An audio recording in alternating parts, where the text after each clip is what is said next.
Greetings, Info Warriors. The time has finally come. We're now over 100 days into this Michael Brown situation in Ferguson, St. Louis, right outside of St. Louis in Missouri. I'm your host, Rob Dewitt. I'm going to be with you live for at least the next 3 hours. We got an hour before the decision is going to be made. That's going to be made at 8 o'clock Central. We've got our reporters on the ground. We've got lots of special reports. David Knight's going to be joining me to talk about the significance of grand juries. We have a whole lot in store for you today. Thank you.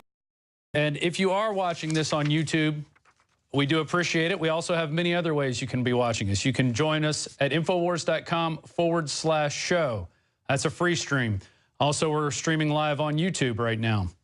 Also, prisonplanet.tv for those members out there. And now you can share your username and passcode with up to 20 people. So if you want to get on that, you can spread the word right now. We'll also be streaming on Ustream.tv, Real Alex Jones and Alex Jones Live. Those will be feeds directly on the ground for our two reporters, Jakari Jackson and Joe Biggs, and we're going to go to them in a second.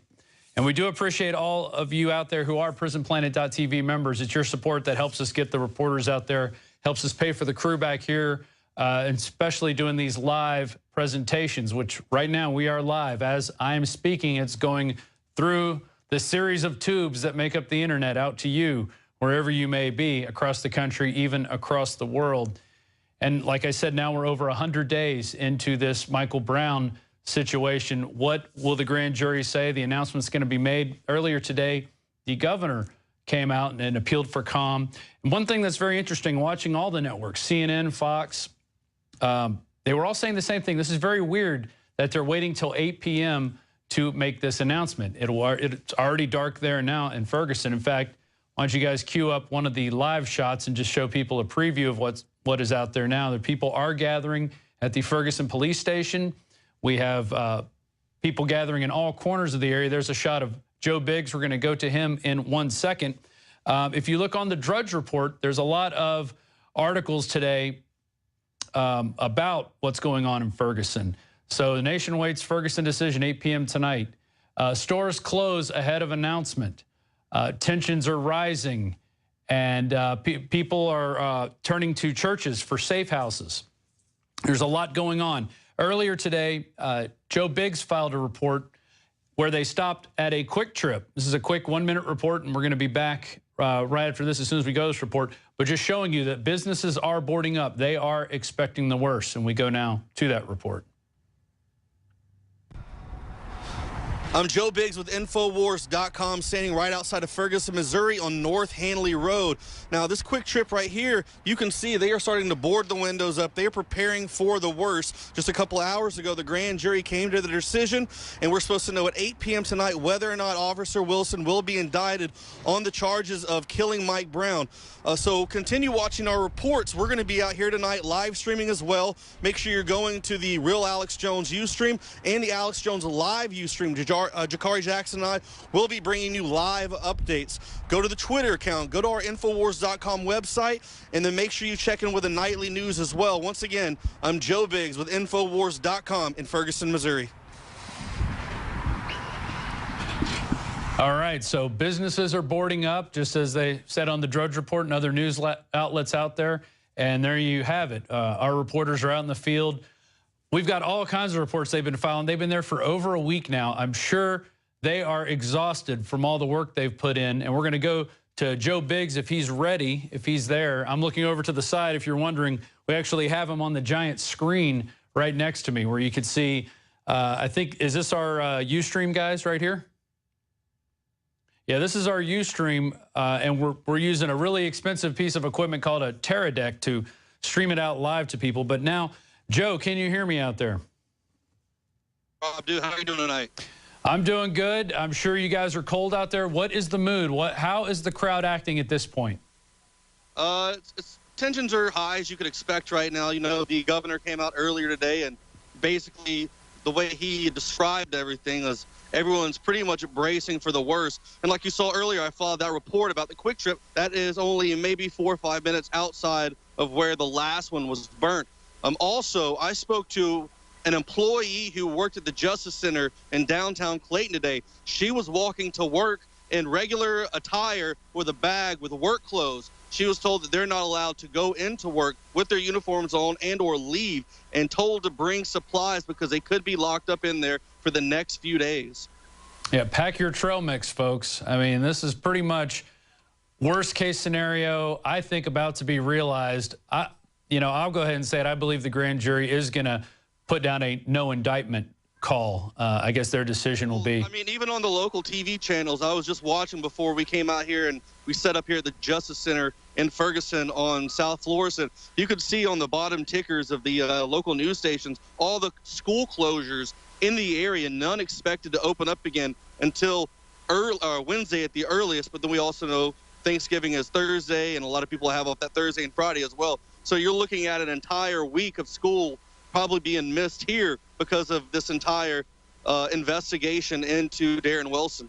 And I'll say this event, and if it does kick off into rioting, into lots of civil disobedience, this to me looks very, I'm going to call it a state-managed situation here. They've waited, they've drugged this out as long as possible. They've been changing the day as to when the grand jury is going to come out and say something through different leaks. They haven't been official words. But even today, they said it was going to come out at 4, and then it was 5:30, and then it was 8. And they just keep changing it around. And it's either gross incompetence or they're trying to manage this situation, which is really, it's pretty interesting what we're going to see tonight. We've seen, and as you followed reports of secret armies in the area, guys with earpieces who are not wearing any visible uniform, but they look like they are part of an army. And, why don't you talk about that, Joe? What are the things that you've seen while you've been there? Yeah, when we were in Clayton earlier today, you could see a larger presence of police. They had different security contract companies in the area. Actually, when I was standing on the sidewalk waiting to go on the radio with David earlier, I saw some SUVs driving up, and they were asking where their staging area was. So there are some contract companies in here as well that are, probably previous military here in the area. But the ones who really caught my eye are the ones that I filed the report on the other day. These guys look like your typical spec op kind of guys. Everyone keeps hassling me because one of the guys looked big. And apparently if you're big, that means you can't be, used to be special ops and they're now a contractor or whatever it may be. But these guys are in the area. They've got the earpieces in. It was interesting because they had North Carolina plates. We all know that that's where a lot of the PMC private military contractor groups are out of, and also Fort Bragg, home of the Special Forces. You've got Green Beret guys. You've got the Delta Force as well. And like Alex has said before, those guys were involved in the Waco incident in Texas back in the 90s.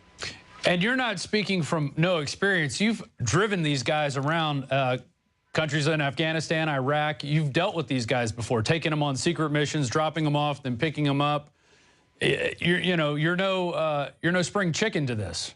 Yeah, I mean, I understand how they work, how they maneuver, how they operate, pretty much how they think. So I can spot them really easily in crowds. They don't act like the normal people. These kind of guys, they stick out like a sore thumb, especially in a crowd like this where everyone's protesting and things like that, because they're going to typically be the guys who are quiet with their hands in their pocket, just looking around, being very odd. Everyone out here to my right, they're very emotional. Everyone's voicing their opinions about what's going on. So when you see someone who's bearded up with a backpack on, with an American flag patch on his shoulder, with an earpiece in, for me, and I think for other people, it's going to stick out in this crowd. So I don't know what they're here for, but it's something to look out for, especially if you're watching this here in the area. Keep an eye out for these guys. We've seen them use things like this, the Boston bombing, so it's something to be very wary of. Well, and just watching your Ustream reports that you've been filing every night, you guys noticed a pattern of this one guy in a mask being arrested seemingly 3 times in a row. Mm-hmm. Talk about that. Yeah, there was a guy who wears one of the Guy Fawkes masks. He's out here every night protesting, and he stands right in the middle of the road, puts his hands up, and they just arrest him and take him off. And it happened 3 nights in a row. And, also, even the KKK guys came out and said that they were going to be targeting people who actually wear those masks. So there's a lot of people on, the tensions are high, the emotions are heavy, and everyone is just tired of being strung around, and they want to find out what's going on with the verdict. Everyone just wants answers. They want closure, even if it's not the answer that they want. Yeah, and we're going to have David Knight in studio a little bit later to talk about how grand juries work and why their decisions really don't mean much. The prosecutor can still come out, even if they hand down a no indictment, and still say, hey, we're going to press charges. Or they could say they want to indict, and the prosecutor could not press charges. I mean, there's a lot of different ways this could go. The grand jury just kind of opens the door, and it allows people like the governor and the chief of police and the mayor and the prosecutor kind of a hands-off type approach. They can even get them on manslaughter as well, and they might do that to possibly, in their eyes or opinions, maybe relieve some of the tension. But at the same time, you've got to think, it's been August is when it happened. This has been 3 months, going on 4. A lot of people are emotional, and they've just been waiting. The anxiety, the pressure, the stress of every day wondering what's going to happen out here. You know, today I can tell just from talking to people in Clayton, from the local businesses, people are just tired. The Ferguson fatigue is set in. They want closure. They want this to be over with. They want to go about their normal lives. And the way they're handling is just not helping the situation whatsoever. And the fact that they're going to release this at 8 o'clock tonight when it's dark, is that so they can see the flashbangs better and the tear gas on footage? I mean, I just don't get it. Yeah, and as you've been saying, you've talked to a lot of people there. I want to go to a report now where earlier this week, you and Jakari went out and you talked to a bunch of people in a shopping center. And basically, they've all come to the conclusion that it's in God's hands now. Whatever happens, this grand jury verdict is going to come down, and then whatever's going to happen is going to happen. And people need to, people have been stocking up on food, on firearms. Firearm sales are up 700%. So this is really a huge situation that's about to be ignited, depending on what this grand jury says. But let's go to that report now, and then we'll come back with you.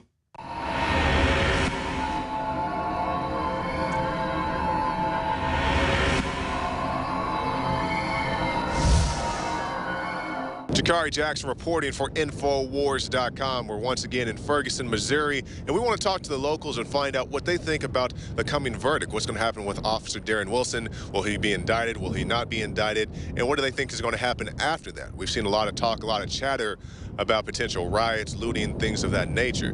Thus far, I will say Ferguson, Missouri seems to be rather a ghost town. Let's talk to the people and see what they think about this situation. How you doing? Good. What do you think about the Darren Wilson verdict? What do you think is going to happen? Oh, my God. I have no idea. Well, I'm really not sure. I'm just hope that justice will be served. I think that when you do a crime, you should be punished for it. And we asked people what they think is going to happen with the Darren Wilson verdict. Do you ladies have any opinion on that? No? What do you think is going to happen with this Darren Wilson verdict? Nothing over here. You don't think so? Maybe in Clayton. Man, I just hope it don't be no riots, though. Right. Because we need these businesses out here, to keep it flowing, so. So what do you think? What did you think last time when they had the riots and the looting and all that?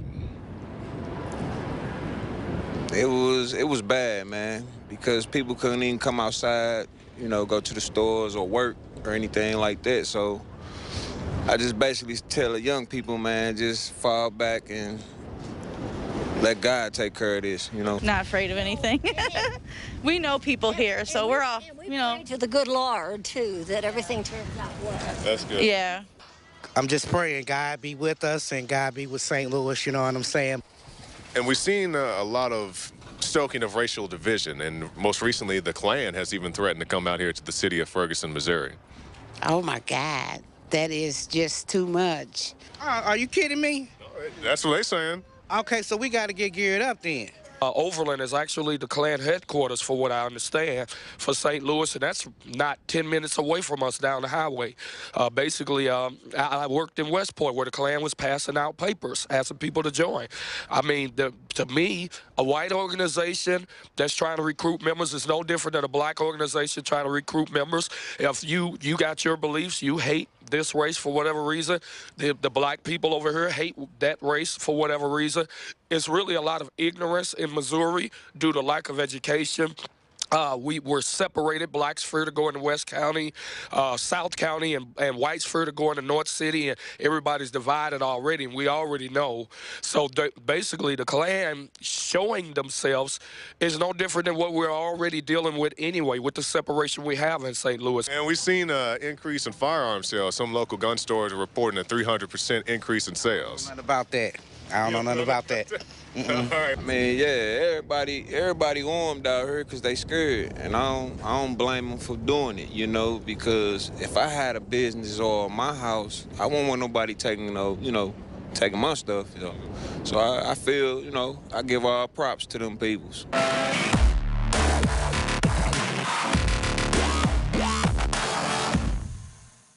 Yeah, and that is just a fantastic report that they put together earlier in the week. They've been there for over 7 days. I keep pushing out their plane ticket, actually. You know, and hey, they were supposed to come back on Sunday or originally Friday, and now we got it Wednesday. 10 days now, says Joe Biggs in my ear. And there he is on the big TV. We're going to go right to him in a second. But, you know, people really turn up, and they are scared for what's going to happen. And like one of the gentlemen was saying in that video, there's already a racial divide in St. Louis. You've got whites afraid to go to parts of the town and city, and then you got blacks afraid to go to other parts. And so this is just exacerbating things. And Joe, have you guys run into any of the new Black Panthers that are supposedly up there? Have you run into any of those types of folks? Yes, one was kindly enough to give me a flyer and tell me to support the cause. And what was their cause? What were they? What did they want support with? I'm not quite sure. I wouldn't want to read what was on the flyer. Well, what's interesting is it was last week, Darren McBreen interviewed Larry Pinckney, who was being investigated by the FBI because here's a guy who was bringing blacks and whites together. Yeah, pan over. What are we looking at, Joe? Well, this is going back to August now. The traffic is lined up all the way down. People are standing on top of the cars again now, just like before, chanting in the middle of the road. The flow of traffic has completely stopped now at this point. There's only maybe 20 officers outside, but there are over 100 police vehicles behind the buildings here. So I know they're all inside gearing up right now, but maybe Jakari can help pan over real quick and let you see.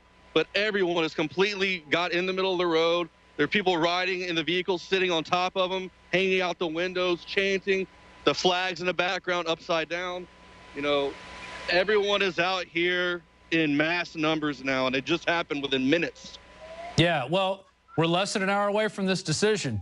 How are they going to announce it? Is somebody there watching it on, is there a big screen set up, or is somebody going to have it on a radio? There is a person here who set up a text thing. So once he's going to be at the press conference, once he gets the verdict, he will be texting it out to all that. I'm part of that little text group. I don't even know what you call it.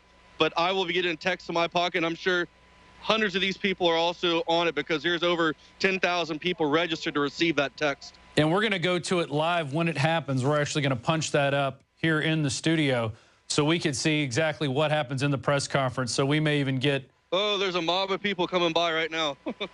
Yeah. Things are just heating up. I mean, this is... you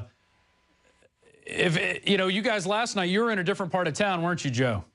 At a demonstration, a protest. We're in the Shaw neighborhood, which is, I would say, about southeast of here, about 25-minute drive. And if you're looking at the actual downtown St. Louis area, it's just barely southwest. It's a neighborhood called Shaw. There were quite a few hundred people out there marching. They went around a few blocks, and it was a peaceful protest overall. They stopped at different intersections, and they'd sit there and shut down each intersection for 4 minutes. Basically, that was a representation of the 4 hours that Mike Brown's body was left in the street just to bleed out and die without any help. Well, and I can see why people are mad. I mean, it just came out that Utah police killings are one of the #1 causes of death. It beats out gang-related crime. It beats out spouse-on-spouse crime. I mean, people are fed up with this, and they really have had enough. And by going out and essentially they're screaming at the top of their lungs. I've been watching you guys out there every night, watching the protesters just really speak their mind. You know, they haven't been the most eloquent of speaking. Some of it, I think, has been a little rude and nasty to the individual cops. But this is something that people are feeling. Go ahead, Joe. Oh, no, I was just moving something really quick. Oh, okay. But, the police are coming out right now. They're about to move into the street here. And guys, we have at least 3 feeds going on right now, and we have 2 crew members out there. We really are a shoestring crew out there right now. This is really amazing, but this is new media. This is what we're able to do thanks to your support out there, all the Prison Planet TV members, the people that go to the Infowars store and help support us. I mean, it really is your support that keeps us out there on the front lines, because we are literally on the front lines right now of the information war. Joe, can you still hear me? Yes. Okay. One of the officers, with the, well, I can't tell you now, he had a beanie on. He was the guy that was in charge the other night, the lieutenant. He did a tremendous job of keeping the civil unrest, to a minimum. Like I said, there was only a few arrests the other night. But he had a pretty good debate with one of the protesters, too, where she was asking him point blank, how come some nights you come out in full body armor and are really intimidating, and then like tonight you guys are being really respectful? What is the difference in this? And he kind of, he didn't really shrug it off, but he said, well, we're under a unified command, so there's really no one in charge. Compared to last time, it was the head of the highway patrol, I think, came in and after the protest got out of hand, and then he was in charge at that point. But here it doesn't seem to be any one person. We don't see the top of the pyramid, essentially. Do you agree with that? Yeah, the lieutenant that's in charge here tonight, he's been handling things pretty much outstanding. I mean, you can tell the way they've handled stuff the past few nights. It's been, I haven't seen any problems with it. I thought it's been an overall a good performance on their part. But, we're going to be here all night and bringing you updates. And, we're getting ready to come down to the verdict and find out what's going on. So everyone's holding on to their seat. Less than 40 minutes away, we're going to have that grand jury verdict press conference, and we'll see. Maybe they string it off for 5 or 10 minutes talking about how, instead of just giving the information that people want. The police are advancing into the street now, and they are going to try to push the crowd back and see if they can open up this road that is being blocked. There's people walking around with anonymous flags. A lot of people in Guy Fawkes masks. Like I said, there was guys driving up and down the side of the road earlier with bandanas around their face, screaming at the cops, saying they're going to come after them later. So like I said, the tensions are just out of control at this point in time. And someone has brought a dog to the protest, I see. I'm sure that's going to turn out well in the end. It is a big white poodle. Yeah. It is a vicious poodle. I mean, it certainly is. Joe, you've been now to Ferguson on 3 different trips. I mean, this town inside and out. Do you think they've ever experienced anything like this or will ever after this? Ever again? The only thing I could think of is if it were to happen again is if they convict him on manslaughter charges, then it goes back into court and continues, or they don't indict him at all, and there's still more investigations that are going on from what I've heard, and then possibly a conviction later on down the road. So, there could be a celebration tonight. He could be indicted, and then later it goes on in, and then nothing happens, and then there could be another riot, or there could be a riot tonight because he doesn't get indicted today by anything, but then later on down the road gets something, and there could be a celebration. So I don't think the craziness is quite over yet. I think we still have a long time for this place to heal, and it's just something we're going to have to continue to watch. Yeah, well, I can't get over the quality of that Ustream. I mean, being in this technology and working with it and trying to get it to work, it really is kind of like a breath of fresh air to see you guys out there being able to get the information out on a live basis. Earlier this week, you guys saw a journalist get arrested who was apparently standing on the sidewalk. You also caught a car crash as it happened. A guy swerved and hit a pole. And, I mean, we were able to capture all these events that are just, you wouldn't have seen them otherwise. Here's the car crash coming up. I mean, the guy just, boom, runs right into the pole. And then I think Jakari, kind of funny, he goes, golly. Yeah, but, golly. Golly. But, I mean, that's a natural reaction, though. He's just having this natural reaction. It wasn't my reaction. Mine was a little bit more vulgar. Yeah, well, that's why we have Jakari there on the high quality camera. But you guys really are doing an outstanding job. You've been filing reports day after day, just putting it all on the line, staying up till 2 a.m., working on reports, putting reports together, editing. After you guys leave, you guys are still working behind the scenes. You're not just standing around. You guys are tweeting. I think it's been great that you guys have been answering people's questions via the Ustream. But I want to go back to a report that you guys filed back the first time you went. You and Jakari and Josh Owens went. And then I'm going to have David Knight here in studio. But while we have David Knight here and we're talking about grand juries, I want to be showing on screen what's going on there now, because anything could happen at any point in time. But we still want to be giving you guys more information. We're here in the Infowars.com Central Texas Command Center. I'm your host, Rob Dew, and we're going to go to this first attack report where The cops show up in full riot gear with tanks, and this is what unfolded last time things got out of hand in Ferguson.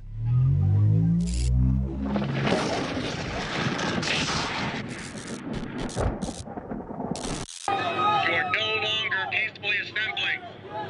You must leave, return to your vehicles, return to your homes. You will be subject to arrest if you fail to comply. You cannot be in the street. You are not peacefully assembling anymore. You must leave to your vehicles, leave to your homes immediately.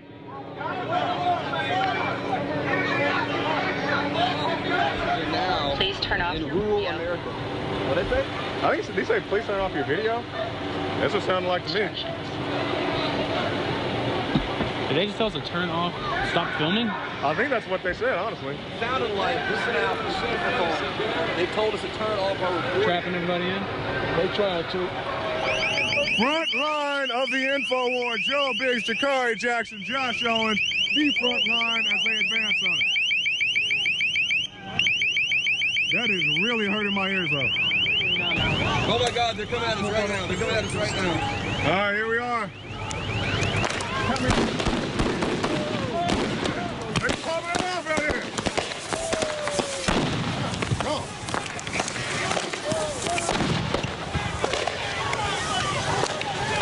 That's a very peaceful solution, officer. All right. Jakari Jackson, Infowars.com. They're popping off the smoke. Explosion. Going back. Going back. Back.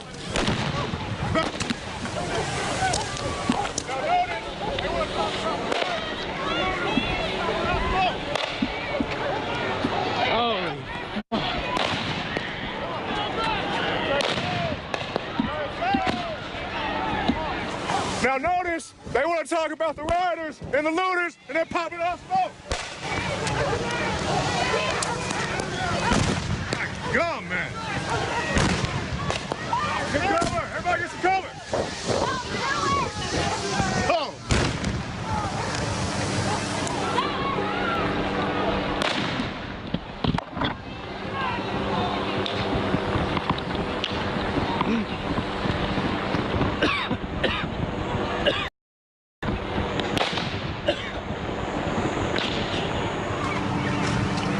Somebody just threw a Molotov over here.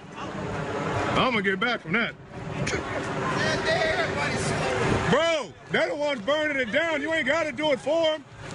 Whoever did that, man, don't do all that. Don't burn down your own freaking neighborhood. They popping smoke over here. Bro, don't quit. Bro, quit. Stop. Bro, quit. Man. For? Why are you gonna burn down somebody else's house? What is that?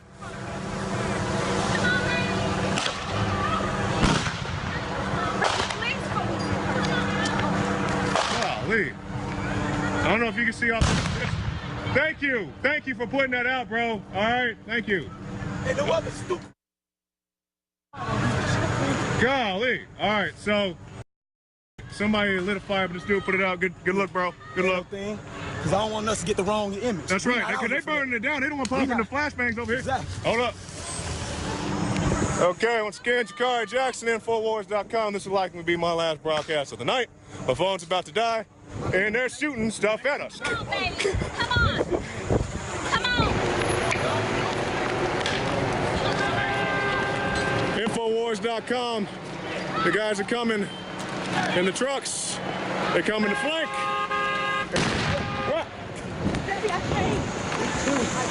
Well, you don't have to. All right. So, here they come. They pop in big bangs. Joe Biggs got shot with a rubber bullet. Now I'm running down the street.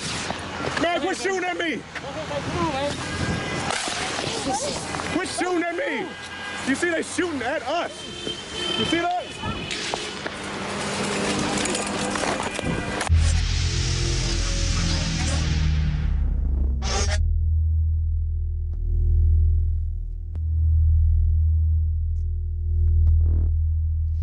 So that is not what's going on now. That was a report that they filed, that the crew filed, Josh Owens, Jakari Jackson, and Joe Biggs. They filed in St. Louis and Ferguson the first time they were there, pretty much when nobody was there. There was hardly any media, except for there was a local guy live streaming as well, but really a small media presence. Infowars went there, put it on the map, and then all of a sudden, everybody was there joining in on essentially the hysteria and madness that's going on right there. But we were there to document it from the beginning.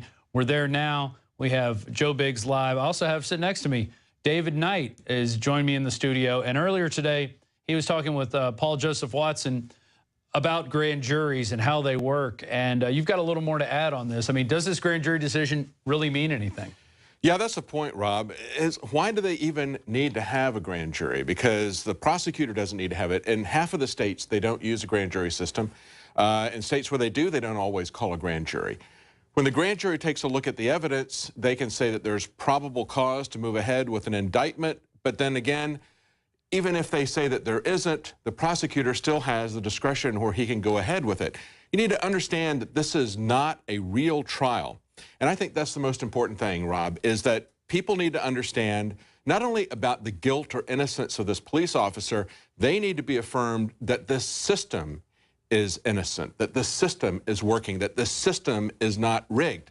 They're not going to see that in a closed, hidden proceeding like the grand jury. Tribunal. Exactly. They need to have an open, transparent trial with a judge, with a prosecutor, with a defense attorney, where everybody can see the facts that are being presented and see the facts that are not being presented. All of this is taking place in a closed, secretive thing with the prosecutor only. The judge only has the role in terms of giving a few instructions, then he's out of there. The prosecutor is running the show, and he's doing it in secret. It's almost as bad as the FISA court, where you got one judge, no adversarial relationship whatsoever, just rubber stamping whatever the government wants to do.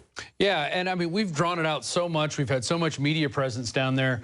Why not just keep this going into trial? Why not just let's start presenting the evidence so everybody can see the evidence? They've let this thing run for months. We don't know what they're going to show and what they're not going to show. Exactly, and we won't know. They're not going to release all this because grand jury proceedings are kept secretive. Why would they do this? Well, in many cases, the prosecutor will call a grand jury because he wants to know if he's got enough evidence that he can move forward and be successful in a trial. But he also can use a grand jury to essentially give himself cover in a political hot potato case like this. I believe that's what's happening here. He doesn't want to take the hit in case he chooses to prosecute them or not. And just like you have in a real trial, if you've got a hung jury, the prosecutor can keep coming back after that person up to 3 times as long as the jury is hung. Well, so there's a lot of leeway here. And I could see him doing this, saying, oh, hey, we the grand jury think he should be indicted on whatever charge they choose, most likely manslaughter. And then the prosecutor can still say, no, I'm not going to charge him. Right. So that, or he could charge him for something completely different. Or you know, so this is a way to keep the crowd at bay, to keep them down, and then go, oh, we're not going to do it anyway. So they could do a 3-card Monte on the protesters there and the people that are there, because they've strung it along this far. People thought there was going to be a verdict last Monday, and now we're here a full week later. Our guys have been there over 10 days, and we still don't know. We're going to know in less than 30 minutes now, supposedly. They've manipulated this from the very beginning. Yeah. They had information, supposedly, unless they manufactured this information, unless they're lying to us, but they had information at the very beginning that could have proven that this officer was not necessarily guilty. They didn't put that out there. They haven't put their cards on the table from day one. They've been holding it back. You've had Eric Holder go down there, personally make appearances there. He didn't do that when you had obvious cases of excessive police force that have been used in the past. He didn't show up. Take that case, for instance, in the Ohio Walmart, where it was a black man, and he was in a Walmart. He was shopping. He had a BB gun with him. And a Walmart BB gun. A Walmart BB gun. He's going to buy it from Walmart. So he goes into Walmart. He picks up a BB gun. He's talking to his wife, and all of a sudden, some guy has called 911, says there's a guy in here with a gun. They show up and immediately shoot him, and you even have the surveillance footage. I mean, this is a cut and dried case of murder, Where was Eric Holder? Well, he doesn't show up at these cut and dried cases. Where was Al Sharpton? Where was Edward Jackson? They show up at this place because this place is ambiguous, and they can get the whites and the blacks fighting each other, because before the election, the only card that they had to play was the race card. They wanted to get that on the table. They wanted to build tension between whites and blacks to try to get support for the election because nobody is supporting them on their policies. They basically stuck the knife in the back of blue-collar workers, of the poor blacks who are working in terms of this amnesty thing. So they tried to play that up. But the question is, what are we going to do about excessive police force? In the case of this shooting in Walmart, that was decided back in September. They did not indict those police officers who shot that man dead in the store, and he wasn't threatening. He wasn't doing anything to threaten anybody. He hadn't gone anywhere. Like one of the things that's making this case a little bit ambiguous is because you have Michael Brown going to that convenience store. There's the issue, you know, were they pushing that guy around? There was nothing like that in the case in the Walmart store. This guy was totally innocent. You had another case this weekend where a guy was shot in a stairwell. Where are the people when that happens? Why can't we get a hold of shot for holding a BB gun in a park? Yes, yes, exactly. And you know, the interesting thing is that in both of those cases, Kit Daniels had a story today. The kid who died this weekend after being shot with a BB gun in a park, the police shot him dead after a 911 call, where they said it was probably fake. The question is, why would they call 911 if they thought it was probably fake? Nevertheless, the kid was shot, the kid died, and now you got people saying, well, you know what we need to have is we need to have bans on toy guns. And that's exactly what they did at the Walmart. That Walmart is no longer selling the Crosman BB gun. Even though they're selling real guns in that Walmart, they're not selling the BB gun. I mean, it's absolutely absurd. That's like saying when the Central Park jogger gets raped, what we need to do is we need to stop jogging. Yeah. You know, we need to put a ban on joggers. Or we're going to ban penises in Central Park. Yeah, I mean, we don't need to ban toy guns. Well, it's bubble gun hysteria, essentially, is what we have across this country.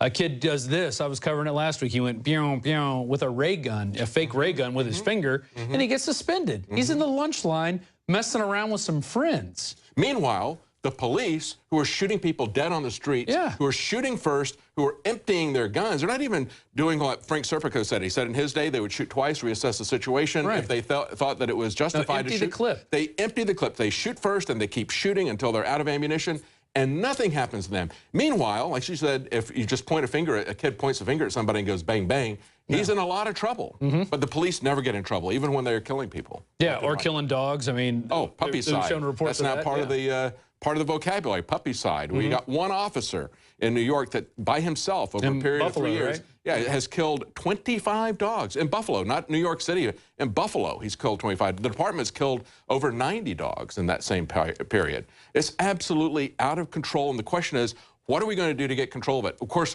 we're not going to see anything happen with an ambiguous case like this. No. That's why they have given this case so much attention, ignored the other ones, and that's why this whole grand jury situation is really part of their control paradigm, to try to foment anger between people, to try to drag this thing out. Look at this. They had this thing decided at 1 o'clock, and here we are. It's going to be 7 hours later before they're going to announce it. Right. They had said earlier, the prosecutor had said that he was going to release it, information 3 hours after the grand jury did it. If it's a weekday, he was going to have a press conference 3 hours later. No, they're having it 7 hours, we see. Well, and the parents were supposed to be informed a day before, 48 hours before. They didn't find out that the verdict was going to come out until they saw it on the news. I mean, it's just misinformation after misinformation. They don't want to put out anything real because, one, it doesn't allow them to backtrack. And so they put out these innuendos. They're having people dress up in their street clothes before they go in to work because, you know, they're afraid something's going to happen. And they're trying their best to figure out a way around this mess because in the beginning, they just didn't come out and do an investigation. Well, the family's lawyer, Michael Brown's family's lawyer, has pointed out that this prosecutor in 28 years has never done it this way. He has never had a grand jury where he went for 3 months presenting evidence to them. Clearly, he's in charge. It's not a judge. There's no adversarial relationship here. It's what he wants to show them, how he wants to show them, the timing of what he wants to show them. He's absolutely, totally in charge, and you have to ask, if he hasn't done this, as the lawyer for the family said, if he hasn't done this in 28 years, why didn't he do it in 28? If this is the right way to do it, why isn't he doing it exactly. Why didn't he use this kind of care for other people if he's using this kind of care for this officer? The key thing is that it's not the officer who is on trial here, it's the system. Right. The system is not putting the cards on the table.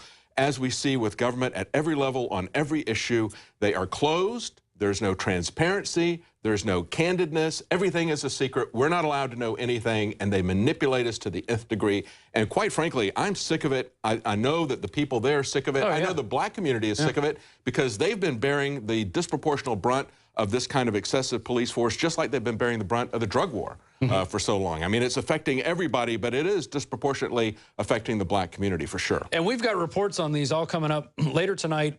We've got several things we want to talk about in addition to what's going on in Ferguson, because while you're so focused on Ferguson, what else is going on? And we had the Secretary of Defense resign today, which it looks like he was pushed out, not really resigning, for the failed war on ISIS, for Iraq, other things that are going on, and the Ebola. You know, why is the Secretary of Defense involved in Ebola anyway? I don't understand that. But, you know, all these situations that, you know, Obama's kind of hiding behind. We talk about amnesty just happened. You talk about Ebola. I mean, last week he did another executive order that nobody is really talking about, giving immunity to corporations if they bring Ebola here. You don't have immunity to Ebola. I don't have immunity to Ebola. But the corporations are going to have legal immunity if they bring that in. Why is he doing that if he doesn't think that's a possibility? He's assured us that, of course, that isn't going to happen. Nevertheless, they buy their hazmat suits, buy hundreds of thousands of those hazmat suits. They extend legal immunity to the corporations that are going to be working with them. They send the soldiers over there in harm's way. With no training. With no training, with no equipment. When they ask them why they're only going to be held there for 10 days before they bring them back into the country, they say, well, for all intents and purposes, you have to understand that we treat the entire country as an infectious zone. Very different from what we were told before, that they were not going to be exposed to anything. Now we're told they're only going to stay there for 10 days because you can't effectively quarantine them when they're in the country. Do you understand how they're telling you one thing one day and then completely switching it around the next? But if they come up with a vaccine, they're going to try to force everyone to take it. Yes. Out there, and that's just going to do nothing but line the pockets of Big Pharma. Is Joe Biggs still out there right now? Is he still on the line? There he is. Joe, what is the situation like now? Has it gotten worse? Has it gotten better? What's going on right now? There are hundreds more people here. They have started to push in. I'm pretty much surrounded for the most part now in my little area that I have blocked off. But way more people showing up. The police still haven't come out in full force. There's, you know, give or take 25 officers outside right now. But there are hundreds and hundreds of people out here now on both sides of the road. I haven't seen traffic in a while. I think the whole road's blocked off. Yeah, it is. So people are building up, and they're all coming out here in anticipation of what's going to happen with this announcement tonight. Wow. About 15 minutes out. Yeah, we're about 15 minutes out. And actually, you're going to go and file a report as soon as the announcement comes out, so we can have a short report up on YouTube and your analysis of it, of how it's delivered, what's being said, just the way they're going to try to legally maneuver this into our subconscious, into accepting whatever they throw out already. What was interesting is we were watching the press conference with the governor, and some guy got up, had this really long question about how this is just a cover for, I heard him say communist, something else. I started turn it up. He had this real long question, and then the governor just said, no, we don't think that's going to happen, and went to the next.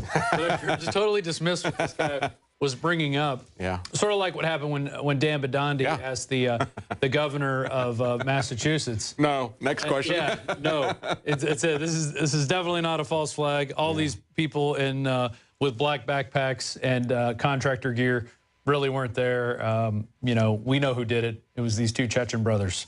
Well, you know, if they come out and they don't give an indictment to him, I don't know what's going to happen here, but I do know that in Ohio, with the case of the 22-year-old father who was shot dead in the Walmart holding a BB gun that he was going to be buying from Walmart, even though they did not return an indictment, we see that there have been constant demonstrations after the fact now. We're now 2 months later, and Anonymous, as I covered earlier today on the radio program, Anonymous is very active there. You've also had people with open carry, because what they're saying in Walmart is like, well, if somebody's going to buy a BB gun now, we will, they'll have to ask us for it, and we will take it up to the front of the store and give it to them. So presumably you could then walk outside and get shot, so that you're not going to get shot in the store. I mean, it should not be a crime to be holding a gun. The guy was not doing anything that was threatening anybody with a gun. And the guy who called 911 and lied about that, and then lied to this guy. Yeah, what's happening to him? He lied about that. He got this man killed. There was actually somebody else who died, had a heart attack, literally scared to death in the store. So basically, he caused the death of 2 people doing a fraudulent 911 call. He made up information about it. He got caught with the surveillance cameras. Once they showed him the surveillance cameras and said, look, what you said was happening was not happening. Yeah. You know, what's going to happen to that guy? I mean, he should have some liability in it. But it's really a shame how this system is proceeding. Something needs to be done to prove its innocence. Yeah. Hey, yeah, Joe, if you have to move at anywhere at any time, you just pick up, just let us know what you're doing. And even if it's live, I mean, this is unscripted. We don't know what's going to happen here. And if you think you need to get to a better vantage point, go ahead.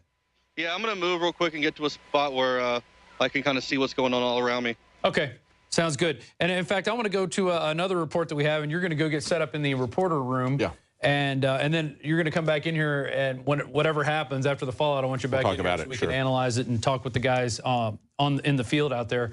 But we're going to go to this second report. This was the next night's attack in Ferguson. I mean, who knows what's going to happen, but just with the small amount of demonstrations that were going on then, and you look at the overblown police presence, well, now there's hundreds of FBI, there's secret armies, there's National Guards, a state of emergency. They're calling out all forces. And, you know, maybe right now at the Ferguson Police Department, it's just a few guys in jackets, but let me be assured they've got the Spartans ready to come out with their shields at a moment's notice. Absolutely. We've seen this, you know. Provoking the situation. Reminds me when I was back in Pennsylvania, all peaceful protests every day.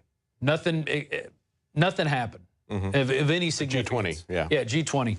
This is in 2009. Well, at the end of the G20 had ended, and there was a 50-person protest in a park far away from where the G20 was taking place up near Pitt campus, where 50 people showed up. 50 people showed up to protest police brutality of what went on there. And 1,500 riot cops show up in full battle gear, ready to go. And they were just waiting to try their kettling maneuvers. We know they've got kettling charts set up here where they're going to try to squeeze protesters in. I mean, who knows what's going to happen, but you're going to go file that report as soon as the verdict comes out. You're going to be monitoring that in the reporter station.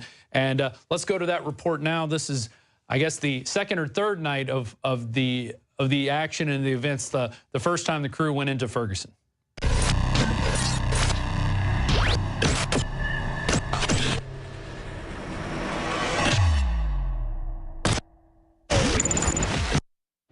All right, it's Saturday night at 11:57 p.m. 3 minutes. Curfew will be in effect in Ferguson, Missouri. As you can see, a strong police presence behind me. We're in the free speech zone. As journalists, but unfortunately, a lot of people don't have that status. Peaceful people out here so far. The streets are mostly deserted. As far as I can see, there's rumors of people behind buildings. I don't know if that's true or not. We'll find out soon enough. And let's just see what happens. We give you the lay of the land.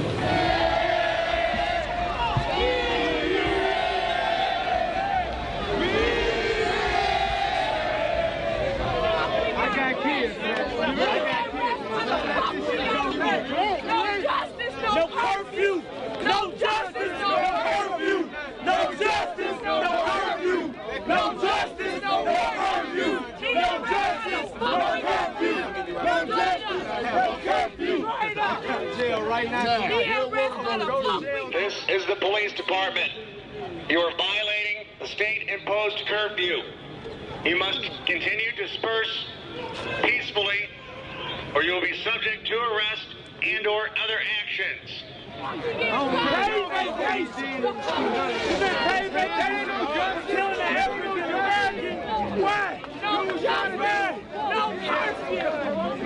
You must clear the roadway. You are violating the state-imposed curfew.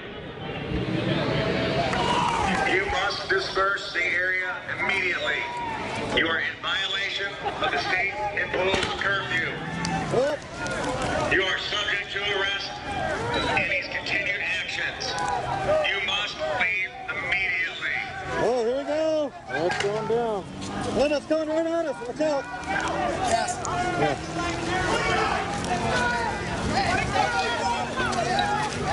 It's on him back. It's on him back. Oh, damn. Oh, man. You must disperse immediately. You are in violation of the state-imposed curfew. Failure to comply peacefully will result in arrest and/or other actions. Oh, man. Oh, God. Oh, but I can't breathe. Okay. In case you're watching this right now, this is not what's going on live. This is what happened to our guys the first time they were in Ferguson. We're just showing you what possibly could happen. This is how far it got out of hand last time. We've been promised different things. We've been promised no tear gas. We've been promised no arresting of journalists. Well, they've already arrested journalists. So we're just showing you what happened last time. We're about 8 minutes away from the press conference, and we're going to go to that live, but we're going to continue with this report, and then we'll come back into the studio in the Central Texas Command Center. Hey, dude, Biggs just said that the National Guard is now in control of the area. The National Guard is taking control of the area. Jackson, Infowars.com. Let's pull this mask off. It's as real as it gets. I cannot breathe. I'm sure I'm dripping snot. Joe Biggs is out here. They hit us with freaking tear gas.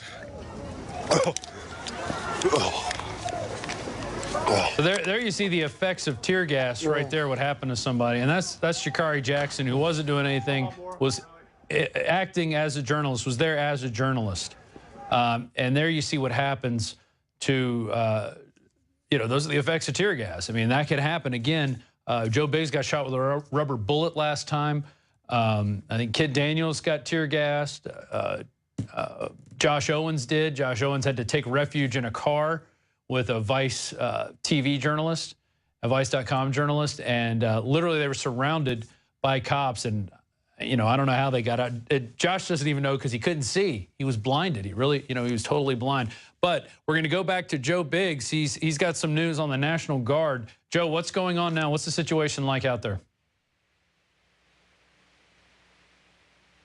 Or fire department, I should say, on South Florissant here in Ferguson. I just got information that the National Guard is now in charge of operations. And just now you can tell that earlier when I showed you, the police have been standing back quite a bit. I've had some people send me photographs of Humvees pulling into the area.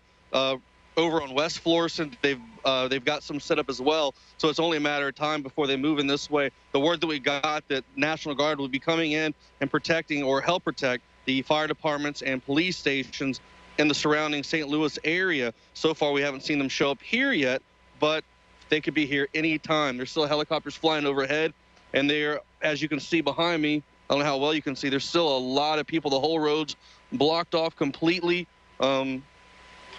It's definitely heating up, and we're only minutes away now. So I'm on pins and needles myself trying to figure out what's going to happen here. But we're going to be live streaming this entire time, or you streaming, I should say. And, it's nice. A lot of people are saying they're able to see the broadcast on YouTube. I'm hearing good things about that as well. So I'm glad we're able to bring this to everybody. Yeah, and I'll just remind people once again, you can catch this at Infowars.com/show for our free stream going out. You can also catch the free stream on our YouTube channel, youtube.com/The Alex Jones channel. Now, if you're on PrisonPlanet.tv, if you're one of our members, you can share your username and password with up to 20 people. And this is going to happen in perpetuity now. We're not going to go back on that. It used to be 11. Now it's up to 20. So you could call 19 of your friends right now and get them on watching it on Prison Planet TV. Or you could go to YouTube and watch it. Looks like, what do we got? 3,400 people watching right now. Man, that's a lot of people, plus the Infowars.com/show. There you can see Joe. He's answered a question from a little bit ago. We're also going to be on Ustream.tv/Real Alex Jones and Alex Jones Live. So we've got plenty of places where we're bringing you the information of what's going to happen. This is really kind of a maiden voyage broadcast for us, coming down to one of these decisions to be able to bring it to you live on the nightly news. Go ahead, Joe. There are now three helicopters overhead. One that's pretty close, two that are staying really far up. But, yeah, everybody's starting to close in. This seems like one of the main spots. I'm not sure what you guys are able to see from Fox or CNN, if they have people in Clayton at all, but this seems like to be the jump-off spot for the verdict to be released, where everybody's going to be either celebrating or not. Yeah, it's amazing to see. to see the stress that these cell networks are going under from everybody streaming. The last few nights, the streams have been crystal clear, not a lot of jitter, but now with everybody in that area, we're getting a lot more jitter, a lot of just difference in what's going on with the signals out there. So you can tell those infrastructure networks are being stressed and pushed to their limit. There's a quick shot of what's going on CNN right now. They're showing an inside shot of the grand jury. There's Anderson CIA Cooper. They've also got, is that Don Lemon probably walking around? He's been out there showing some shots. I saw him today. He showed up earlier today. He was outside. I'm sure he's spewing forth plenty of lies on CNN.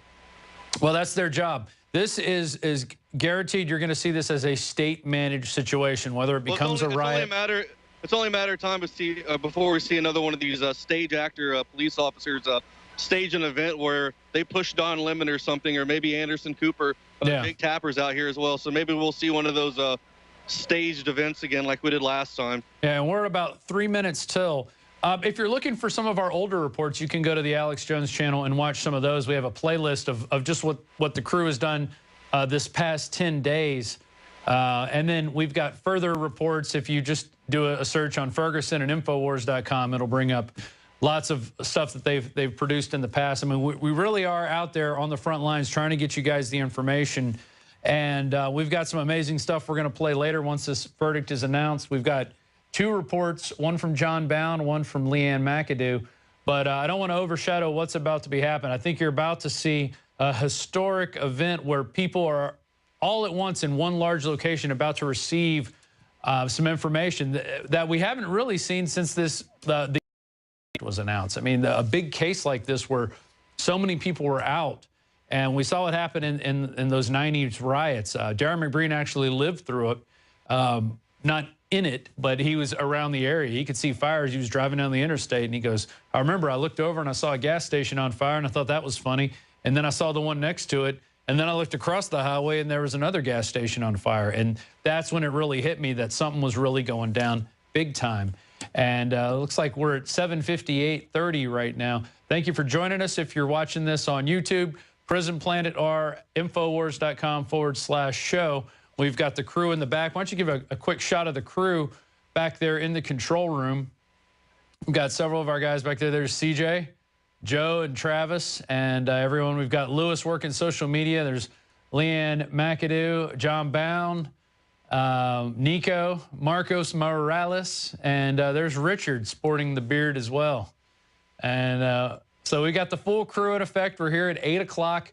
The 3 guys, Richard, Nico, and CJ, have been here since the early morning hours. They've been here running the show while Alex was out. Alex has taken a well-deserved break from all this. He'll be in tomorrow, though, to discuss and analyze all the events. He's been able to watch all this from afar and not be in it. So it'll be really interesting to see his perspective from it. But I really think this is a staged, managed crisis. These guys are a state-managed crisis, I should say. The state is coming in and taking full control of the narrative, or at least they're attempting to. But we're going to be on the ground. We're going to see what's going on. Joe, do you have any final thoughts before we go to this live grand jury decision, I guess, this press conference? Pray for us, please. Yeah, definitely pray. You guys are wearing Infidel body armor. We'll give them a plug. Infidel body armor. You guys have both been wearing it for many nights. You guys have your gas mask. You guys are prepared. Yeah, I'm hoping you don't have to use that tonight. I don't know. I kind of miss the tear gas, you know? Yeah, right. That fresh aroma of just tyranny. We just showed a video of Jakari being affected by the tear gas. He did not look like he was having a good time. How is Jakari? Where's he at right now? He is walking around trying to give you guys some shots to cut away to from time to time while I'm standing over here. He's trying to give you guys a little background footage. But, yeah, he didn't take too well to that tear gas. It was quite funny to watch. I sat there for a few minutes, and I took it about as long as I could. But, you know, this time we're actually prepared from the beginning of the mission all the way to the end. We've got our armor. We've got our phones. We've got our chargers. We've got our gas mask. And we are just ready to broadcast this. And hopefully everybody finds this informative and shares this with everyone else so we can get truth out there about what's really going on. Do you think you've had enough time to prepare being there for 10 days? I don't think there's any way to prepare for the possibilities of what could happen tonight. Yeah. To be quite honest, it's one of those things I'm just like, I feel like I went on combat missions in Afghanistan, just that unknown of what could happen around the next corner, or driving over a pothole and wondering whether or not that'd be the last thing I ever saw before I blew up. So, but other than that, it's peachy. Right. Well, and you know, the weather has played a part in this too. When you guys first got there, it was what, 17 degrees, getting really cold at night. Now it's not as bad, but what's the weather like right now? It's not as windy as it was this afternoon. This afternoon it was, I think it was 31, and it was windy as all get out. I mean, it was horribly frigid. I've actually got on 3 jackets and 3 pairs of pants right now. So I think it's around 30 something, but you know, usually when it gets about 10 o'clock, the temperature starts dropping pretty fast, and by 1 o'clock in the morning, it's just so cold, it's almost unbearable. Wow. 3 pairs of pants. That's amazing. Yep. And some giant winter boots I bought. Yeah. And they're fantastic. Well, the cold definitely makes you prepare. I've been up in Alaska. I've been at Maine in January and December, and let me tell you, there's nothing like frigid cold weather. I've been out in it all. Never in a situation like this though, with this many protesters, this many police, this amount of controlled police state going on around you. That's really an amazing situation, and you've had at least probably what, close to 20 days in this, right? If you count them all up, all your trips. In Ferguson, yeah, I spent 2 weeks, so 14 days. I'm going on 24 now here. Yeah. So almost a month I've spent in Ferguson over the past, few trips here. So it's been interesting. Overall, like I said, and I've said this time and time again, I've done numerous radio shows over the past few months, just talking to people about, everyone's interested about what's happening in Ferguson. Everyone's always wondering whether or not it's as racially divided as the MSM makes it out to be. And, quite honestly, it's not that way at all. I mean, there's people out here right now of every color, religion. I mean, it doesn't matter. I mean, everyone's hurt and or affected in some way by police brutality, whether it be someone you know or in your neighborhood or state. It's happening everywhere. And that's one of the main reasons why everyone's out here standing together, because it doesn't matter if you're black, white, whatever. I mean, anybody can be shot by a police officer. Anything like that can happen. And like I've said before, we're not saying that all police officers are bad. I've got some of my family that are quite outstanding, God-fearing men who love the Constitution, and they do everything to the T perfectly right, as much as they can. But, like I said, due to lack of training and leadership, the whole system, in a sense, is broken down, and there's not really much there. There's not a lot of positive leadership with good experience. So that's where a lot of this stuff happens. It's like our crumbling infrastructure. I mean, we got bridges falling apart. We've got highways falling apart. It's buildings. Like a controlled demolition. It's just free falling. Yeah, and we've just kind of let our system. We've rested on our laurels for the last 30, 40 years, and things are taking a turn for the worse. And now we're seeing it. We're seeing over 50 million people, or 50 million families on food stamps. We're seeing record numbers of children homeless, people living barely paycheck to paycheck. And so I understand why people want to fight for more minimum wage. But, you shouldn't, in America, you should not be going, well, I expect to have a minimum wage job. You should try to better yourself and try to move beyond that. And that's what people, I don't think, see, because they've been conditioned and schooled and educated in that mindset that the state is the answer. The government is the answer. If you have a problem, go to the government. The government's going to help you. There's such a large sense of entitlement now in the youth nowadays as well. Everyone, it's all about give me this, give me that. There's no more, setting goals and working hard and trying to do something better for yourself. People just want to go to McDonald's or get a job like that and then expect to make the same wage as someone who's a doctor, a lawyer, something like that. No, that takes time. That takes studying. That takes being dedicated and working hard towards achieving something, and then getting that extra money and feeling proud about yourself and knowing that you accomplished something. There's so many people that I talk to like, oh, I need this, I need that. I don't know where this comes from, but that's one of the main problems here in America. That's something we've got to stop. You may need something, but you need to learn how to go get it. I mean, we've all, people want to talk about white privilege. No one ever handed me anything. I had to pay off my school loans just like everybody else. I had to go get a mortgage just like everybody else. I had to go through the credit card system and the credit reporting just like everybody else. Nothing was handed to me. I'm not one of these blue bloods, you know, and this is where we're all at. Guys, I'm going to check in with the control room real quick. Is anything going on with this press conference? We're at 8:06 right now. Nothing yet. It looks like the grand jury announcement is still to be determined. Oh, so they're going to keep stringing this along. Yeah. It's a ratings bonanza. So it sure is. Yeah, I'm curious. I'm curious as to how many stations right now are covering this immigration bill that was passed by Obama. Right. Yeah. I doubt none of them. Well, see, there's where you're wrong, Joe. It wasn't an immigration bill. He just did it by executive order. He just wrote it up and said, we're going to make you guys legal. And what that did... While he was on Air Force One as well. Right. And it's not that, hey, we couldn't absorb 5 million people. It's about the hundreds of millions out there that have said, hey, come on in. We have a border with no fence. We don't... Our Border Patrol is too busy picking up children and giving them bus tickets. You know, so we've got nothing here. Come on in. Bring your drugs over here because we're going to be picking up people here. They're gaming this entire system, and it is to destroy this country. It is to destroy this country. There is a car that is pulled up now. They're blasting the radio, and I'm assuming they're going to use that to play the verdict. Okay. So everyone's starting to surround that. But yeah, I mean, I'm curious. As I bet you right now, the White House is, you know, rubbing their hands across their eyebrows and going, "Wow, what a sigh of relief! Finally, no one's got that magnifying glass on us here about what we've done." You know, I guarantee you, they're glad that this is happening right now. No one's going to ask about Chuck Hagel. You know, he's going to be tomorrow's news. It'll be like 20 years ago he resigned. It'll be like it never existed. You know, by Friday, people are going to be like, who was that? Look at this empty room they're going to. Or it's 8:08 now, and we're still waiting. Everybody is pretty much quieting down. Well, look, USA Today is saying no indictment in Ferguson case.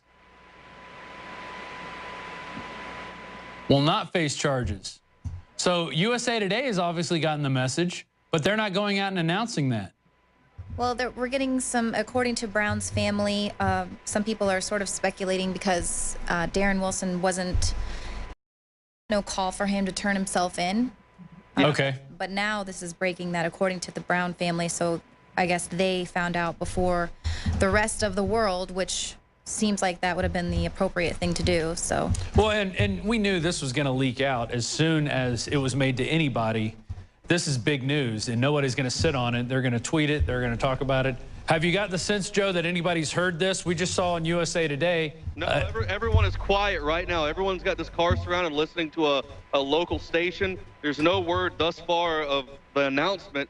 USA Today is reporting no indictment in Ferguson case, which I called that earlier today, that I didn't think that was going to happen.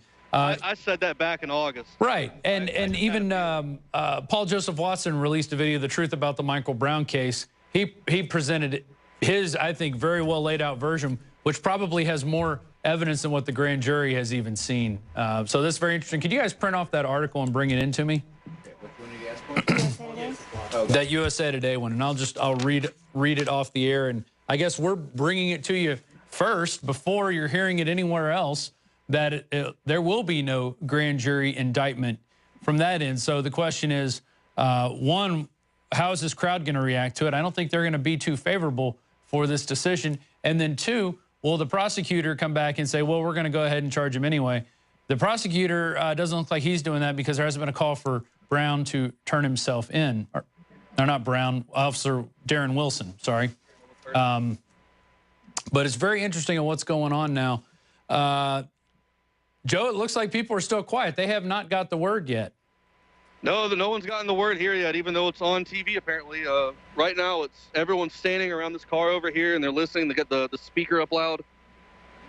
And no one's come in this room, into this grand jury room, where we have a live CNN feed that we're going to cut to as soon as somebody pops in, I guess, for the official word. But we already know something that we said is going to happen from the beginning. It didn't look like there was enough evidence. But what the people of Ferguson are mad about, they're not just mad about this one murder. They're mad about this on a lot of different levels, and they've been screaming about it since it happened. So over 100 days now of going out in the streets, of yelling. Jakari, yeah. Jakar Jackson just pointed out they have already shut down the road. They have police officers maybe a quarter mile or not even that far, a few hundred yards down the road, blocked off the road, and the vehicles that are here now are now stuck here in the middle of this. No way of getting in or out at this moment. So this place is on lockdown. We haven't heard any announcements from the police. It's quiet on both sides. If I'm not mistaken, I don't see any police officers outside at the moment, is there? Maybe 5? Okay, so 5 over here. Right near the road, but other than that, most people are inside. I think a lot of them are looking through the windows at us right now with anticipation, just about as much anticipation as all of us here on the ground. Have you heard any word of what the crowd might do? Anybody saying we're going to do this, we're going to do that? Has it just been quiet on their end? There's someone watching a live stream right now. There's a guy who is apparently brandishing a gun. He has on a gray sweater and a red hat, and he says he plans on using it later. Does he look like a police officer? No. Okay. Have you seen anybody carrying glass bottles? I know last time you discovered a bunch of glass bottles underneath a dumpster and went to point that out to the police, and they said nothing.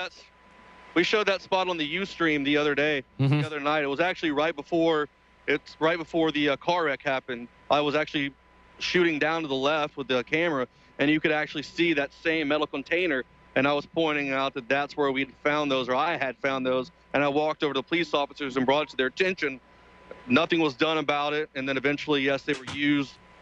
So, you know, hopefully that doesn't happen again. Hopefully people will, or the police will be a little bit more receptive if someone sees something or decides to give them a heads up. They can, you know, cause bodily harm to other people out here, or more than likely just trying to be peaceful and, like I said earlier, just wanting some closure, because there's a giant gaping wound here in Ferguson, and, you know, it's festering up, and people just want some healing. Well, I want to read this out. This is from USA Today at 9:01 p.m. Eastern, which is 8:01 Central. We're now at 8:13, and we've still received no official word from whoever's going to make the announcement. I guess the prosecutor over in Clayton. No indictment in Ferguson case. If you guys could go to the overhead camera on this. Yeah, there you go. No indictment in Ferguson case. A white police officer will not face charges for fatally shooting an unarmed black teenager in a case that set off violent protests and racial unrest throughout the country. An attorney close to the case said Monday night. The St. Louis County grand jury declined to indict Officer Darren Wilson, 28, for firing 6 shots in an August confrontation that killed 18-year-old Michael Brown, said Benjamin Crump, an attorney for the family. The decision has long been awaited, and following rioting that resembled war zone news footage in this predominantly black suburb of St. Louis. Missouri Governor Jay Nixon, a Democrat, called for calm after calling up the National Guard troops to stand by in case of unrest. Speaking before the decision was announced, he had urged that regardless of the decision, people on all sides need to show tolerance and mutual respect and restraint. So hopefully he's calling for the police to do that as well as the crowds. Crowds gathered around Ferguson Police Headquarters in anticipation of the announcement at the courthouse in Clayton, Missouri, another St. Louis suburb. A 12-person grand jury has been considering whether probable cause existed to bring charges against Wilson, 28, the white officer who fatally shot Brown, an 18-year-old black man, after their August 9th confrontation. The shooting inflamed tensions in a largely minority community that is patrolled by an overwhelmingly white police force. Brown's lifeless and bleeding body lay for more than 4 hours in a Ferguson residential street after the shooting, prompting dismay and anger as the crowd gathered. Protests turned to rioting and looting the following night. Police responded with armored vehicles, tear gas, triggering a nationwide debate over police tactics. The 12-person grand jury, including 9 whites and 3 African Americans, had been meeting in secret for months, hearing evidence and weighing whether Wilson should face charges that range from involuntary manslaughter to murder. So there you have it. That is at least the semi-official word coming from the attorney of the Brown family. And so, well, now we know what this verdict is. What's going to be interesting to see is what happens when the rest of the crowd finds out. It's amazing that we could be in the Central Texas Command Center, deep behind enemy lines, bringing you this information. I don't want to get caught up. And I do want to mention, we've been going now for over an hour, hour and 15 minutes broadcasting live. We haven't gone to one break. We're going to go to some breaks a little bit later, but we just want to get to this verdict being read out from the people in Clayton at the, I guess it's the St. Louis County Justice Center. Is that correct, Joe? Is that what it's called? Roger that, Rob. Do it as the Clayton Justice Center. It looks like we're going to it right now, guys. Bring up that feed. Okay. Hey. with that. Corey. But first and foremost, I'd like to again extend my deepest sympathies to the family of Michael Brown. As I've said in the past, I know that regardless of the circumstances here, they lost a loved one to violence. And I know that the pain that accompanies such a loss knows no bounds. On August 9th, Michael Brown was shot and killed by police officer Darren Wilson. Within minutes, various accounts of the incident began appearing on social media, accounts filled with speculation and little, if any, solid, accurate information. Almost immediately, neighbors began gathering and anger began growing because of the various descriptions of what had happened and because of the underlying tension between the police department and a significant part of the neighborhood. The St. Louis County Police conducted an extensive investigation at the crime scene, at times under very trying circumstances, interrupted at least once by random gunfire. Beginning that day and continuing for the next 3 months, along with the agents of the Federal Bureau of Investigation at the direction of Attorney General Eric Holder, located numerous individuals and gathered additional evidence and information. There it is on Drudge. Fully No aware charges. of the unfounded but growing concern in some parts of our community that the investigation and review of this tragic death might not be full and fair, I decided immediately that all of the physical evidence gathered, all people claiming to have witnessed any part or all of the shooting, and any and all other related matters would be presented to the grand jury. Grand juries of 12 members of this community selected by a judge in May of this year, long before this shooting occurred. I would like to briefly expand upon the unprecedented cooperation between the local and the federal authorities. When Attorney General Holder first announced the federal investigation just days after the shooting, he pledged that federal investigators would be working with local authorities as closely as possible at every step of the way and would follow the facts wherever they may take us. As General Holder and I both pledged, our separate investigations followed that trail of facts with no preconceived notion of where that journey would take us. Our only goal was that our investigation would be thorough and complete to give the grand jury, the Department of Justice, and ultimately the public all available evidence to make an informed decision. All evidence obtained by federal authorities was immediately shared with St. Louis County investigators. Likewise, all evidence gathered by St. Louis County Police was immediately shared with the federal investigators. Additionally, the Department of Justice conducted its own examination of all the physical evidence and performed its own autopsy. Another autopsy was performed at the request of the Brown family, and all of this information was also shared. Just as importantly, all testimony before the St. Louis County grand jury was immediately provided to the Department of Justice. So although the investigations are separate, both the local and the federal government have all of the same information and evidence. Our investigation and presentation of the evidence to the grand jury in St. Louis County has been completed.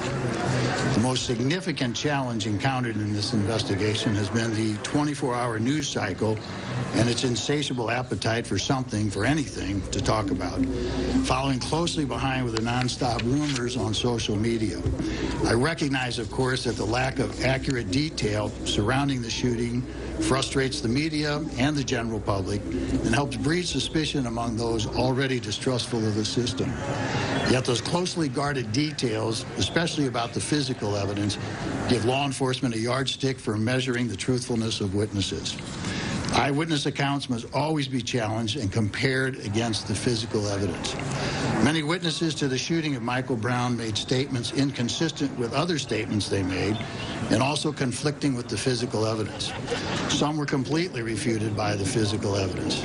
As an example, before the results of the private autopsy were released, witnesses on social media, during interviews with the media, and even during questioning by law enforcement, claimed that they saw Officer Wilson stand over Michael Brown and fire many rounds into his back.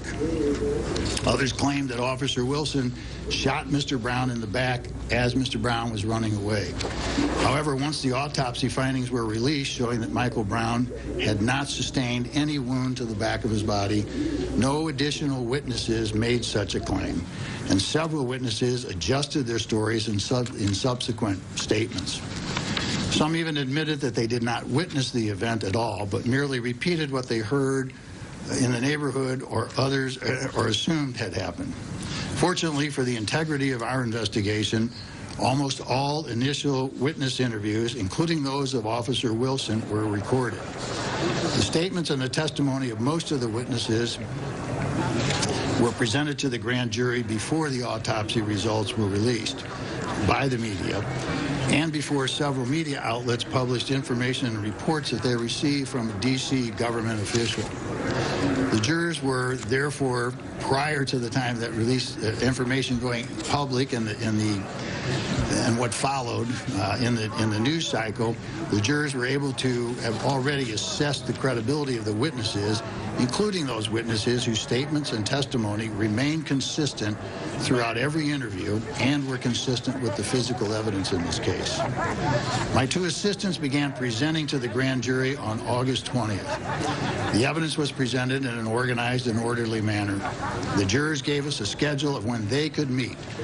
All 12 jurors were present for every session, and all 12 jurors heard every word of testimony and examined every item of evidence.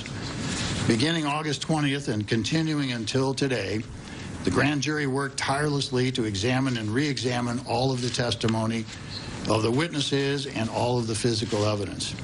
They were extremely engaged in the process, asking questions of every witness, requesting specific witnesses, requesting specific information, and asking for certain physical evidence. They met on 25 separate days in the last 3 months, heard more than 70 hours of testimony from about 60 witnesses, and reviewed hours and hours of recordings of media and law enforcement interviews by many of the witnesses who testified. They heard from 3 medical examiners and experts on blood, DNA, toxicology, firearms, and drug analysis.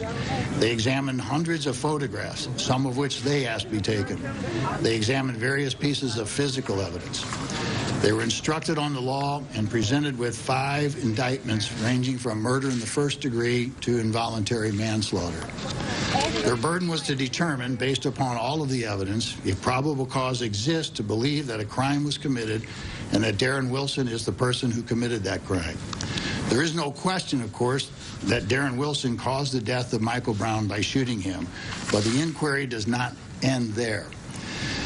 The law authorizes a law enforcement officer to use deadly force in certain situations. The law also allows all people to use deadly force to defend themselves in certain situations.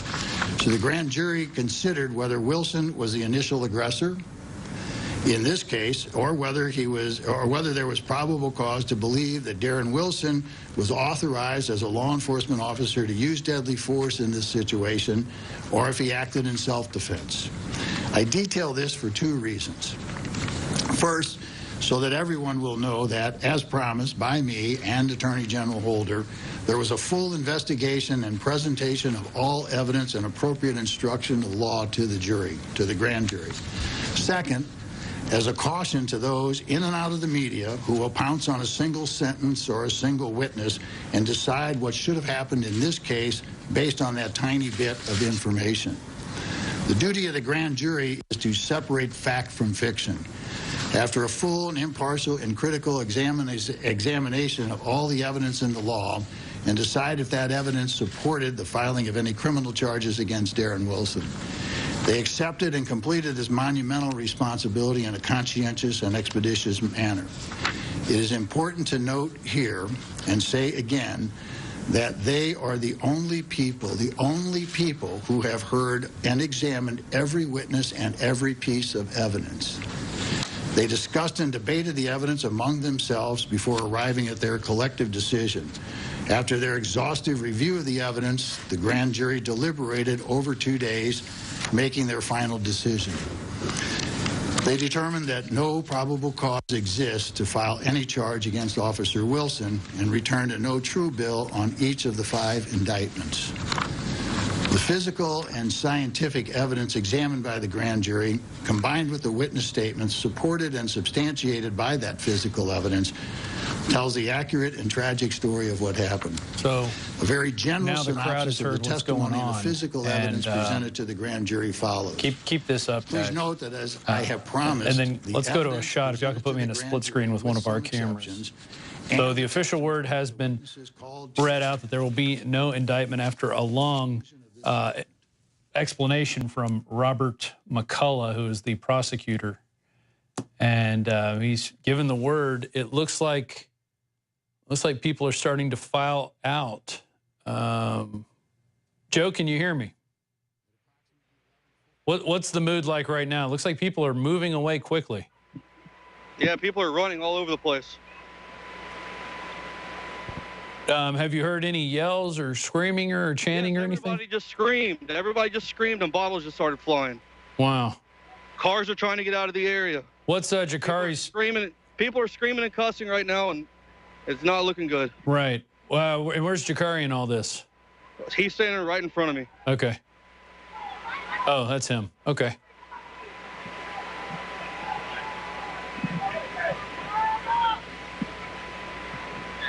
Can y'all bring in Jakari's audio feed so we can hear what's going on the streets?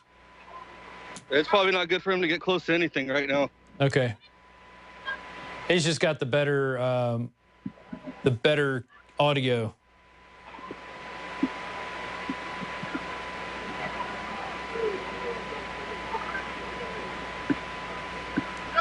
Okay. People are looking like they're having panic attacks and on the ground right now. Really?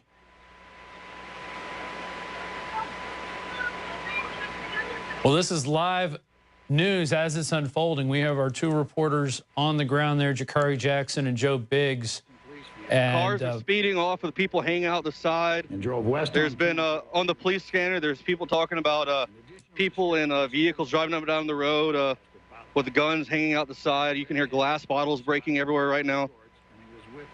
Yeah, people are angry. What are those the people with the yellow shirts? Are they observers? Amnesty Now. Okay.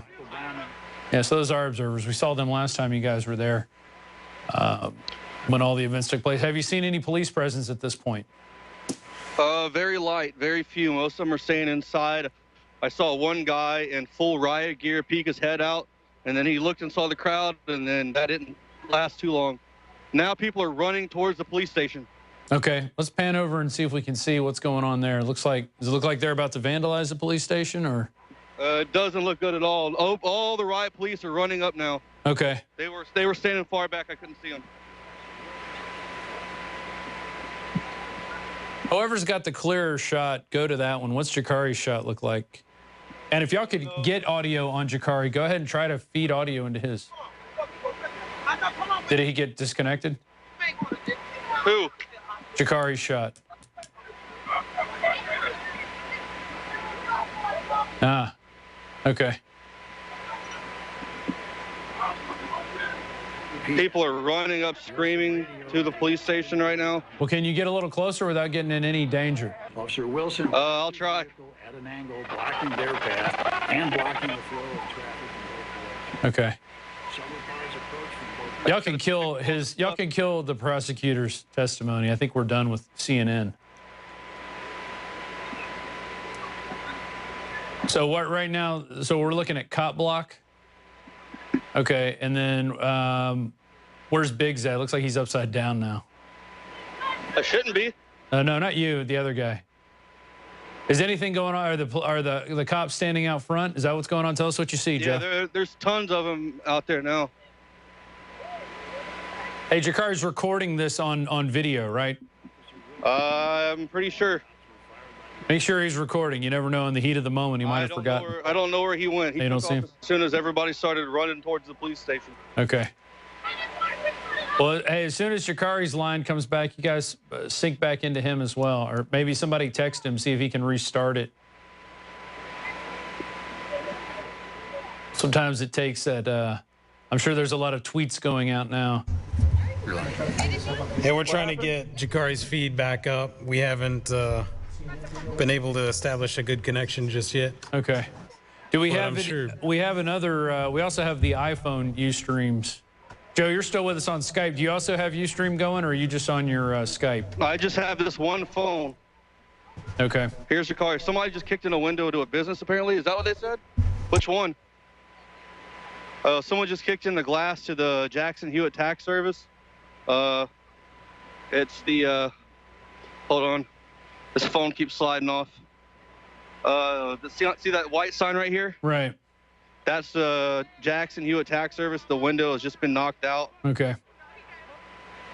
Hey, is Jakari recording right now? Jakari, are you recording with the camera as well? He said yes. Okay. Back over here. If you want to say hello to Jakari. Hey, Jakari. All right. Getting my stuff all together. You can join us on Alex Jones Live. My feed keeps cutting in and out because of the massive bandwidth out here, but I'm doing the best I can. So I thank everybody for joining me on Alex Jones Live, as well as on the Infowars Nightly News. So this is the verdict being announced. Yeah, you can see the riot cops over there. You guys probably can't see. I'm sorry on the Infowars Nightly News. But yeah, we're ready to see what's going to happen. They have the cops out here, and they have the streets blocked off. Some people are leaving, but a good amount of people are staying. Yeah. Yeah, it looked like people started running there in the beginning. Joe was describing how he was hearing broken bottles, people screaming. Obviously, people are mad about this. This is not the outcome they were looking for. But what would have, an indictment still could have been overturned by the prosecutor.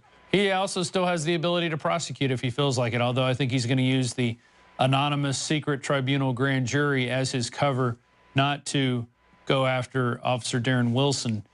Jakari is trying to get a little bit closer if you guys want to cut to him at all. Yeah, his feed seems to be going sporadic in and out, which... Well, in a minute, whenever you guys want me to, I'm going to try to break this tripod down. Okay. Go mobile with a Skype and walk around. Yeah, that's fine. Why don't you go ahead and do that? And hey, Jakari. There we're seeing some aerial footage from a local Fox TV station. 8:30, about almost 8:33 p.m. right now in Ferguson. So a lot of people up at the barricade. There looks like a small contingent of police officers with riot shields. But it doesn't look like anything widespread is broken out, at least in this part of Ferguson. But we're going to be monitoring this as we go along. Obviously, we have both our guys on the ground. They're going to be Ustreaming later after we break here from the live portion of the show. You can watch us at Infowars.com/show for the free stream. You can join us on PrisonPlanet.tv and share your username and password with up to 5 people. And also, on the roof. We're on the Alex Jones channel. And Joe right now is pointing out a sniper. How many snipers do you see on the roof? I don't know, but everybody, I can't see him yet for I'm too close to the building. But there's a lot of people getting very angry and pointing up at the roof. Yeah. And that's the roof of the fire station right there in Ferguson. What street are you on right now? What street is this? South Florissant. South Florissant. So just and as in terms of the quick trip where all the protests originally kicked off, how far is that from where you're standing? Maybe 2.5, 3 miles, if that. Okay. Quick 5-minute trip. Yeah. Now, are you guys able to get out in your vehicle, or are you blocked inside the blocked off area? We picked a spot further down. Okay. And if you guys can cut our feed real quick so no one knows where we're at. Yeah. Are you guys going back to your car? Yeah, I'm going to take this tripod and put it up so I can be a little bit more mobile. Okay. And not have as much stuff so I can stay live with you guys on Skype. Sure. Also, if you could run your, someone could run the other phone on Ustream just so we can. We don't have a way to hook all that together. Oh, you don't? Okay. No, I'm going to have to run Skype for now, and then when we're done, I'll go to Ustream. Okay, gotcha. All right, well, we'll check back in with those guys in just a second. We've got more going on here. Man, obviously, this is not the outcome people were looking for, especially the protesters there. But as we pointed out weeks ago, it didn't look like there was enough evidence to indict Darren Wilson. If you guys want to bring up the Alex Jones channel real quick, we can go down to Paul Watson's playlist, and he's got the truth about the Michael Brown killing. I think it's called The Truth of the Michael Brown Killing, but I'm not sure. If y'all could bring that up, we could look at it real quick. It's on the Alex Jones channel. And he really lays out the evidence. Just scroll down to the Paul Joseph Watson playlist. No, just scroll. Keep going. Got a lot of videos on this, hooked up in this channel. There's The Truth About the Michael Brown Shooting. That one right there. So, and there in 8 minutes, he lays out why people are not going to get the outcome that they just saw. And in fact, if you guys can cue that up, can y'all cue that up with audio, or is that something, or did y'all download that? We've dedicated the audio to the live feeds. Okay. So we can do it. We just got to give us a second. Yeah. Okay. Well, in the meantime,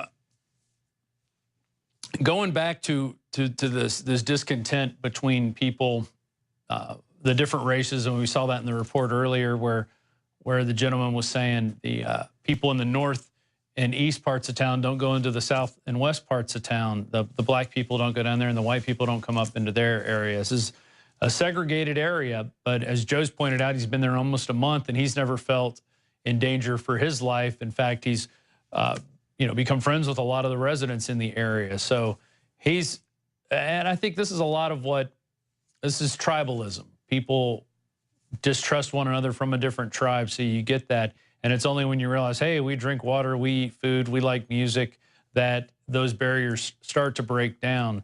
And I want to go to all right, we got that report. You got that ready? Want to go to that? Yeah, let's go to, this is Paul Watson's report, and this is the truth about the Michael Brown shooting, and he's going to lay out pretty convincing evidence as to why we saw the no indictment verdict handed down by the grand jury. So if we're ready for that, let's go to it.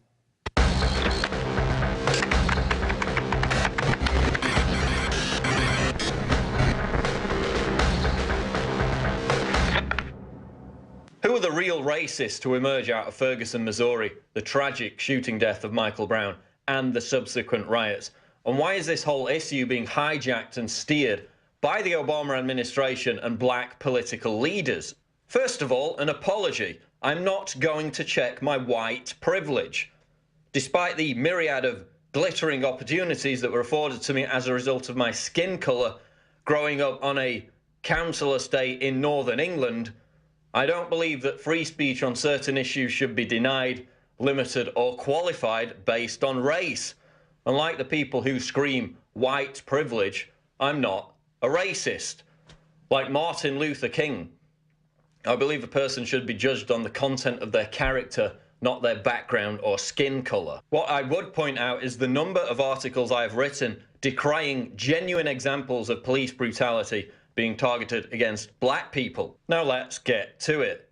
Thousands of Americans, predominantly blacks, but many, many white liberals who have taken the same stance, have concluded that Officer Darren Wilson was guilty of first-degree murder when he shot Michael Brown. And how have they come to this conclusion? Well, it can't be based on the actual evidence behind what happened, which clearly indicates that Wilson acted in self-defense and did not deliberately murder Brown. Brown was a criminal who robbed a convenience store just before the shooting. The majority of witnesses to the shooting, all of whom were black, say that Brown attacked Wilson and attempted to grab his gun in the patrol car. The ballistics evidence from the autopsy of Michael Brown and the wound to his hand are fully consistent with Wilson's explanation that Brown was reaching for his gun. The autopsy results also show that Brown did not have his hands raised in surrender when he was shot by Officer Wilson. Forensic pathologist Judy Melinek asserts that the autopsy results did not support those who claim Brown was attempting to flee or surrender when Wilson shot him in the street. Every piece of evidence demolishes the claim that Brown was an innocent victim with his hands up in the air when he was shot by Wilson. He was not shot because he was black. He was shot because he was assaulting and maybe even attempting to murder Wilson. Given that the evidence clearly shows that Wilson was not guilty of first-degree murder, second-degree murder, or even manslaughter, why have Ferguson protesters and agitators come to this conclusion? And why did they come to this conclusion before any of the evidence was even presented? Well, we know why. Because Michael Brown was black and Officer Wilson was white. And no amount of hard evidence is going to dissuade them from that narrative. They've already determined Wilson's guilt based on the colour of his skin. They've made a racist rush to judgment and then exploited that fallacy in some cases to burn down and loot their own communities. Why won't President Obama come out and say, you know what, Darren Wilson is not guilty, and it's a good thing that he wasn't indicted. It's unfortunate that this young black child was gunned down, but you know whose fault it was? What about his parents? His parents are complaining. They're the ones that raised him. If they had raised him right, he would have had some respect for authority. He wouldn't have robbed this convenience store. He would have listened to the police. He wouldn't have charged the police. Who charges a policeman when they have a gun pointed at you and they're telling you to freeze? Who charges? Who attacks a policeman through his car and starts punching him in the face and tries to take his gun? Not a kid who's raised very well. And in fact, why don't we blame the welfare state, and the poverty in which these kids grow up in, and the war on drugs, and all the things that the government does to create Michael Browns, and all the Michael Browns who are born out of wedlock to women without husbands because of the welfare state. This is not about racism. And Darren Wilson didn't do anything wrong. He was doing his job. But now what are we telling policemen? Hey, you can't protect yourself. You can't shoot a criminal who's trying to kill you, because if they happen to be black, well, then you might end up in jail, or you're going to have to live in hiding for like your whole life, because you're automatically guilty if you're white and you shoot somebody who's black, no matter what the circumstances are. You're a racist and you're a murderer. The grand jury is likely to acquit Officer Darren Wilson based on actual evidence, not the colour of his skin. And even if we don't see more unrest in the aftermath of the verdict, the damage, to a large extent, has already been done. Here's the truth about Ferguson. This is being hijacked by the Obama administration, by the establishment itself, to delegitimize opposition to the genuine problem of police brutality. Why weren't blacks up in arms when Eric Garner, a black man, was choked to death by a white police officer in New York City earlier this summer for the crime of selling cigarettes? Why weren't liberals up in arms when the Albuquerque Police Department gunned down a homeless man, James Boyd, in cold blood? Were there sporadic protests? Well, sure. Was it anything like the sustained unrest that we saw in Ferguson? No way. Despite the fact that, unlike the Michael Brown case, these were flagrant examples of outrageous police brutality. And why is that? Why are the cut and dried cases buried in local media and forgotten about, while the Trayvon Martins and Michael Browns are seized upon as national causes by the mainstream media and by black political leaders? Why is Barack Obama meeting with Ferguson organizers and encouraging them to stay the course? Why is Al Sharpton, the FBI snitch, an alleged cocaine dealer, and Uncle Tom who doesn't give a damn about black people, acting as a conduit for the White House while stirring up resentment in Ferguson? Why is the Obama administration itself, just as it did during the Trayvon Martin controversy, fostering outrage and unrest over a case which, if you study the evidence carefully, clearly does not prove police brutality? Because the government doesn't care about police brutality. The government does not care about blacks. It does care about divide and conquer.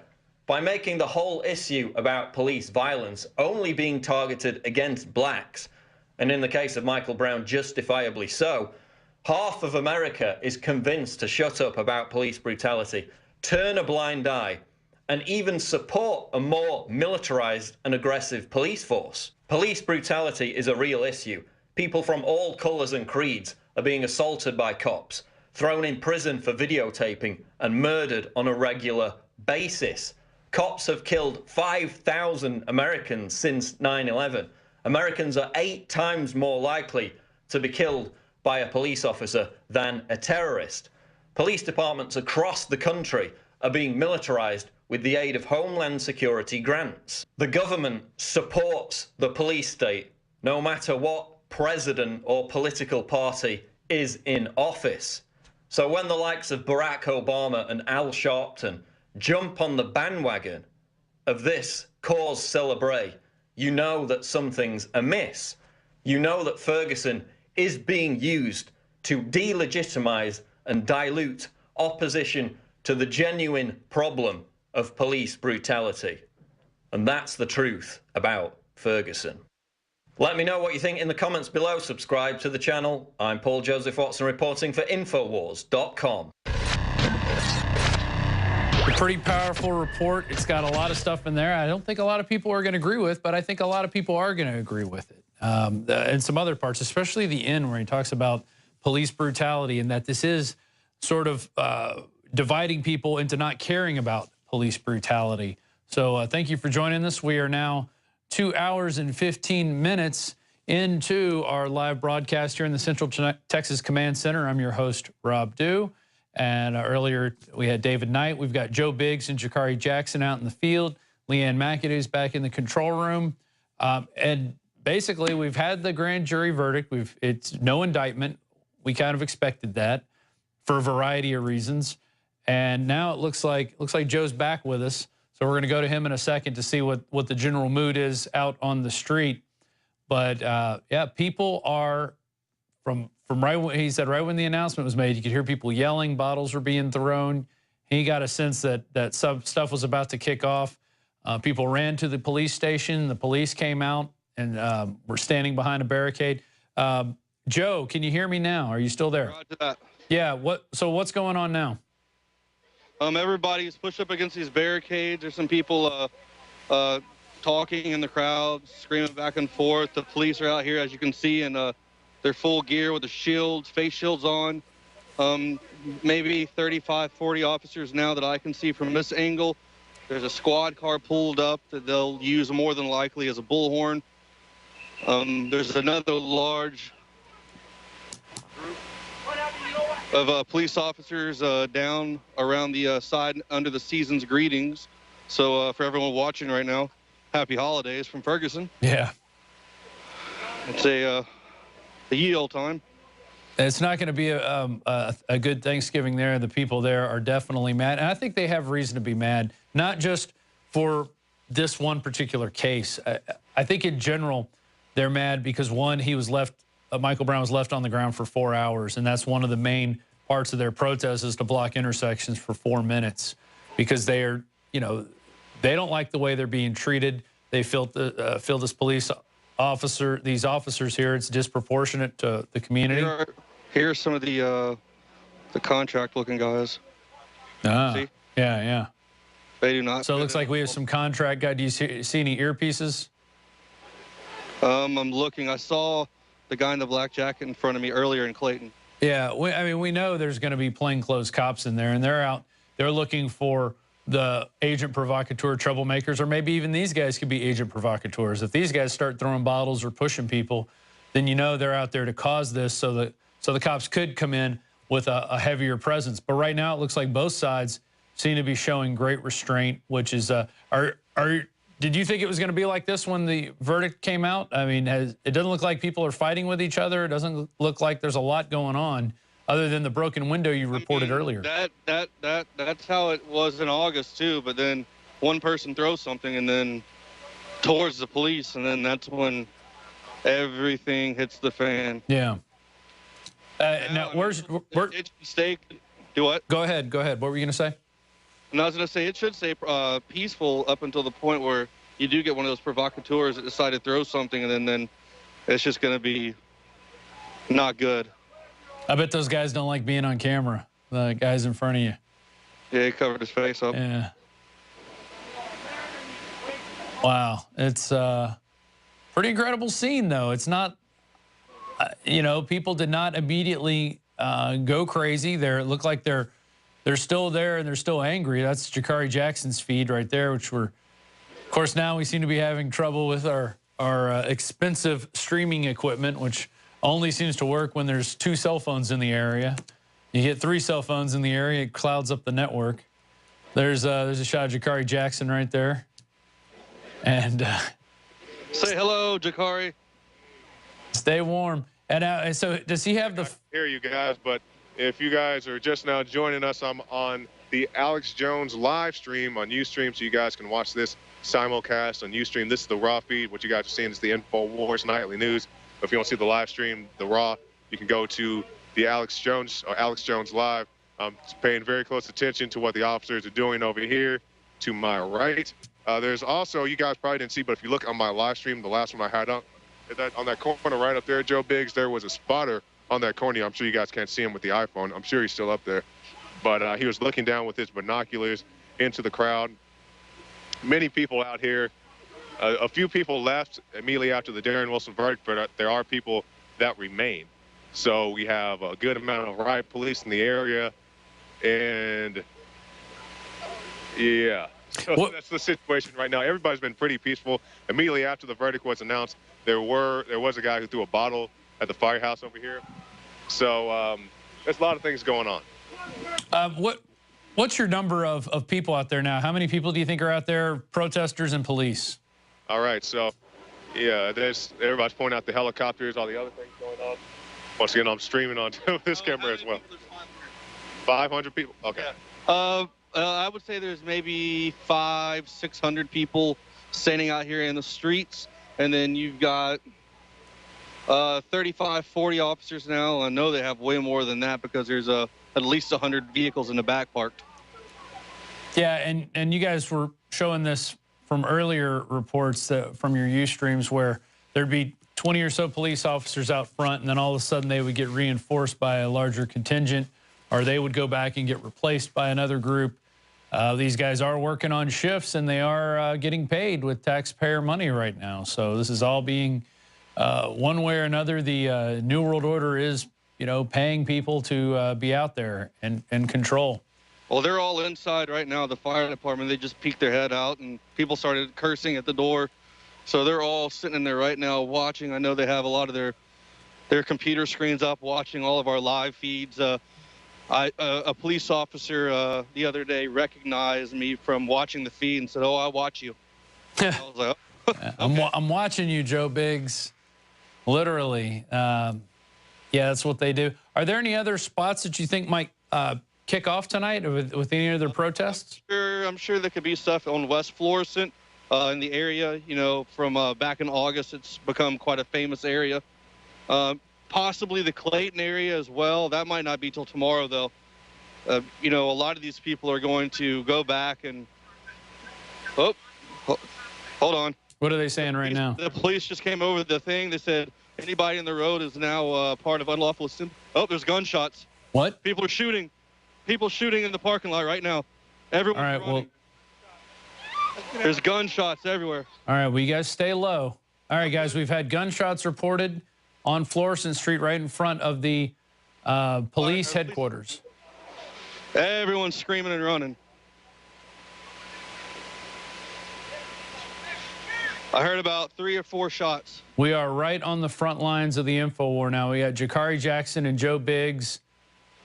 It doesn't look like everybody's scattered. It still looks like there's a big group of people, but we did just see a bunch run. Yeah, most of the people from the road did. Right after the police officer came over the radio, he told everyone to disperse because it was unlawful assembly. Then you heard the gunshots. Did it sound like it was a shot coming from the protest area or from the police area? The parking lot across the road where we've been streaming at the past few days. Our undercover friends, they still look like they're standing down undercover? They're staying. Oh, someone just threw a bottle in towards the police area. I just saw that. It just flew over. It just went right over towards the squad car. That was crazy.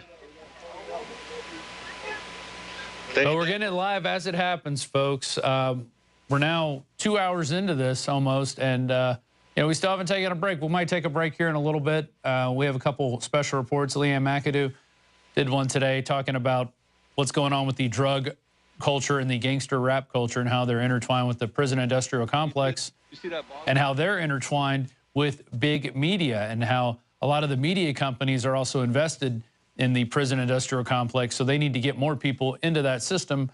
And what's one way to do that is to glorify drug dealing and violence to young kids to get them into that lifestyle, which then, well, puts them into the prison.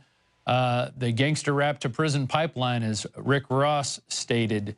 And she's got a report on that coming up.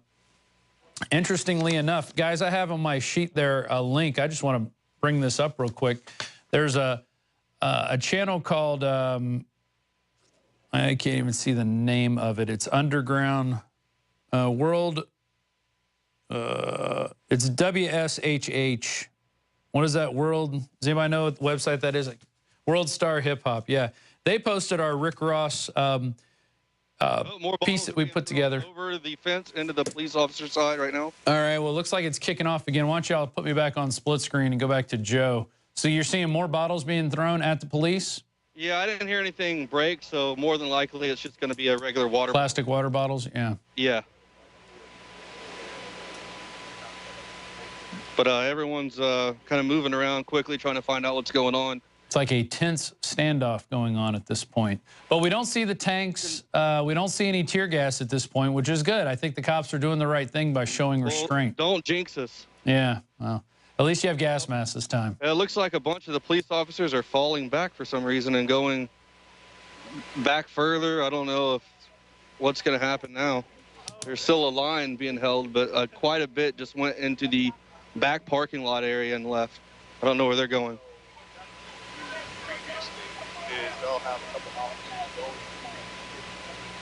You guys there? Yeah, well, I'm watching right now in amazement that we're able to, essentially see. We have our eyes on the ground. This is Joe Biggs's Skype feed, which Skype seems to be working really well now. Our Ustream is kind of going in and out, but if you want to go see those feeds live, you can go to ustream.tv. And he's on Alex Jones Live. Is that correct right now? Is that where Jakari's at? Roger that. That's where he is. Okay, and then later on, you're going to be going to Real Alex Jones, ustream.tv/Real Alex Jones.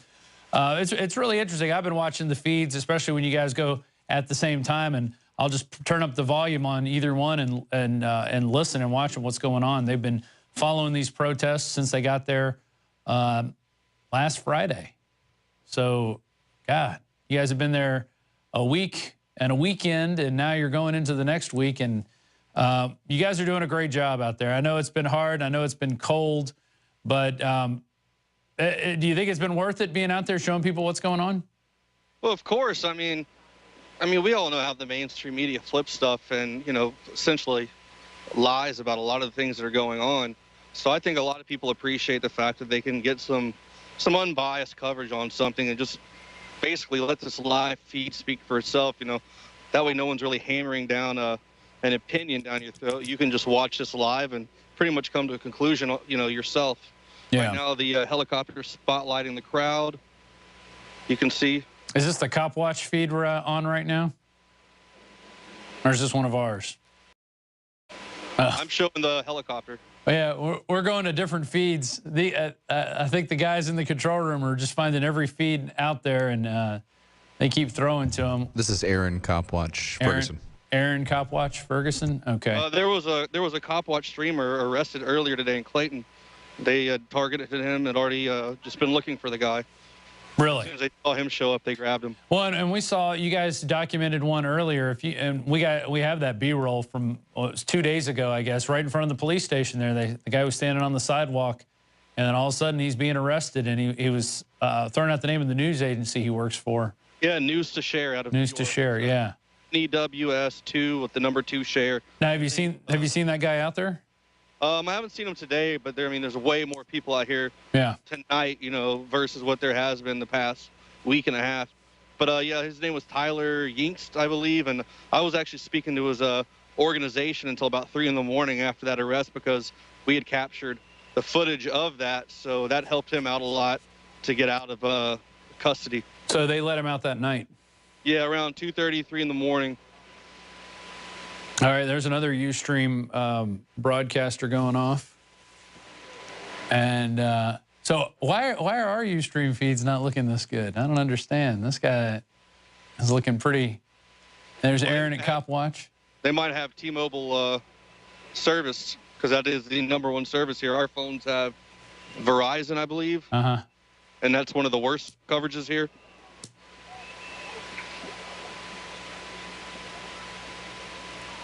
So, Joe, are you still back at the police station? I guess we're on your feed right now. I'm directly in between the police station and the fire department. Okay. You can see. And it looks like there's a standoff, but it doesn't look like anybody's, the protesters are not advancing towards the police. They're staying behind the line. There's a cluster right there of the SWAT officers, and they are staying in a tight group. They're basically a cube right now. They have the shields in the front, and it looks like if someone tries to bust down the barrier, the metal barrier over here, that they will advance and try to essentially block that area off so protesters can advance on the officers behind that wall.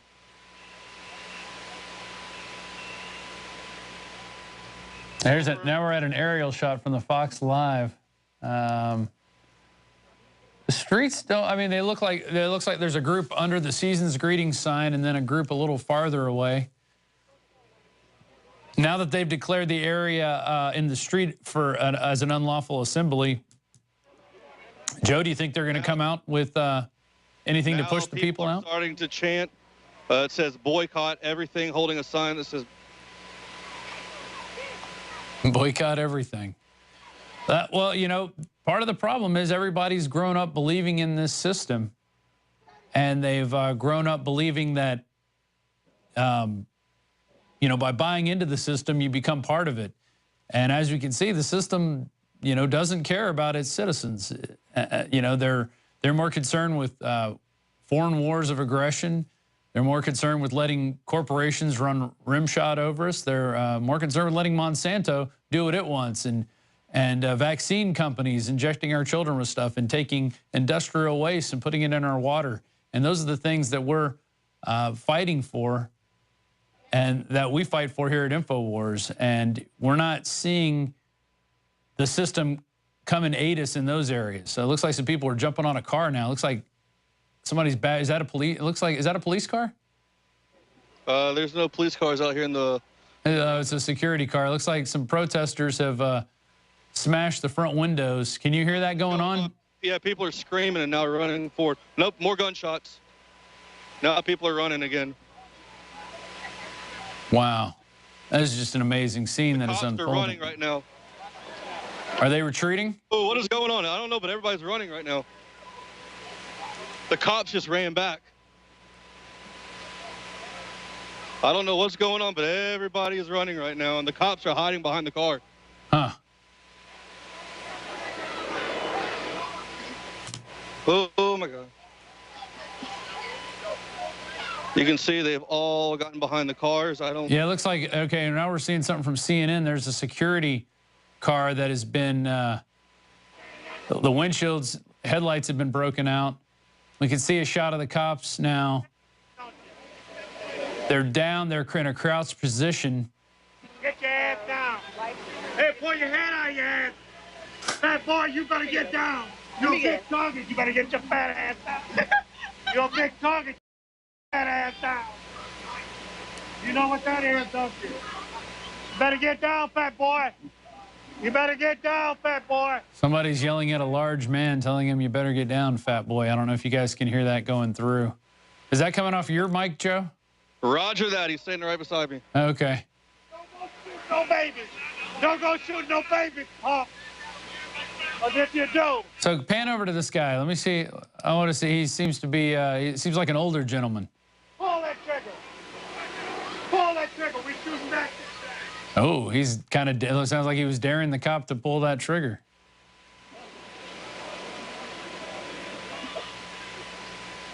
But the cops seem to be standing down. They're behind the cars right now. Yeah. Which, you know, compared to the response they gave last time, which was overt force and even to the point of firing tear gas and rubber bullets at Al Jazeera media, you know, we're not seeing that now. We're seeing them kind of stand down and let these people at least speak their mind. It looks like one car has been damaged, a security car, but so far, and a few gunshots have been heard, but it doesn't look like, you don't see anybody, nobody's been calling for an ambulance or anything. Nobody's saying they've been hit. Joe, is that correct? I haven't heard anything to that nature whatsoever here on the ground. All right, now can you see Jakari? Are you near him? He was behind me a second ago, but he tends to venture. Oh, there he is. He's on the right. Okay. Here he is. Look. Say hello. Oh, there he is. Sorry if I'm leaning back, guys. I've been sitting up for... Go ahead, Jakari. Crap. So now I'm just shooting B-roll, so you're going to have to rely on Joe for the live feed. Yeah. There's quite a few helicopters still in the area. There's one right here flying over. People in the crowd are screaming out that they're scared. Cops, police officers are running now to the rear. I don't know if there's people coming in from the backside. What's behind this police station? 100 cop cars. So it's just a big parking lot back there. It's a giant parking lot. I'm sure our viewers can't see, but way on that far side, there's a guy standing up with his hand on his gun. Hmm. And this is a handgun you're talking about, not like a... Yeah, handgun. Yeah. He said a handgun. They're pulling up another squad car right now. I don't know what that's going to do. Just more protection. Something else with them hide behind, I imagine. Yeah, I guess they're pulling up more cars to use the shields. Everything is tense. Hey, you guys are doing a great job in there going to the different shots. For people watching at home, we're pulling in different sources. They're moving back. They're pulling up another cop vehicle right now to use as a shield. Yeah. Looks like they have 3 up there now. Is that correct? Yeah, roger that. 3 vehicles.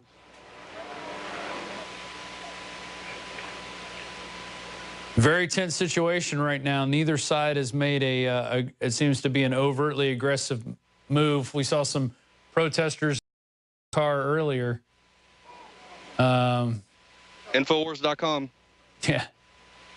Yeah, we're live, people. It's 9:07. We've gone 2+ hours into this, and I wouldn't mind going to a 5-minute break and playing a report, but you think you're ready for a quick break to kind of regroup and assess the situation? Yeah, I'd like to put my hand down for a minute where I'm not holding this and get a drink of water. Sure. Okay. Why don't you get a drink of water, guys? Tell Jakari in a little bit to try his good Ustream again, see if we can get a bit better signal. And Joe, how's his did he totally cut that stream out and he's on his phone? Is that the way it's working? Not you, Joe Biggs, but Joe. He's just filming right now. I'm getting B-roll. Okay. I'd like him to try it back in a little while and see if we can get a better shot. But yeah, Rob, the Teradek, there's so many cell phone signals out there that are eating up absolutely all of the bandwidth on both of his devices that he has just abandoned them. I know, I hear you. And then I look at these other amazing views we've gone to from everybody else's Ustreams. They've seemed to have figured out how to do this. But we're learning as we go here. So it's the phone carrier. Well, I think we have all the dongles for all the phone carriers. I think we beat that. Yes, we do. We have for all the phone carriers, but maybe he just needs a cell tower in his backpack. We can just walk around. Maybe that would work. Yeah. All right. Well, let's go to. Hey, Leanne, you want to introduce your piece? Get on a mic. I want you to introduce it here in a second. We'll go to a break after this, and then we'll pick up and see what's going on with Joe and Jakari down on the ground in Ferguson. Right now, it looks like cops are lining up a bunch of cars to form a protective barrier, and the police are massing behind that. From this World Star Hip Hop, is that what it is? World Star Hip Hop. They posted our Rick Ross piece that we put up. It's on the Alex Jones channel now, talking about the CIA drug connection and how that relates to the prison pipeline into the prison industrial complex. Well, it's received nearly 400,000 views, 382,000. On our channel, it's got about 60,000. So it's amazing to see somebody else grab something on another venue, and that's how big the web is. You cannot contain the web. If they stop our channel, we can still get the information out there. People can still grab it and send it to their friends and talk about this, and it gets the conversation going. This was a big debate that came out in the late 80s, early 90s about the CIA crack cocaine connection with Gary Webb writing the Dark Alliance series. And it's, we're still talking about it today because no one's ever been held accountable in the CIA for this, for bringing these drugs in. It's always like this. We always see, and now we got Obama, I guess, making a statement. Oh, yeah. I'm sure he's satisfied with how this is going to go. This is going to turn into a state-run riot, essentially, and the state is fully in charge of how they disseminate the information. The grand jury came to a decision at 1. They waited until 8 o'clock, 8:15 actually. They put it out there, although USA Today and others had put out the story before that. USA Today, as we read, no indictment in Ferguson case. Something we predicted here on all fronts. But we're going to go to a break right now and then regroup with our guys out in the field, see what we can find out. Leanne, are you on a microphone? Can you give your report a proper introduction? Yeah, well, we have the rapper Rick Ross just released his 7th studio album today. And of course, when we had the real Rick Ross in studio here, he was basically explaining how, you know, here we have this rapper who appropriated his name and his image and is basically like putting this lie out there of how he's made so much money selling drugs and it's so amazing to live his this name's not gangster Rick lifestyle. or Ross either. It's not even none at close. all. And you know, he's just made a lot of money off of pretending to be someone else, and he's convincing a lot of young people that they too can become a star if they just get out on the streets and sling drugs. And even though, you know, more people know him now more for talking about how he likes to eat pears, it's helping him with his diet, and he's lost all this weight, and we know he's not out there the neighborhood drug dealer. He's still, now his 7th album is going with this. So basically, I'm going to talk about how that is just a big lie, and it's all part of the media machine.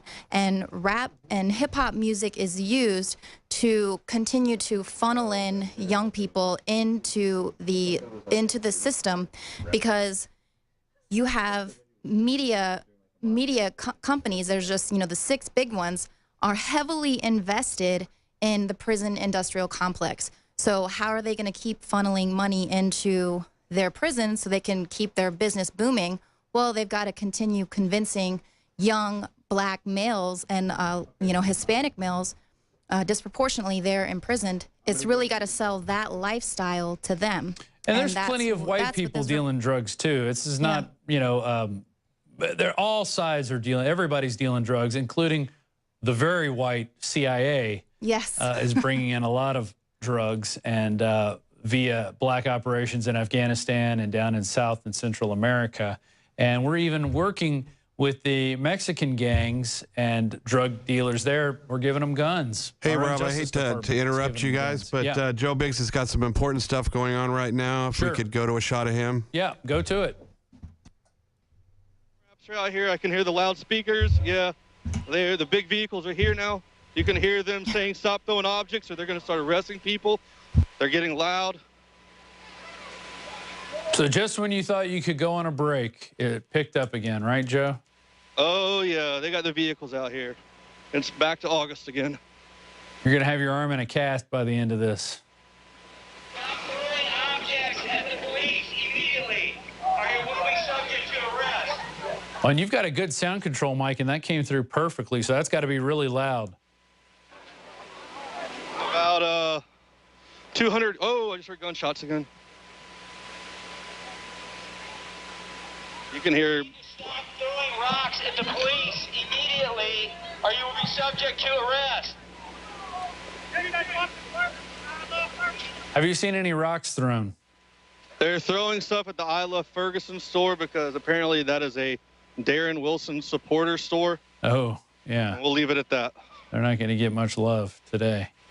First, immediately, if you are in the middle of the street, you are unlawfully assembled, you will... Oh, there's gunshots. More gunshots. Yeah, I heard that one. And we've got a mic that specially controls the sound. It's not an omnidirectional, although you might want to try to plug in a shotgun mic so you can actually aim it at areas. They just threw a bottle into this building right in front of me. Yeah. Through the window.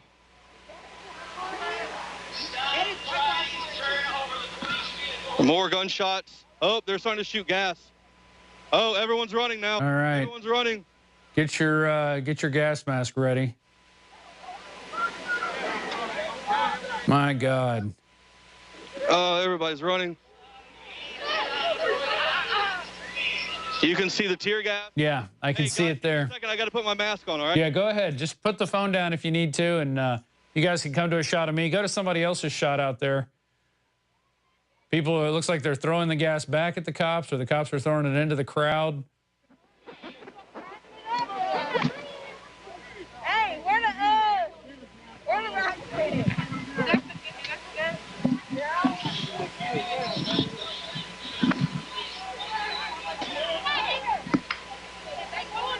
Yeah, this was bound to happen. I thought it was gonna. That's pretty interesting. Showing that with you got the president there talking about real issues. Like, how about all the immigrants that you've just allowed into our country by keeping our border wide open?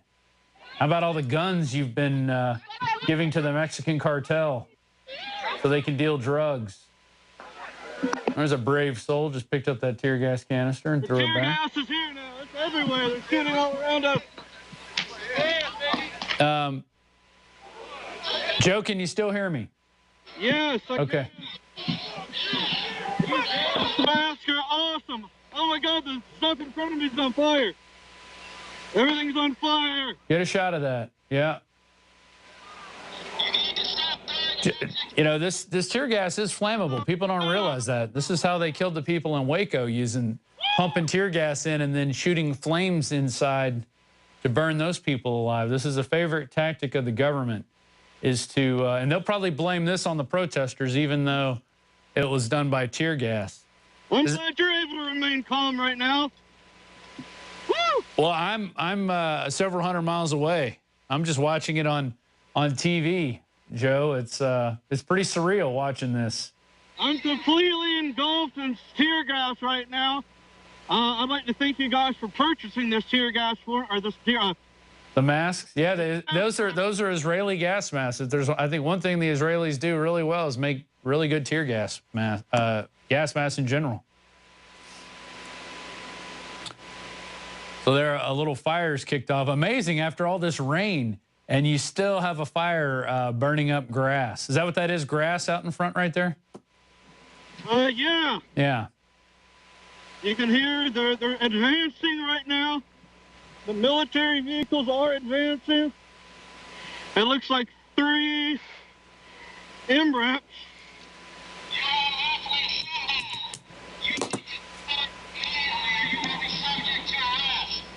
Well, there's a good aerial shot. Wow. Here they come. The dichotomy of the president telling everybody to relax, and civil rights leaders. He's going to go play some golf soon. And enforcement officials. I've got my race baiters out there working to help inflame the issues. Solutions. We're not worried about real police violence in other areas where it's cut and dry. We're worried about this ambiguous case. Go to your shot. Go to Biggs' shot. You look like you're on another planet now, Biggs. Yeah, planet hell. Planet tyranny. Planet police state. Ferguson is now the prison planet. There's the tank right there. Do they know your press? You think they're going to shoot at you? I think the big Infowars microphone gives it away. Good. That's why we gave you the big one. Look at that fire. I mean, it's been raining there for days, and yet a grass fire kicks off from these incendiary devices. They got shotguns. Hopefully I don't get shot again. They're pointing right over here. You got your hands up, right?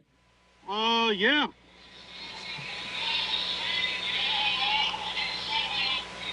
Now, which way are they going? Are they going back into... They're going back towards the police station and the fire department. They are assaulting down South Florissant in the direction of that. It looks like most people are scattered because they don't have these amazing gas masks. Yeah. It looks like they're shining the light at you, assessing you right now. Do they know you mean no harm, right? Hope they don't think you started that fire. No, I wouldn't stand beside it if I did. You're just trying to get a little warmth. Did those vehicles come from the police station or did they come from down the street? Okay. God, they both got their spotlights on you. That's okay. They can follow me on Twitter at Rambo Biggs. There you go. Maybe that's what they're looking for. Maybe they're trying to figure out what you're wearing. Like, why isn't he running from all this gas? Are they all wearing gas masks? Oh, yeah, of course. There are hundreds and hundreds of police officers out here. So right now, Alex would say, go up and talk to the cops, engage in them. Don't do that. I don't think you should go anywhere near them. Don't take a step towards them. They're getting shot again. Right.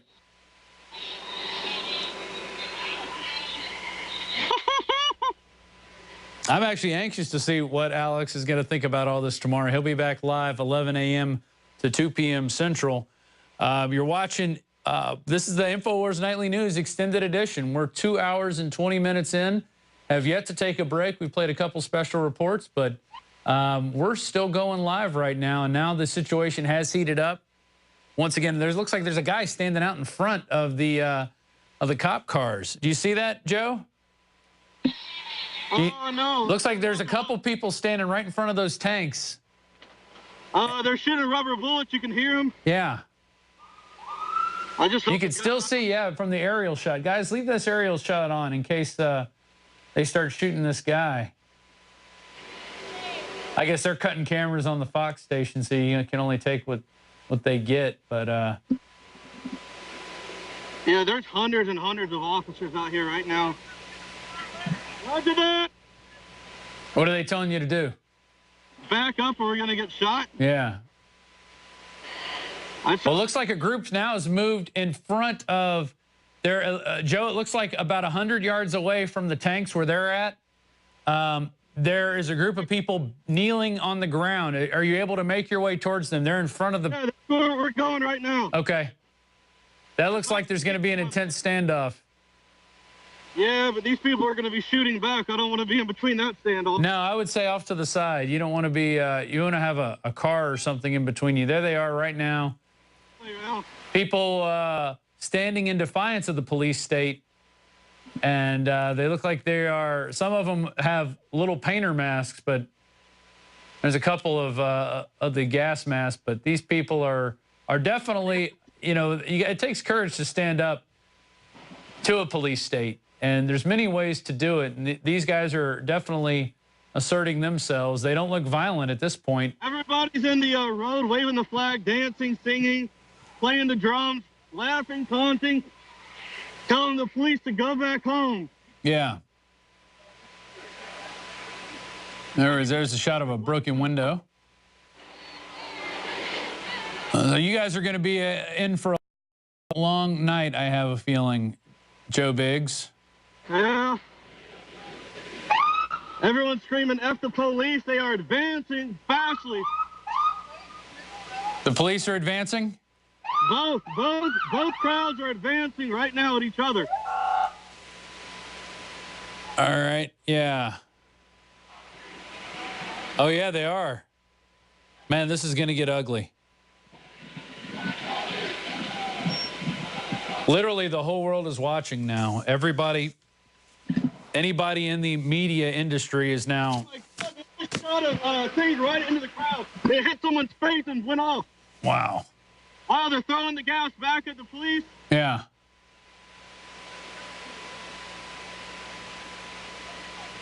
This is exactly what happened the last time you guys were there in your first trip. This is the same thing is now kicked off. The police showed restraint for about, let's see, about an hour. About an hour, and about 10 minutes ago, they started throwing gas into the crowd. Are those rubber bullets? No, they're shooting tons of gas and flashbangs. Oh! Keep your head down.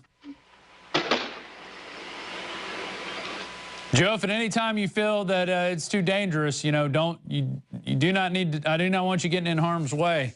Hey, do you know where Jakari is? Do you see him? Jakari. He's right in front of me. Okay, good. You guys try to stay together. That's the best thing you could do at this point. Look at that. No, you're good. Infowars gas masks in action, folks. And that's, once again, thanks to your support, we're able to send our reporters out there and see what's going on. You can see people scattering now. We're on a overhead shot from CNN. There is gas everywhere. This looks like a Hollywood production. I don't think this could be scripted any better than... Brought to you by the Obama... Look at that. This is some amazing footage. There's tons of... Someone threw a chair or a table, looks like. The glass is busted out here. Yeah. More glass busted out everywhere. This is the Mexican restaurant. The Quiznos is busted out. And see, you know, taking this out on small business owners isn't going to change anything. You know, I think when they were directing their protest at the police station, that's where, you know, that's where the issue is. It's not with small business owners. Quiznos isn't necessarily a small business, but it could be franchised out. But a Mexican restaurant, 9 times out of 10, those are small businesses. People are shooting now. I heard gunshots. Is it handguns or do you hear rifles? Sound like a handgun. Yeah. Shikari. Hey, Shikari, good? Once again, our guys are being protected by infidel body armor while being out there. This is a very intense situation right now. The cops have definitely deployed their forces there trying to push the protesters back. But Joe, there's no dead end to this road, right? It goes on for miles. So this could go on for all night. Yeah, this could go on for quite some time.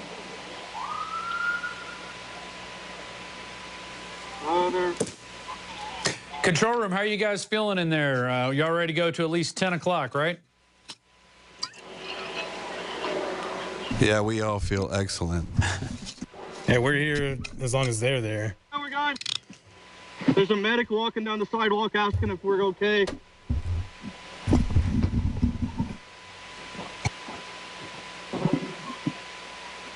We're behind the police officers now, walking down South Florissant. I want to check my favorite Italian restaurant and make sure that it hasn't been damaged because they have awesome food. They have awesome stuff. It looks like that's okay.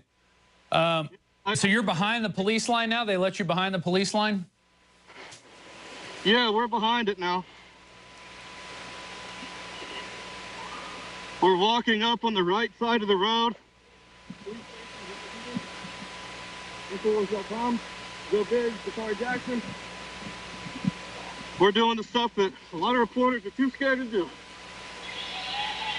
Yeah, it does take courage to go out there, and you know, you haven't seen any action like this in these past 10 days.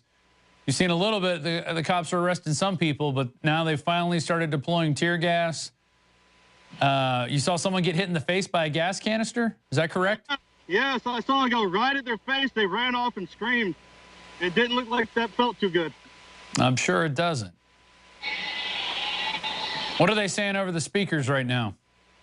It's pointed towards the front. There's cops running over here now. So you're back over by the police station in the barricade from earlier today? Yes. I'm walking along the side of the advancement of the police officers. And at this point, they don't seem to be targeting journalists. Is that correct? It's still early.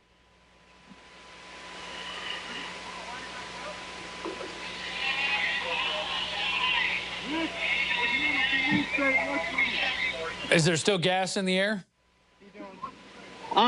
It's not a heavy smell right now. I don't feel my ears burning, so I think it's starting to go away. Yeah.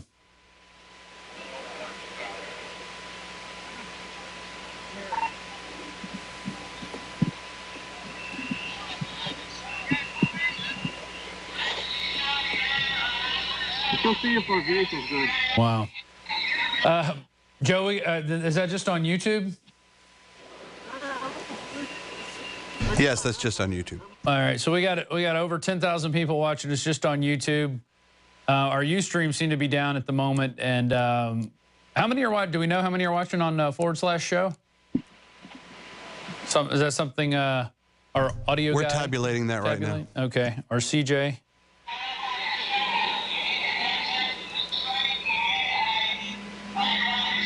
Certainly a tense situation, and Joe, are you guys regrouping, or what are you doing right now? You guys don't see us? I can see you, yeah. I mean, are you walking away from the action, or are you walking towards the action? Is what? What do you think I do? I'm now going in front of the police. I wouldn't do that. I know, that's why I'm here.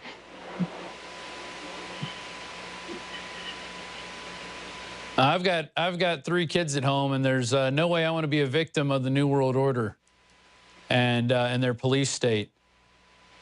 Because this is what they think they need. Their object, this is your pressure from above and pressure from below.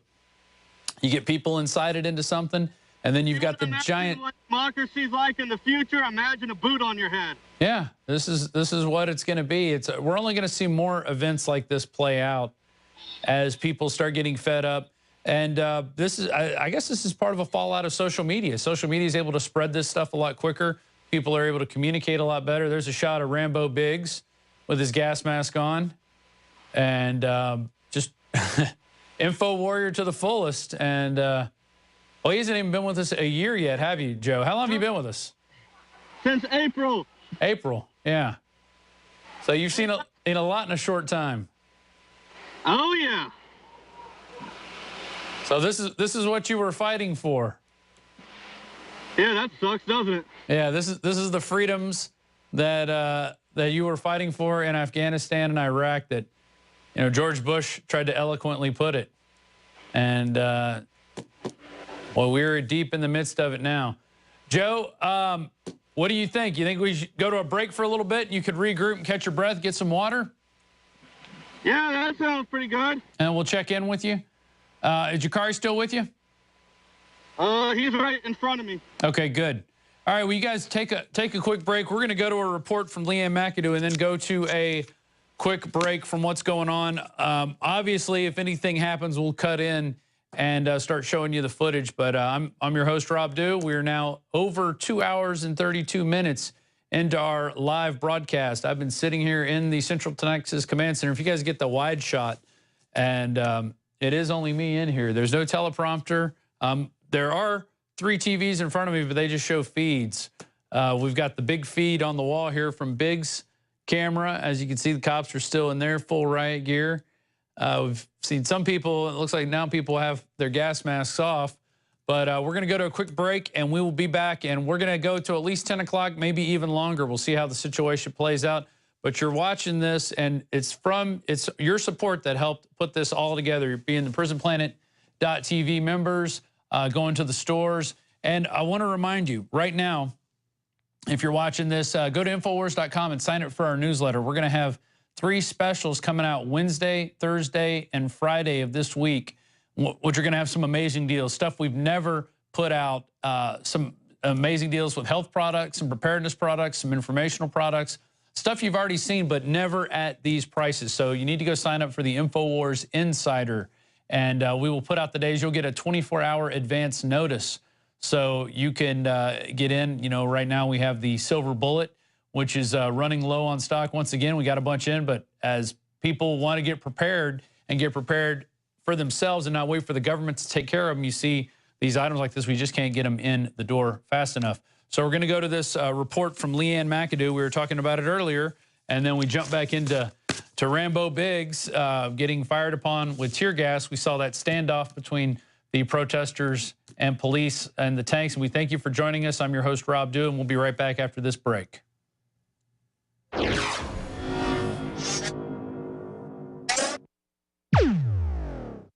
In the past decade, we have witnessed unparalleled scientific discoveries in the area of health. But no one has put together a formula that focuses directly on brain health, nerve growth factors, and optimizing your cellular energy at the same time. DNA Force is one of the most expensive formulas to produce. Some of the ingredients in DNA Force are $12,000 a kilogram. We are using the coveted, patented, only American source of PQQ, CoQ10, and more. You want the best that's out there at the lowest price anywhere? Well, we're bringing you a total win-win. The ultimate value, cutting-edge, trailblazing game changer that also supports the InfoWar. We have produced a limited run of DNA Force, and it will take up to 12 weeks to produce more once we sell out. Secure your DNA Force today at InfoWarsLife.com or call toll-free 888-253-3139. DNA Force from InfoWars Life. The average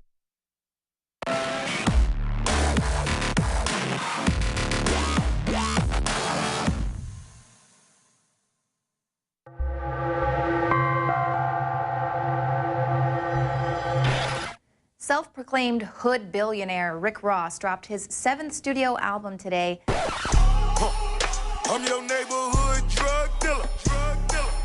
It's your neighborhood drug dealer. Now, the Rick Ross of 2014 is a little bit more known for his recent weight loss and fondness for pears, yet he still feels that he's got to keep up this image of being the friendly neighborhood drug dealer. Now, why is this? Does he really think that his fans won't appreciate an album about the miracles of a good juice cleanse? I eat pears now and shit like that. Shout out to all the pear. Of course not. And that is the hip-hop psyop. How else will the establishment prime the youth for a life that leads to prison without selling them on the gangster lifestyle? The rapper Rick Ross is nothing but a soldier for the New World Order. He is priming the youth for a life in prison, and he's laughing all the way to the bank. Here is what the real Rick Ross has to say to this name-jacking rapper. To William Roberts, a.k.a. Rick Ross, who's using my name, I'm inviting you in to come with me. Let's fight this culture. Let's fight this penitentiary culture that hip-hop's been spreading. Let's make a difference. But so many of our friends who look up to you and look up to me are out on the streets thinking that they can go out and sell drugs and parlay that into a record career. I don't know if you know that they're not gonna make it, but I know that they're gonna wind up in prison with prison sentences 3 and 4 times what they should be, because this war on drugs is no joke. And I think that that's a false message to be given people who feel hopeless. And notice they don't indict the people that are fake and claim all that. No, they want them out there like a lanternfish has that light to get the little fish to swim over so they can eat them. Have you ever thought to yourself, why is this person so popular? Their music sucks. Well, we all know that the music industry is a machine, a giant machine. 90% of what Americans read, watch, and listen to is controlled by just 6 media corporations. Those media companies own and control all of the channels through which an artist becomes popular. They own the networks, the radio stations, the award shows, the movie studios, the magazines, the cable channels. Without any regard to their actual talent, a person can be launched into superstardom overnight. And here's another shocking truth. The people who own all of the media are the same people who own all of the private prisons. The prison industrial complex is a booming industry, and just like any industry that needs a constant supply of raw materials to keep up with demand. Sorry guys, we're gonna have to cut in. We've got some developing. He's done some really great legwork. Full fade down, thank you. Sorry, we're gonna have to cut in here. We've got some developing news here, actions happening. This is Joe Biggs' feed. Can Joe hear us? This is Joseph. Joe, we heard you said they were bringing dogs out. Have you seen dogs? Now we can. Yes, there's dogs out here. Wow. Are they attacking people with the dogs? There's probably like 800 officers out here. The wind is starting to pick up, so this window is busted out at the fire department. Yeah. So you're standing in front of the fire department now. Okay. Where are more of the protesters at? Are they left the area? They're across the street over here, off the road over here. Yeah, keep your mic in front of you. I know it's hard to do. They're straight ahead, over this way. Yeah. So the protest, they've effectively scattered the protest. There was a shot, I think that was Jake Tapper. I'm joined now with David Knight. David, you've analyzed what the prosecutor, what's his, Robert? McCullough, yeah. Yeah, I listened to the announcement, and you know, one of the things that he said, which is something that we hear over and over again, don't listen to anybody but us, essentially. Oh, right. You know, what he said was social media has gotten into this process, and he goes, they, quote, breed suspicion of those who are already disrespectful of the system. Oh. That's exactly the problem, and that is the problem with this hearing, this procedure, the way that this prosecutor, Robert McCullough, proceeded. What he did was he held an extended grand jury, which is unprecedented, to go for 3 months, a little bit over 3 months. Typically, it's a pro forma process. They don't need a whole lot of information there, and usually they would have a public trial, a real trial, not something that's going to be done secretly, hidden from the public, and that's really the issue. You know, don't listen to anybody else. Social media is a problem. Right. Oh, someone's shooting at us. Whoa. Though something is going on. Yeah, I just heard Joe say somebody's shooting at him. Yeah. Well, you know, David, you're going to be on camera 4 over here. Yeah, the problem is that he's talking about the process. He talked a great deal, Rob, about the process, how they had presented evidence, but then it brings up the question, if this is a prosecutor who is basically not interested in prosecuting, what is the quality of evidence that's being introduced? Is it evidence that would withstand scrutiny in an adversarial relationship? But this is a prosecutor who, again, doesn't want an indictment. Are they getting the truth? Are they getting the whole truth? Are they getting nothing but the truth? And we don't know what evidence they've been given because it is a secret process. It's the foxes guarding the hen house. And what we have people doing now, what we're seeing is people destroying property. This is only going to raise property taxes. Oh, yeah. People, the business owners there, the residents there, the people who live in that area. And it hardens people who are predisposed to one side or the other. Right. Basically, what they're doing is they're pitting black against white. They're pitting businesses against these people here. The businesses are going to say, we need more police protection. We need to double down on this. Look, these guys are rascals. They have... Boy, it looked like there was somebody there about to light something. Maybe that was a photographer messing with his camera. Yeah. As Paul Joseph Watson pointed out in his report, they have scrupulously avoided the clear-cut cases of excessive police abuse. It was only 2 months ago that they did not return an indictment on officers who were shown on store footage in Walmart shooting down a man with a toy BB gun in one hand that he was going to buy from Walmart and a phone in the other. No indictment in that case. That is an outrage. That's what people should be outraged about. More than this, there are some ambiguities certainly in this case, and I'm not saying that Officer Wilson was not innocent. The way they played this thing out, however, was, I believe, calculated to get this kind of result. It's in their interest to pit different groups against each other. It was in their interest to do this and stretch it out before the election. It didn't work then, but it looks like it's working now. Yeah, you rile a lot of people up, and then you come in with the giant police state, and people go, oh, this is what we need. Because look, now they stopped it. Yeah. But this is only going to continue. And then there's never a real examination as, do we need this many police officers? Do we need this much police force? Why are we training cops on a shoot-first mentality, on an empty-the-clip mentality?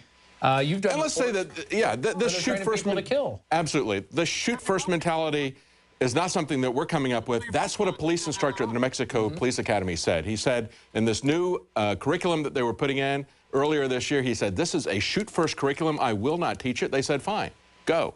And, of course, in New Mexico, that's one of the places where it's the most egregious, especially Albuquerque. The police force has a higher per capita number of shootings than anywhere else in the country by a large margin, higher than New York City, anywhere. And, of course, in that area, they just, even though they're supposedly under investigation by the federal government, we know the federal government's the ones that are pushing this kind of rules of engagement.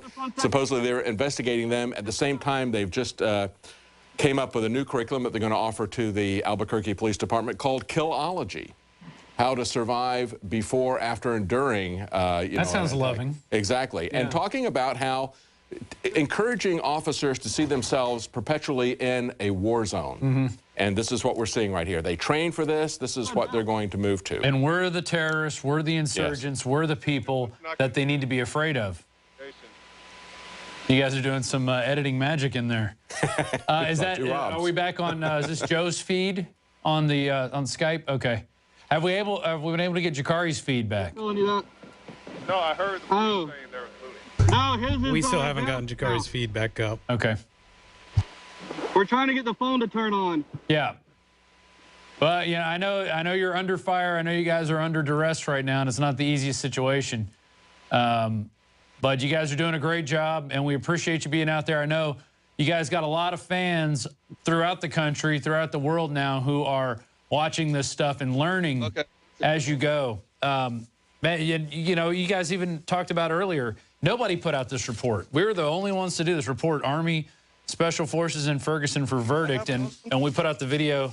It was called Secret Army Guards Missouri Courthouse. Nobody was putting this stuff out. I mean, nobody wants, you won't get this from the mainstream media.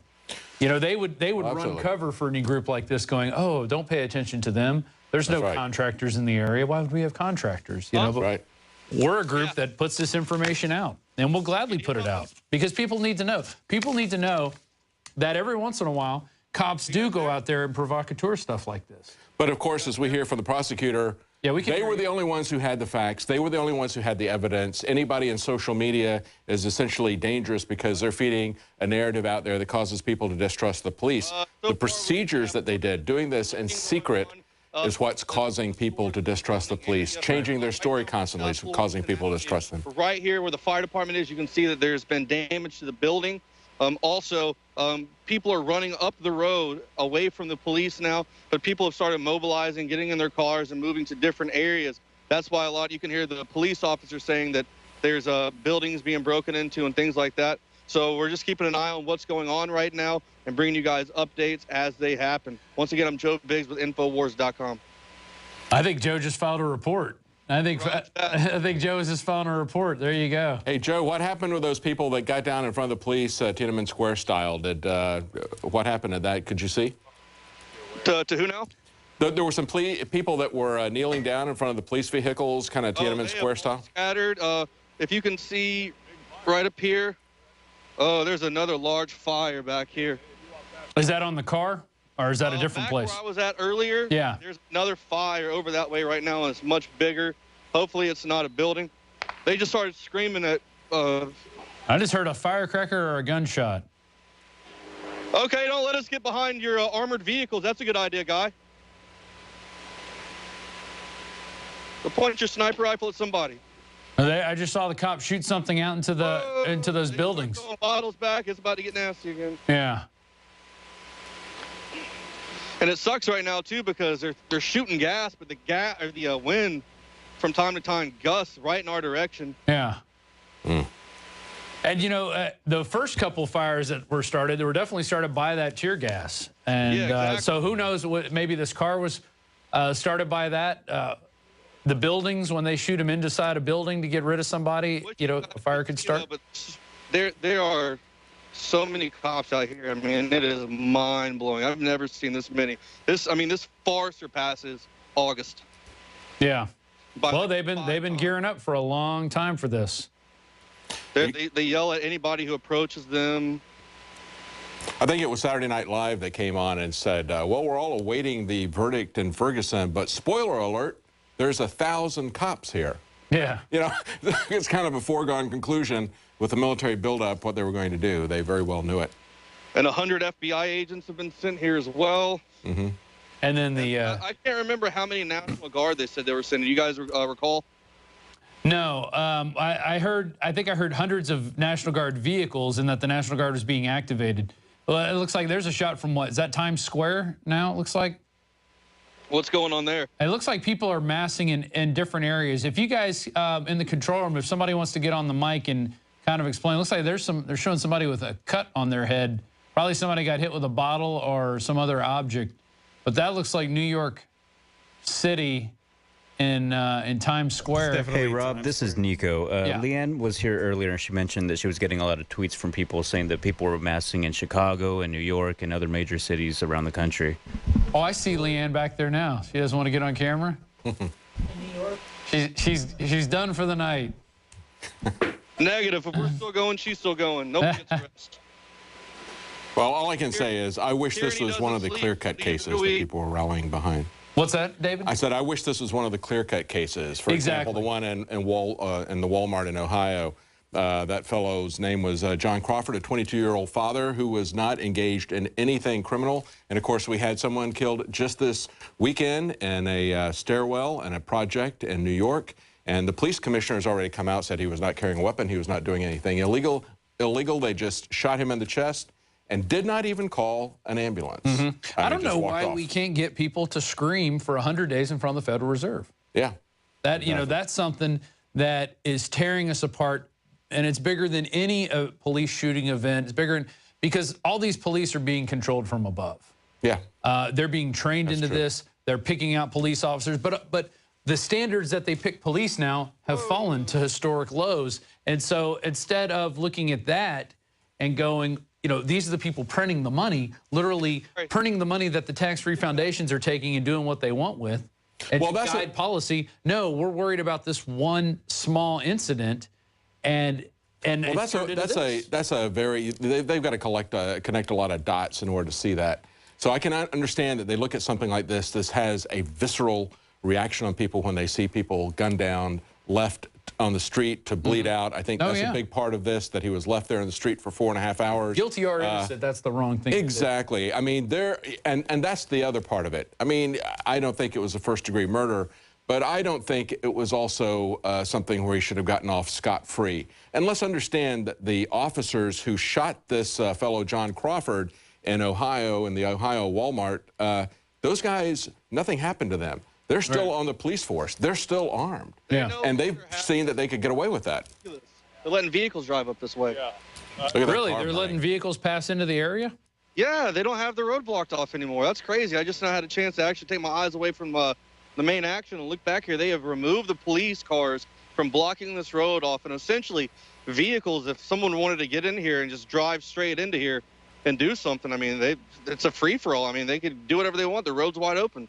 Have you seen them go after any of the press at all, or are they pretty much left the press alone? No, they've all been good. The lieutenant that's in charge walked up to me and shook my hand a minute ago when I was walking by in the chaos. Yeah. And patted me on the shoulder. And, you know, I mean, it seems like they're being a lot more lenient, but right now they're, you know, their nerves are high. They're not allowing us to get within, you know, a couple hundred feet of them right now. They start yelling at us. So we're doing what we can to stay back. But you can hear a lot of glass breaking off in the distance as you see vehicles are starting to pull out and try to get out of this area, because essentially, I mean, this is turned into a war zone. There's a lot of ritzy houses up the hill up here, and who knows if people are going to start breaking into stuff and bashing windows in, even in homes, while people who don't even want to protest or be outside are sitting in there just watching TV. And, you know, that's got to be crazy to be sitting there watching CNN or Fox and then knowing that's just right outside your door. Yeah, you hear the siren outside your door, the call to disperse, and then you hear, you know, the tear gas and the gunshots. But, you know, there has been it was a 300% increase. Now it's a 700% increase in gun sales in that area. So people were heeding the message to protect themselves, that the government wasn't going to protect them. The government's not going to protect your business either. You notice the only two things they care about are the firehouse and this police station. That's right. They don't care about anything else. And that's what we saw happen in the L.A. riots after Rodney King. Yeah, go ahead, Joe. A cameraman is somehow, it looks like a cameraman has gotten up on this building across the street over here. You see? Yeah, yeah. He's filming from up there. That's got to be one killer shot. Maybe I can get up on the roof. Yeah, I'm going to see if I can scale this building. I was able to do that in Pittsburgh. I went around to the back of the building, and actually the owner of the building came up and said, "Hey, you know, who are you guys?" And we're like, "Well, we're just coming up here to get a shot." And he gave us business cards and said, "I'd love to see your footage." He didn't care one way or the other that we were up there. It was pretty interesting. Well, and of course, during the Rodney King, people taking it out on innocent people who were just passing The Korean through. business owners. Exactly. The Korean business owners protected themselves.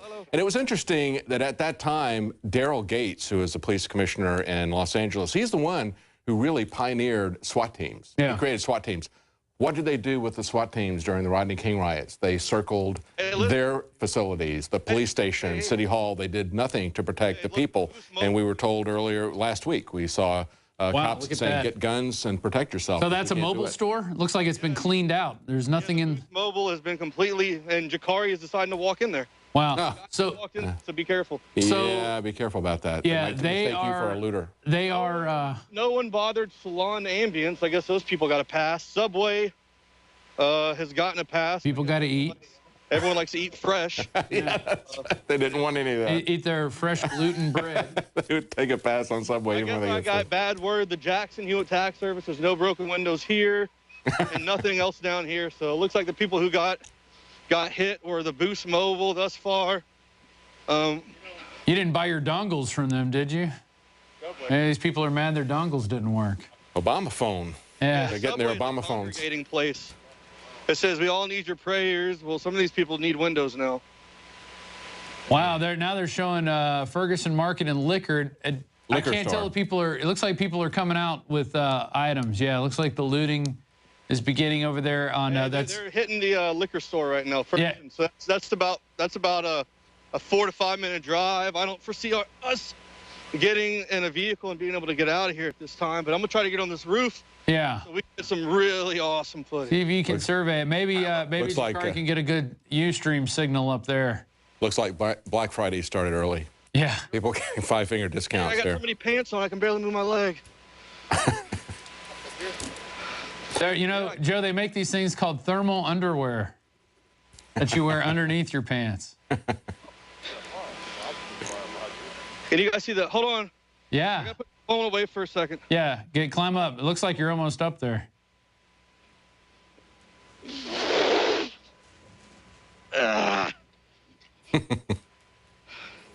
Oh, I pulled a hammy. God, I hope this roof doesn't collapse. All right, I'm on top of a building. Well, we're seeing Fox Live is showing a bunch of cops, and it doesn't look like anybody's stopping the looting. They just don't want people on the streets. Yeah. Important thing, yeah. Get off the street, go into the businesses. Yeah. Yeah, you can see black smoke rising up over there. Yeah. Is Jakari still with you? Yeah, Jakari's behind me right now. Okay. We're across the street from the fire department and the police station. So those fires are behind the police line, it looks like. Is that correct? Yes, they are now. It looks like either a car's on fire, but it's got to be a car with that kind of smoke. It's not your car, is it? You're not over that way. I don't want to confirm nor deny which direction my car is. All right. But yeah, there's say that we're safe. Okay. We see a feed, Joe, from Fox News. It's a car that's burning. I can't tell. Can you tell if that's a civilian car? Not yet. The first one one of we the militarized cars. Oh, okay, yeah. It is a police car. They got me saying civilian as well because they're acting like it's a war zone. It said police on it. It was definitely it's a police car. Yeah. The MRAPs are starting to reverse. Yeah, they're turning around and going towards. This place is burning out. Woo. And, you know, people said they weren't going to riot in the Ferguson area. They were, if the rioting was going to take place, they had targeted areas. Joe, how are you monitoring other areas? Are you getting tweets? Are you monitoring police scanners? Or how are you doing? I'm holding the Skype with one hand and the microphone with another, so I haven't looked at my phone since we started this. Okay. Other than about 5 minutes before the whether or not he was. Whoa! Looks like the car just hit the gas can. The tank just exploded. Aim back. Oh yeah. Wow. They're way bigger now. You can, wow. That's a police car, they said. Yeah. Wow, this is crazy. I can't believe this is America. We're watching this live, and you know, we're approaching 10 o'clock. I guess we should keep going, huh? I mean, it looks like it's now just burning. Tyranny doesn't sleep, and neither shall we. Oh, they waited so long. They drew this out when they could have released this information when they had some daylight, and I think they like the sparklers that rain off of those tear gas canisters. So yeah, they weren't gonna focus. Well, there's a lot of steps along the way we can look at, and we saw it at the time it was happening. We knew that they were not doing things with all their cards on the table. They were taking a very long time to do everything. They wanted this to happen. But the problem is social media. That's right. The problem isn't the way they held their secret tribunal. Yeah. The problem isn't the way all these police forces have been armored up from the Pentagon. That's not. Well, we always see government investigating itself. We see them doing it in secret. Yeah. We see them exonerating themselves. Surprise, surprise. That's a familiar pattern we see over and over again. Mobilize, and we're going to see if we can hit up West Florissant Avenue. Yeah. There's a lot of looting's going on. So we're going to scale back down from this building. Okay. And see what else is going on as well. Do you want us to stay connected while we drive? Or can I disconnect for about 5 minutes? Yeah, disconnect. David seems chomping at the bit. And so I'm going to let him roll with this for a little bit. We've got a report we can go to that Biggs filed. We didn't finish the Leanne McAdoo report. Did she post it yet on the Alex Jones channel? All right, guys. We'll be calling you back in 5 minutes, all right? Got it, Biggs. Okay. We'll be waiting for you. She put it up. Okay, what's the name of that so people can go see it if they want to watch the whole thing? Yeah. Well, go to the Alex Jones channel. Pull that up.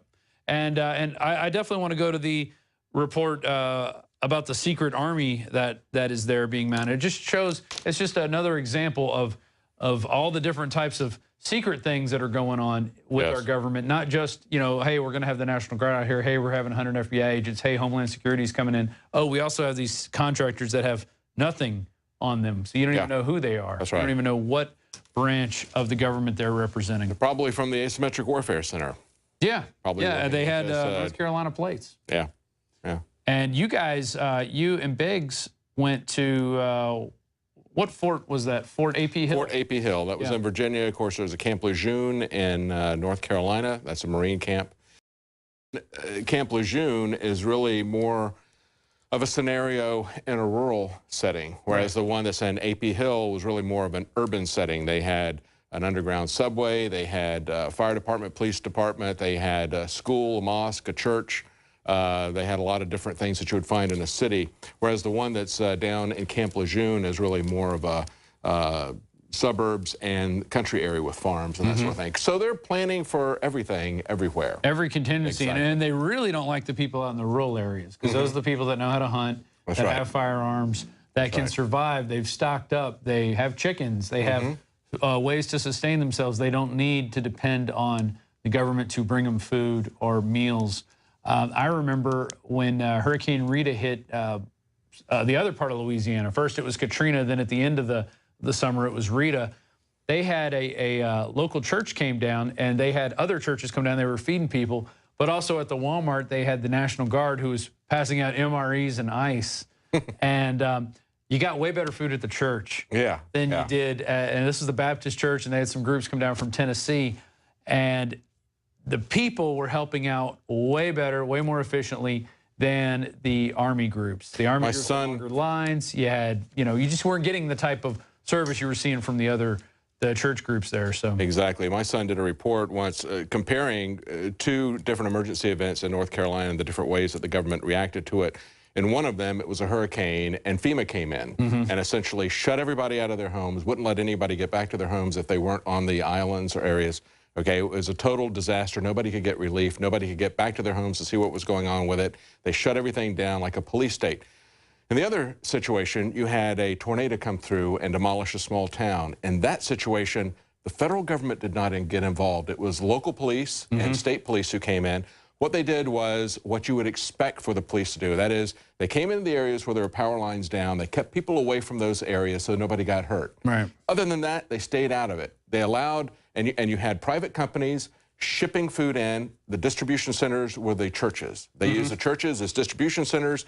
Volunteer businesses sent in food, and the police got out of the way, other than keeping people from getting electrocuted or harmed. That's the way that it should work. That's the way that it does work when you've got people who live in the area who are not trying to take control of everybody else. Vested in keeping people safe. They're like, if I screw up, people are going to either A, vote me out of office or run me out of town. Exactly. You know, when the federal government comes in, they don't have those same restrictions. They don't. They create a gigantic bottleneck because everything has to flow through them. They are the center of the universe. They shut everybody down with a police state, and then all the supplies have to be channeled through this one central location. Right. Centralization doesn't work. It doesn't work whether you're talking about a business or you're talking about any kind of societal thing, and it certainly doesn't work with emergency relief. And that was a great example of it that we saw right there on the coast of North Carolina and then further inland when we had that tornado come through. Yeah, totally amazing. And that's interesting how that works out. When people care about where they live, they don't want to, you know, crap in their backyard. Yes, exactly. They don't want to. They know their neighbors. Yeah. And they're not from outside the area, and they're not on a power trip. That's the key. The people from FEMA, the people that are from outside the area, they're on a power trip. They know better than everybody else. Everything has to come through them, bow down to them, and they just create a bottleneck. Hey, Control Room, are we getting any tweets or anything from anybody? Anybody have any questions of what's going on? What's the social media looking like at this point? My social media person walked out of the room for just break. So somebody come hop on Twitter. Our young Travis here. He's our emissary of today. So he's good on the social media. And for those of you who don't know, that's Travis Knight, who is David's son. He was with us when about a year ago today we were in Dallas. And you were broadcasting live. Yeah, from here, and you guys were getting, you know, the police were coming after you guys then. It seems like another rainy day. It was cold. Yeah, right. Sort of like the same conditions they were having in Ferguson. What's that? Are you guys talking, or is that just a I was just mic? saying, apparently a Family Dollar, a BP gas station, and Walgreens have been looted, and police been attacked with bricks and bottles. Wow. And where's that coming from? Twitter. Also, the all-seeing St. Twitter Louis eye. PD is saying they are not shooting tear gas. Oh, it there is you go. smoke. Oh, it's just smoke. There you go. And the protests are growing across the country now. In L.A., they're actually starting to become violent in L.A. and New York, so we need to start focusing on that. It's amazing how this has touched a nerve all over, and it's not one of these, you know, it's one of these ambiguous cases that they're able to blow out of proportion, talk about it in the media over and over again, endless amounts of speculation. Well, the thing is, Rob, we cover this here all the Throw it time. up. Every week it's another one of these cases. Every couple days it's another one of these cases. Just this weekend, as you point out, you had a 12-year-old boy died after being shot. He had a BB gun. Holding a BB gun in a playground. And then we have that amazing case in New York City of the man who was killed. His last name was Gurley, as he was just walking with his girlfriend up the staircase. We see this happening over and over again. There is never, and see, this is the thing. You can argue about the details of this case here in Ferguson with Officer Darren Wilson, but the thing is that there is never an officer that is indicted for these. They're always given a pass. The problem is the system is corrupt. Everybody knows it. That's why there's anger across the country, because this is not the Ferguson Police Department alone. This is across the country. People are fed up with it because there is never any justice done. And you had a caller call in today and said, if a cop does this, they should be held to an even higher standard. Absolutely, because they're doing it under color of law. Because they've been trained to work in these situations. They've been trained to work. They're supposed to be professionals. That's right. And why is it so hard to ask, you know, yeah, so the rest of the world's going to hell in a handbasket. Why can't we hold ourselves to a higher standard? Why do we have to let ourselves go down to the standard of, you know, third world countries? This is not predominantly and solely a black problem either. Look at how many homeless people have been shot down in the streets. We had the guy famously shot down in the hills just outside of Albuquerque. But then there was that case in, I think it was Michigan, where you had 8 officers shoot a homeless man from a distance 49 times, essentially emptying their guns, all of them, setting up a firing squad. You had Kelly Thomas beaten to death over a very long period of time by the police. They all got away with it. Yeah. His dad was a police officer. He was outraged at the way they closed ranks behind that. What is going on? What do we do about that? That's the anger. That's the fundamental problem. And it is not something that is just one socioeconomic group, one race. It is a pervasive problem across this country. That's why people are getting angry about this. Something needs to be done. I hate to see people just striking out blindly, throwing bricks and rocks and burning buildings, but there is a lot of anger because nothing is being done, no justice. Yeah, it's literally getting me hot, and I don't know if we could let some of this Ferguson air in here right now. If someone could come check the temperature and maybe drop it down a few degrees. Maybe it's just all the watching the fires on TV and this police state go out of control, but it really is something else. Do you want to keep going, or do you want to go? We got this report that Joe Biggs filed earlier in the week about the secret army guarding the Missouri courthouse. We can go to that one. Sure, it's up to you. And maybe take a break, and then we'll connect with the guys and see what's going on. And I guess we'll go for another hour till 11, and then the guys are going to be on Ustream, and we'll be back here tomorrow. Tirelessly doing this. I'm your host, Rob Dew. We're now 3 hours in live. We took, I guess, half a break. Yeah. I was literally getting water, literally, for all you out there keeping track of how many times we say literally. And they said, we got to cut in. They're bringing in dogs. There's more smoke. There's fire everywhere. It's happening. And so we don't get a break around here. Yeah. Just welcome, my friend, to the show that never ends. Exactly. Yeah, exactly. We'll keep going. How many people do we have on YouTube right now? Has anybody got a number? We'll share that before we go to this report. And Marcos, I would like to go to the report. Secret Army guards Missouri courthouse. All right. Any count on YouTube? And they're joining us live on YouTube. Yeah, to Rob, our this free is Nico. stream. We've got 8,974 people watching on YouTube right now. That is amazing. Did the TVs just die? I think we got to reboot the TVs too. We're on a black. Now, we've outlasted the TVs because they go about 30 minutes or 3 hours, and then they need a little cool down period. There it is, 8,900 people. And there's some. I guess the Vines are going to be happening and the Twitters. We're going to do a little investigating to see where we can find the other hot pockets of stuff going on.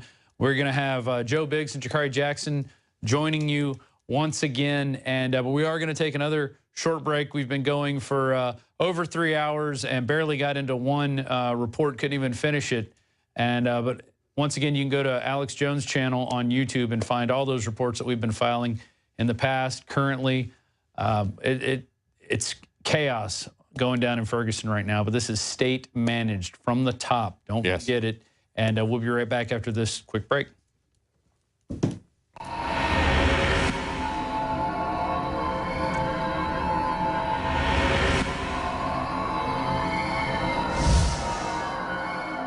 I'm Joe Biggs with Infowars.com in Clayton, Missouri. Now, Jakari Jackson and I were just filing a report about how they've been building up defenses, so to say, around the Justice Center, the police department here in the downtown Clayton area. They've pushed barricades back to where you can't get close to the Justice Center. They blocked off the main parking lot area right in front of it. They had police cars blocking the entrances. They had orange cones. They had tape up, and they also had some of the metal barricades as well.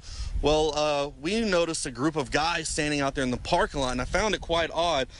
There were guys in khaki pants wearing the American flag patches. They had the black and white checkered scarves around their neck, like you would see a lot of Iraqi local nationals, Afghani local nationals as wear, a traditional headwear that you would see overseas, and that's something a lot of spec op guys wear as well. I watched the men approach their vehicle after their meeting, and a lot of guys got in the back of the Suburban and inside. They packed up, but when the trunk went down, I saw they had North Carolina plates. Well, in North Carolina, we have Fort Bragg, which is home of the Special Forces, and also Delta Force. These guys look like spec op guys, Delta Force guys.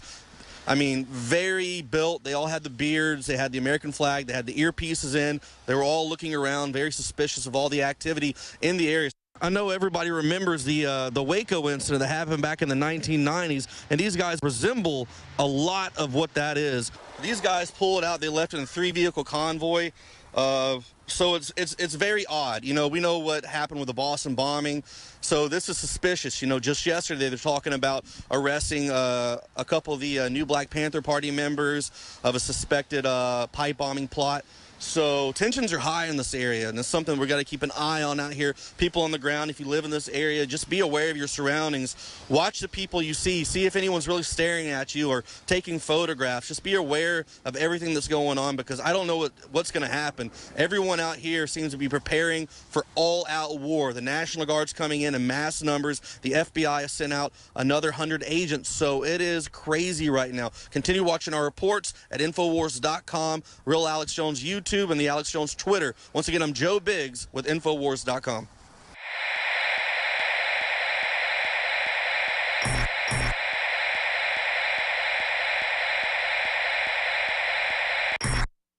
In the past decade, we have witnessed unparalleled scientific discoveries in the area of health.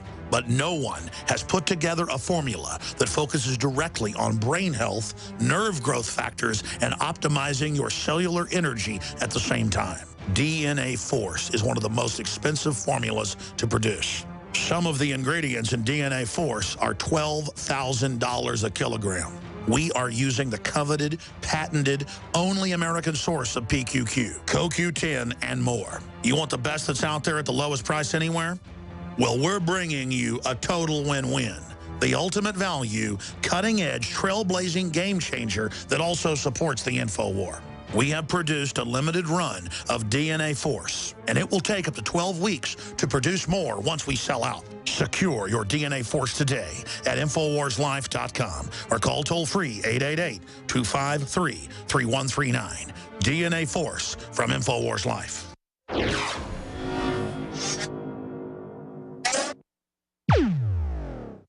In the past decade, we have witnessed unparalleled scientific discoveries in the area of health.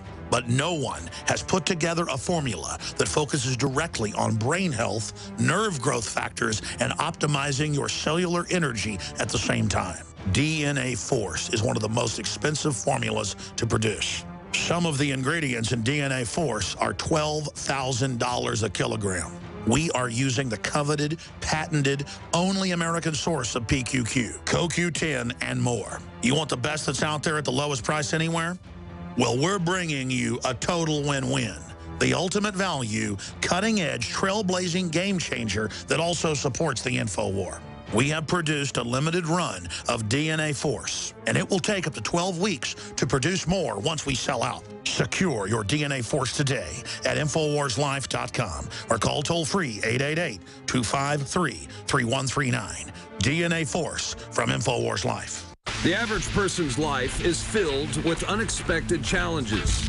Unlock the energy it takes to defeat these daily beasts with Super Male Female Vitality, specifically designed to assist the body in regulating proper hormone balance to create superior vitality in males and females. Supercharge and conquer your world at InfoWarsLife.com or call 1-888-253-3139. For all of recorded history, civilizations around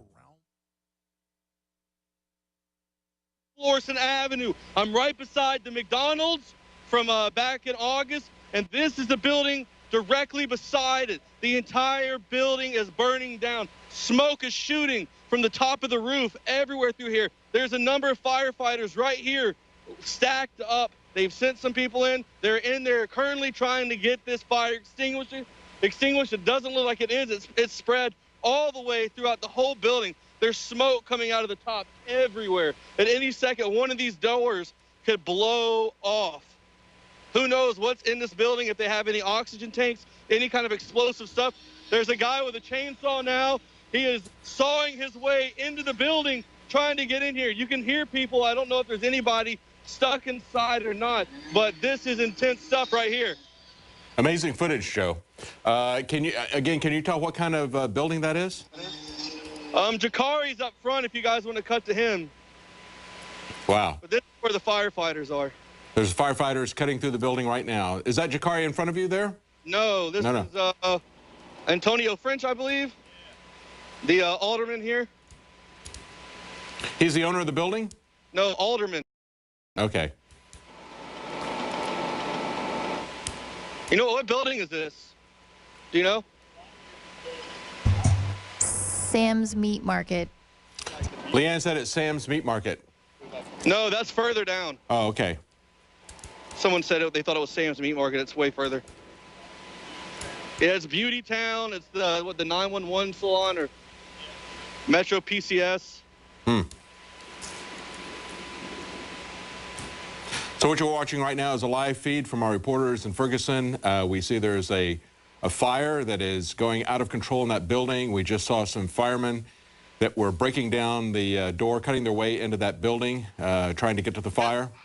Go ahead, Joe. They were using the chainsaw to cut it open. The smoke is just billowing out. I mean, it is so thick. This whole town looks like a complete and total war zone. I mean, it's like pure madness, chaos. Look at the McDonald's here. They have completely trashed and broken every single thing. Wow. You know, everyone promised and said there would be no looting out here whatsoever, that the people were tired of this, and this is not what you're seeing at all. The entire town it's been demolished to rubble. I mean, this is just sad. Well, I think you have two different groups of people. You've got people who probably have been out there day after day after day protesting, hoping that that's going to change the government, change the way the police deal with people. And then you've got a whole nother group of people who probably weren't involved in those protests. They were just waiting for their moment of opportunity to go looting and to smash and break things. It's probably two different groups of people. Here is the, oh my God, that smoke is horrible. Here is the liquor store. I'm going to walk up to it. It looks like it has been, there's a bunch of police that have shown up over here in the parking lot. They have busted. Make sure you have your gas mask on, because some of that stuff coming out of those fires could be more toxic than what the police were shooting at you. All right, yeah, I will. We just, there was a feed up, an article link off of Drudge, Joe. You thought you might be interested. The CNN crew and Cuomo got gassed. You can watch them crying. They're telling people that they're not shooting tear gas, but certainly the CNN crew got tear gas. There's evidence of that video footage. Yeah, well, I'm glad that finally caught up to them, because last time they wanted to say there was nothing out here. Yeah, yeah. All right, I'm putting my mask on. I'm going to walk by this cloud of smoke and see what I can find further down the road. Yeah, yeah. Yeah, keep that gas mask on, because the stuff that's coming out of those, you don't know what's burning and coming at you. It could be very toxic gas. It's a huge cloud of smoke. That's why we got this tear gas mask on. That's not tear gas. That's smoke. Yeah, I know, but Jakari, you might... Hey, they're all saying that the smoke coming out of there is going to be worse because the more... You don't know what's going to be coming in terms of toxic fumes, so you ought to keep your gas mask on. All right, we're going to walk by in front and see what's going on. All right, get those masks on. Tell Jakari to get his mask on. Yeah, we got it on. All right, cool. This is intense, man. This is... What is this world coming to? Well, you know, Joe, when we walked through Fort AP Hill, didn't you feel like it was going to come to this? Yeah, it was scary. I just can't believe it's here. Yeah, I know. I know. It's sad, isn't it? Yeah, it is. Just a complete and total collapse. Wow. It's amazing footage you're getting there. Again, this is our reporters, Joe Biggs and Jakari Jackson in Ferguson. This is outbreaks of a lot of fires. Most of the smoke that you're seeing here now is from burning buildings. It's going rampant from building to building. Our reporters are walking through the area. They have their gas masks on because there's no telling what is in this smoke as these buildings are burning. We don't know what kind of substances they'd be exposed to. And of course, the firemen wear gas masks for that precise reason. Wow.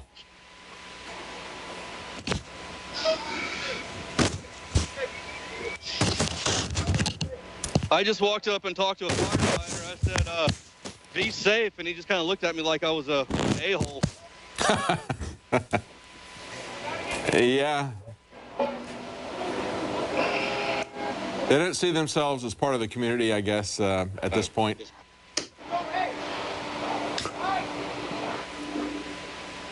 There's more firefighters have shown up to help extinguish this fire. This building is completely... It's tomorrow is just going to look so crazy when we get out here in the daylight. Oh, yeah. So sad. I mean, you're going to see the good, hard-working people. Whoa. They are trying to cut their way back into the building. Wow. They say about firefighters.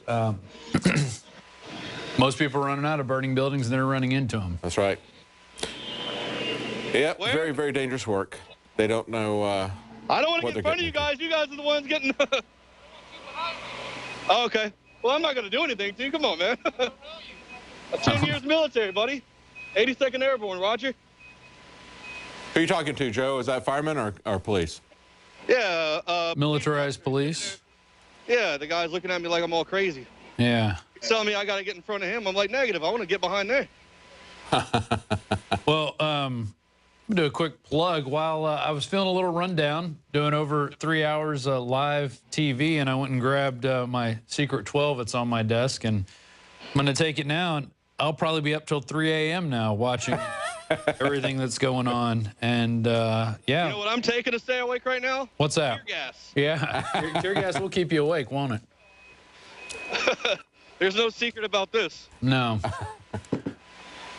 Wow, that is totally... And now, what part... But I did take Super Male Vitality today, and that's definitely giving me an extra pep in my step, I should say. It's letting you wear 3 pairs of pants and body armor. 3 pairs of pants, 3 sweaters, body armor. I'm hopping fences. Relationship to the police station right now, Joe? Well, that's on South Florissant. We're now on West Florissant. It looks like there's another building on fire as well. There's no one here at this. Wow, there are fires everywhere. Wow. That place is gonna be a burned out Hulk tomorrow. Yeah, it's turning into a. It's going to be burnt to the ground. God, and there's just not enough firefighters to go out there and put these fires out. Don't these people realize? Oh, look at that. Man, that's a Fox feed. We got an aerial Fox feed. I guess it's from a helicopter. I mean, it looks like it's this pretty high building up. is literally engulfed. Sorry for saying the word literally again for those of you down at home. No metaphors here. I just had a protester come up to me, and he saw the Infowars thing on my microphone. He goes, "Oh, good, I don't screw with you guys." Wow. So it looks like they are targeting people out here. But this building is on fire. This is Sam's Meat Market. There's a home on fire down the street. It looks like, or is that the, oh, the car wash might be on fire again. So once they mobilize the police into one area, then it looks like people, these provocateurs, I guess the real terrorists went out there and just started burning places to the ground, which is not going to solve anything. No. You're angry at the cops. You're going to burn down somebody's house or somebody's business? Well, as I told Joe Biggs, I don't think that the people that have been out there faithfully demonstrating and protesting the police action, I don't think that's the same crowd of people that are out there tonight burning things and looting things. It's what, Joe? This is the rental storage place. This is right beside where the car accident was the other day. This is a pay-to-rent place. Oh, yeah. Yeah, self-storage. Yeah, self-storage. Hey, this is Bound, just jumping in. Yeah, Bound, go ahead. Yeah, that commotion we saw in New York City, that was the New York PD police commissioner being hit with fake blood by protesters. Okay. Fake blood, really? Fake blood, yes. Oh, so he wasn't even really bleeding. And what is happening in New York? Well, we had this weekend, we had an innocent man, and the police commissioner came out and said he was not carrying a weapon, he was not suspected of doing it, he was not committing any crime. Hey, be careful. He was shot dead, shot in the chest by a couple of policemen. 8 times, who were, right? One of them was a rookie cop? Is that the rookie cop? No, I don't think they shot multiple times. They just shot him in the chest. They walked into the stairwell as this man, Mr. Gurley, and his girlfriend were walking up the stairwell. They shot him in the chest and then did not call the police. And the police commissioner came out, did not make any excuses about that. Of course, there isn't any excuse to make about that. But it's interesting that the same police commissioner is also involved in an action that's been going for a couple of months. There was a policy analyst who was with the city council who accused this police commissioner of groupering the data about police excessive force. And they went back and forth on this. The policy analyst was not getting anywhere with him. He went to his friends in the press to make it public, and they fired him. So now he's got a whistleblower lawsuit going against them that triggered this last weekend as well. At the same time, this man was shot in the stairwell. So, of course, that police commissioner really didn't have a choice other than to come out and say, yes, he wasn't doing anything wrong. He didn't say that his police officer, however, did anything wrong. That was an interesting omission. So tonight we hear from John Bound that they just, a lot of people threw fake blood on this police commissioner. And also we'll see tomorrow that Cuomo, the reporter from CNN, was hit by tear gas. Apparently he didn't have a gas mask. Yeah, I was just telling Joe that, you know, that the police have been saying that they're not shooting tear gas, right? They said they're just shooting smoke, and yet video evidence that the CNN crew provided for us. Yeah. One service that CNN did for us there. We just heard gunshots. It looks like there's, all in all, 3 or 4 buildings on fire now. Wow. And you know, car, and traffic is still rolling through the area. Yeah, this is Canfield. Yeah. That's the light pole that the car hit the other day. Straight up that road is the Mike Brown Memorial. That's where he lived with his parents. God. And here is where my hand is now. That's where the Quick Trip was. It's no longer here because of that. So this whole place is going to look like Detroit. And is this the office building for that storage place, the yellow building in front of you? Yes. Okay. Probably a guy lives there, the caretaker of the area. Usually those people live on site. So they I feel really sorry for the small businessmen there. I mean, you know, I've had a business, and to see their business burned down, that's a catastrophic thing. They're not going to get all of that taken care of with insurance. I mean, you know, if you're out of business for a while, you lose market share, even if they replace some of the things that were damaged there. I really hate to see innocent people being harmed because the police will not police themselves. Are you saying you're not seeing any police in the area right now? No, there's nothing out here. They've just pulled out. They just said There's only looters, people running around. All you hear gunshots everywhere right now.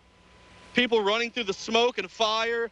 Helicopters. I mean, you can barely see through the smoke right now. It's getting pretty thick now.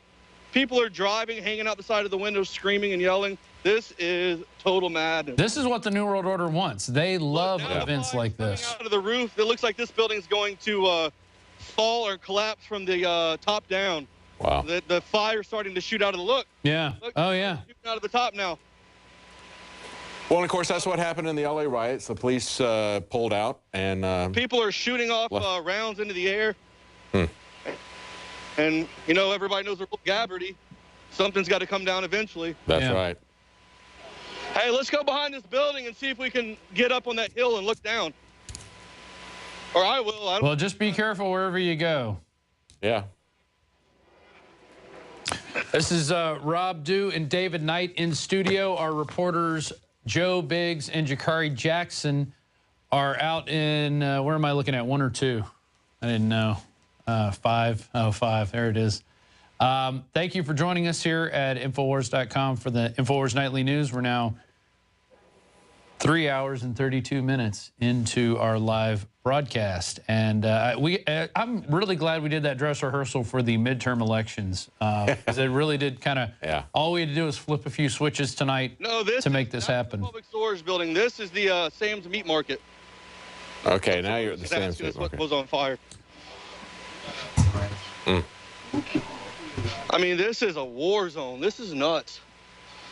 And it happened quickly. And just an hour after, it looks like we're now 2 hours into the verdict, 2 hours and 15 minutes into the verdict being read out to the people.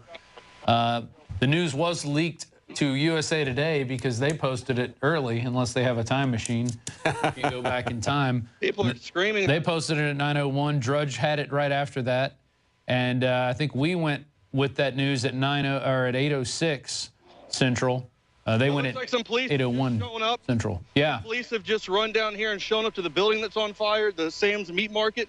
You can hear them beating on the door now. They're trying to get into it, get some oxygen in there. I don't know, to maybe that'll help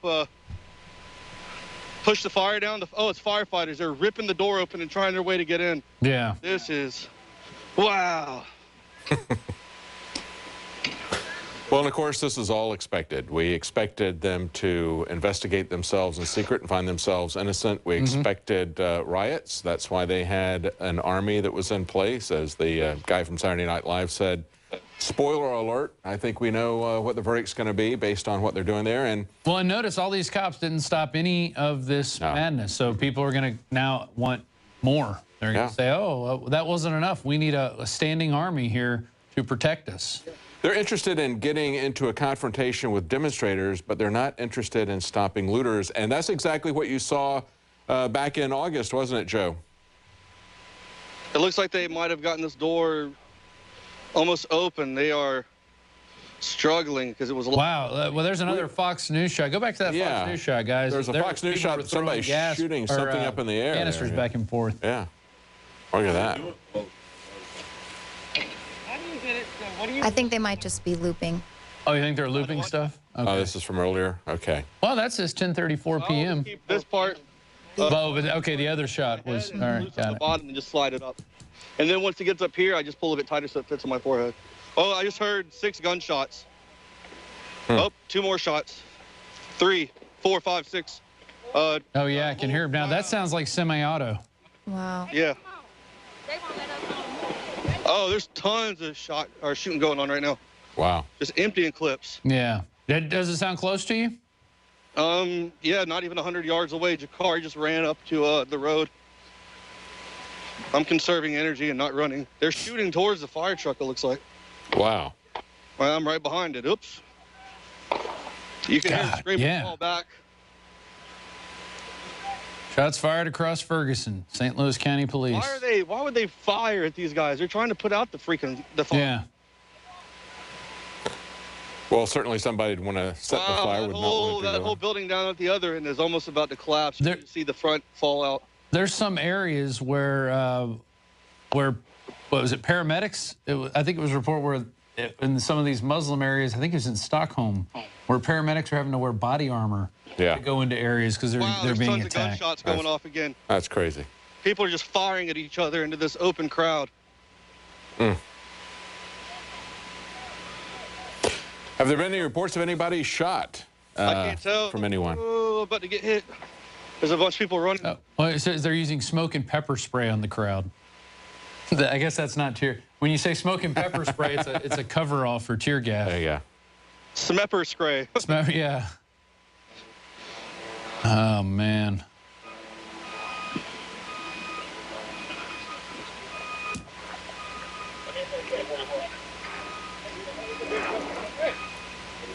Yeah, they want to let something like this happen because they want to make the case for more military-industrial complex equipment. They're not being allowed to put out the fire. So they're backing out. They're saying, screw it. Yeah, they have no choice. I mean, the building's going to burn. There's nobody in it, I guess. They don't want to die. Yeah. I mean, you could see one guy, he was like teared up, one of the firefighters. He was just hurt because all he wants to do is try to help save a business out here. Yes. And he has to leave now because people are out here just acting crazy. They're doing donuts in the road. I just saw a car hit a car. Jeez. Acting crazy. Total anarchy. I don't know if they're shooting at anything specific or maybe just up in the air. I mean, the scary thing is when they shoot up in the air, I've heard of people where there's been, celebrations where people shoot up in the air and that bullet comes down and kills someone innocent. Yeah. Oh, yeah. There's more gunshots. There's 8, 9, 10, 11, 12, 13, 14, 15, 17. Dang. It's going to come down at the same velocity it went up. Oh, 1920. Oh, there's another clip being. Wow. I know, you can hear it now. Okay. I mean, I've been hearing them all night, but yeah, you can hear them. I don't think you need to get any closer. Joe, you know what you may want to do, though? If you have an extra shotgun mic, you could plug in the shotgun mic where your other mic is and see if that gets a more directional signal. Then you can aim the microphone in different areas. We were only given one on this trip, I think. Okay. Yeah, I haven't seen more than one. We don't have another mic, do we? No, Jakar says no. This place is just... God. Did the firefighters even get in there? No, they couldn't. They started getting shot at. They made them pull back. They started shooting towards the vehicle. Wow. They told them they had to pull out. And look at this. This whole place is just burning to the ground. So how far away are you from the... I heard Jakar for the first time ever cuss. Oh, my God. This is a record book. Hey, Joe, how far away are you from the police station and the fire station where you were earlier? The police station would be about a 5-minute drive. I think it's maybe 2.5 miles, 3 miles. Really, all you do is you go to where the McDonald's is up here, where I'm pointing. You make a right, and at the end of that road, you make a left, and it takes you right to the police station. There's like one turn. People could be here literally in seconds. Yeah. But at the same time, I'm assuming they don't want to abandon the police building, because if it gets burned down, then I guess they have no place to stage or house themselves and to actually help people if more stuff continues. Well, I imagine that they're doing the same thing they did in the LA riots, and that is circling the wagons around the police department. Well, and they have this target list. The scariest thing to worry about that I'm fearful for is a drive-by, because people are just driving around and screaming. Yeah, they just might want to take a pot shot at you just for the heck of it. Hey, Bound, what are the target lists? Yeah, Nemo's article on the target list. Right. What do you... Well, what do we know that's been hit so far? There are a lot of hospitals on here. There's City Hall. There's a fire department. No, right up the street at the end of the road down here past McDonald's is Emerson Electric. So I don't know what the state of that place is. I haven't made it that far down, but I'll try and see that. There's a substation at the bottom of the hill past the liquor store on the right side of the road as well. So I don't know what's happened with that either, but we'll try to get down there in a minute. I know that was one of the targets that was... We saw people looting one of the liquor stores that on 9101 Florissant. I forget the name of the liquor store, but it had it right up there, but I remember looking at the address. Emerson Electric is the electric company there, the utility company? Yes. Yes, sir. I mean... Yeah, it's on the list. There's no words to explain this. This is just... I mean, I don't even know how clear it is for you guys. I know it's starting to look blurry a little bit. There it goes.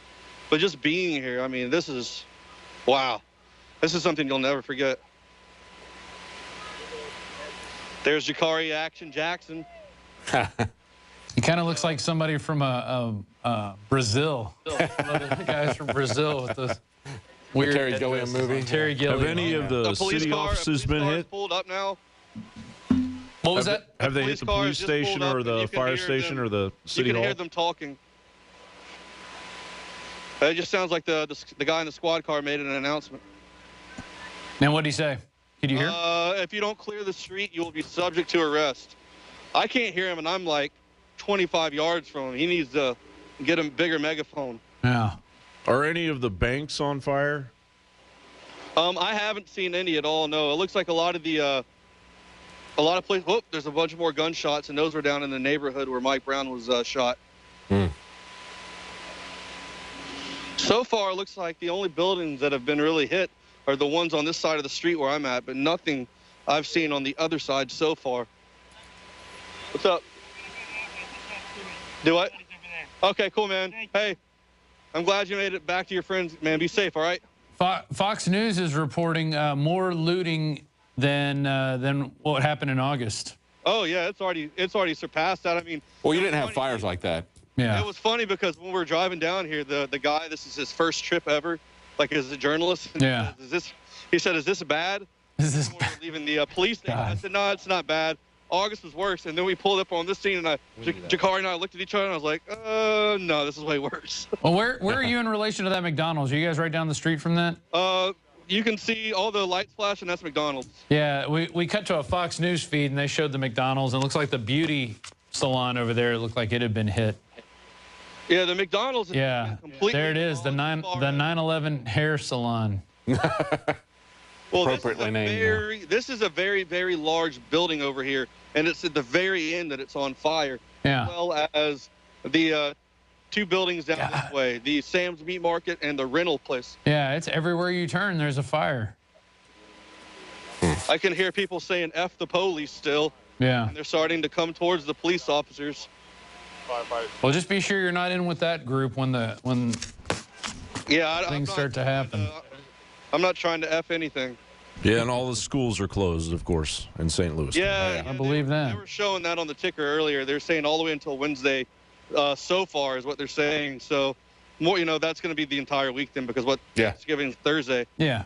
Might as well just call the whole thing off. Yeah. I mean, the whole week they're going to be done. So now we have police mobilizing in this area on the street. They are now lined up from over here to my right, all the way down to here to where there is like an armored. Yeah, it's an armored vehicle. It looks like maybe some kind of customized. It's got forward headlights, so I don't know what that is. Looks like an LRAD on top. But they are out here in a full line. This guy's on his loudspeaker from time to time. I haven't seen the LRAD in action, though, have you? No. I mean, it doesn't do anything to me. It just reminds me of a Skrillex dubstep song or something. So sounds like something you'd hear at a nightclub. It doesn't really hurt the ears.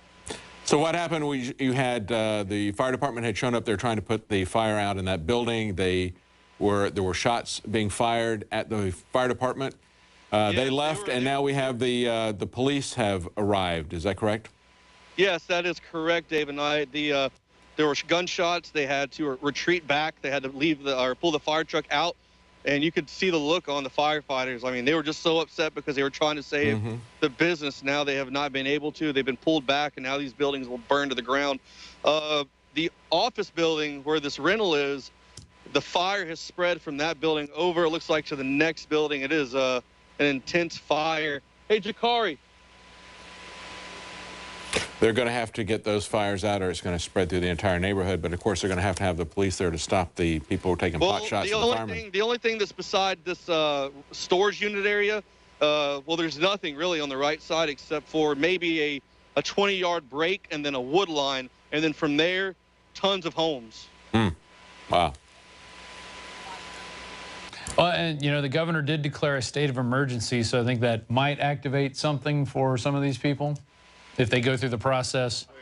Well, the sad thing is that, Ferguson there is 93% black, and, of course, they fed the narrative that this is simply a racial thing rather than understanding that it's a police thing. But now they're burning their own community there. Yeah. But again, it's probably people outside of that area, again, as opposed to the people who've been demonstrating this last week. we want to just conflate everybody together. And I don't think it's that case. I think it's two separate groups of people. Yeah, it is. I think you have people that live in the area that are really mad, and then you have people that are opportunists that have come for just a little fun. Yep, they get a kick out of that. Scroll down. And so I'm looking at Drudge is why I'm looking down right now. Obama begs for calm as rioters set fires in Ferguson. No indictment. Shots going off. Prosecutors, a Democrat. Michael Brown's mother collapses outside station. Looting.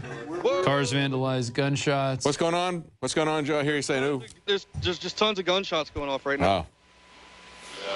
Hey, we wanted to let you guys know the 10 freeway in La Brea is backed up from Ferguson. Protesters walking onto the freeway. So that La Brea is part of La Brea.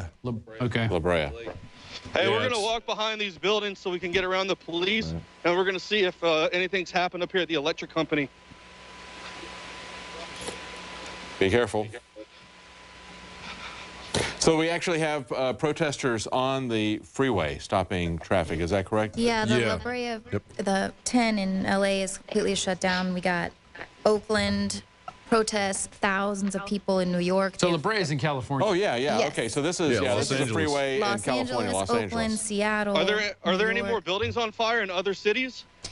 Not yet. Yeah, they're definitely escalating.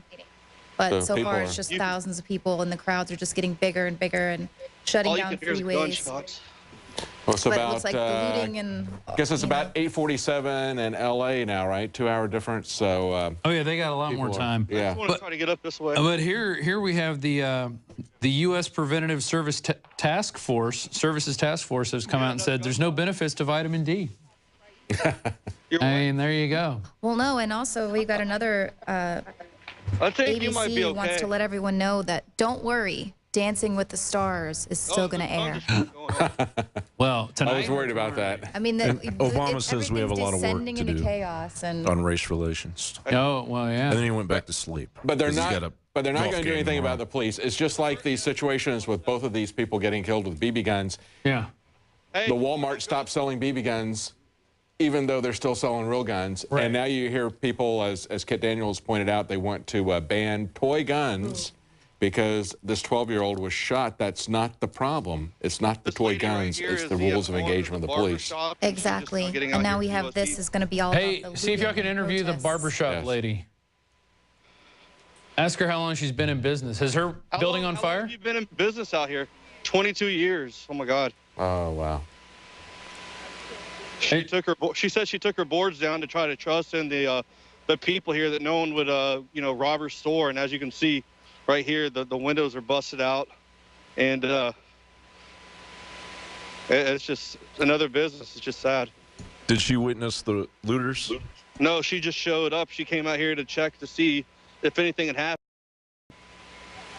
I'm so sorry for her. Can you get her on camera? Is she wanting to talk? No, she's trying to... She's assessing the damage, it looks like. And she obviously lives in the area. Yeah, she does. She said she's been here 22 years. God. And she said she purposely brought the boards down because she thought she could, just put her faith in the community that nothing would happen. Well, as you guys... I don't know that it was a community that destroyed her building, though. That's the sad thing about it. Yeah, And, here's a black lady, a small business person, an entrepreneur who has worked hard to build her business for 22 years. All she'll get back from the insurance company is going to be some compensation for what was damaged and stolen, but she's not going to have her income replaced. Right. It looks like the fire department is completely pulled out. They've even left this building to go. I don't know if it's completely out, but it's smoldering. This is right here. We're coming up on the McDonald's. So I guess they've been ordered out of the area completely since they have no way to defend themselves. Whoa. I just saw them explode inside. Yeah. Probably a gas canister or something. Look at that. Is that Jakari's feed? Yeah, well, Jakari's in front of me. Yeah, so it is. You're going to have two. It's called Beauty Town. Yeah. It's no longer beautiful. It's really sad. I can't. Wow. I mean, tomorrow the footage is just going to be, it's not even going to look the same again ever. You're seeing a lot of people's lives destroyed. I mean, you got to understand how many people save to start businesses like this and work hard, and it's the productive people in the community that are trying to build a business and put something back into the community, and to see the citizens react this way, or whoever it is doing it. I mean, that's just got to hurt someone who's just sacrificed and try to do what they can to help out around this area. It's just, wow.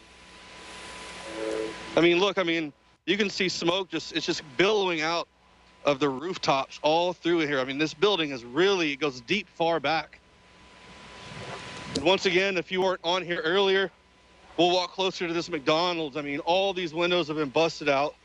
I can't tell if anybody's gone inside and tried to take anything, but I don't know why you would want to take any food from this place. It's horrible GMO. We have a tweet from Matt Drudge from 5 minutes ago. Yeah, what did he say? He says, Rodney King riots grew larger second day. Tomorrow's most dangerous. Yeah. Obama's handful of disruptors statement to be tested. Pound Ferguson decision. Look well, at that's true. We're certainly seeing the same pattern so far. Wow, is that glass? Police pulling out. Yeah. And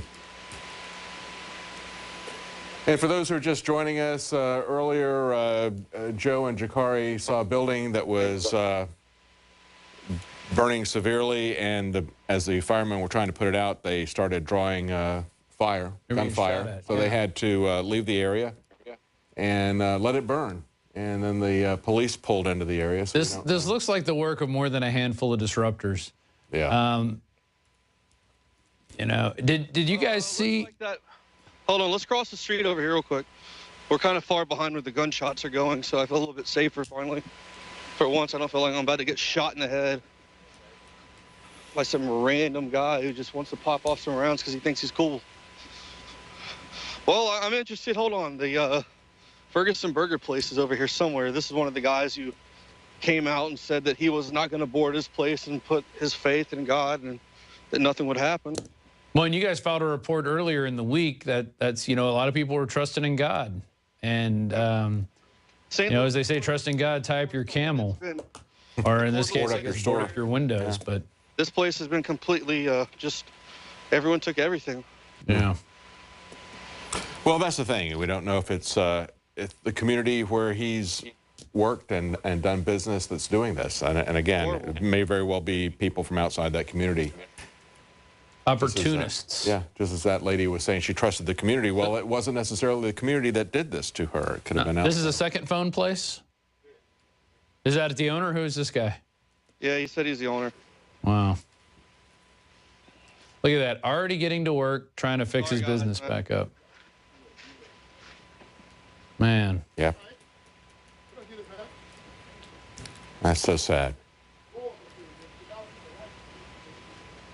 It's going to be millions of dollars of damage tomorrow. And I mean, I can't imagine how much money is going to be in damage in this area. I mean, everything is just... And from what you were hearing, Ferguson wasn't going to be a hot spot for rioting and looting. The Ferguson Burger place is still good. They look like they're fine. No one messed with them. I guess everyone enjoys their food and decided to give that place a pass. Well, this is the end of the road out here for this area. Have you seen any owners who are guarding their business? No, not around here. You know, from last time, it was some of the ones on the outskirts of this area that were doing that. A little bit further down towards where the Target is, or the Target, if you want to be fancy. And then down on the other end of West Florissant, where some, that's where that tattoo shop was. If you guys remember, we came down here from that last incident in August where the guys are standing out front garden with their assault rifles, and that's back in that direction. Well, and I imagine if people were out there, the police would probably come over and try to disarm those people. Yeah. Oh, yeah. Immediately, because, you know, you stand out and guard your business, you know. Well, as Drudge said, the worst day in the L.A. riots was the second day, and some of these people who haven't had their businesses destroyed yet may think about that. Yeah. They may need to protect their businesses tomorrow or lose them. I just can't believe that they don't have those all those MRAPs up here, but I guess at the same time, they're more worried about saving that police station. Yeah, and the sign out in front of it, right? Didn't they build a doghouse over the sign? Yeah, Yeah, I tweeted out a picture the other day when they built it. I was like, there's some, they moved the barricades and there's some kind of doghouse built. And Yeah. In Clayton today, the St. Louis County Police Department out there, they, for some reason, I guess they thought that was going to work because they took duct tape and trash bags and wrapped up all their signs. I mean, that's an easy tear down right there. Yeah. How you doing? Good enough for government work, I guess. Yeah. So, Fox is reporting that officers are only using smoke and pepper spray on the crowd, not using tear gas. Yeah, right. Do you refute that charge or that claim, Joe? I will hold back in my choice of words, but yeah, they're liars. Yeah. We just want to point out, too, Fox News is I'm calling these protests.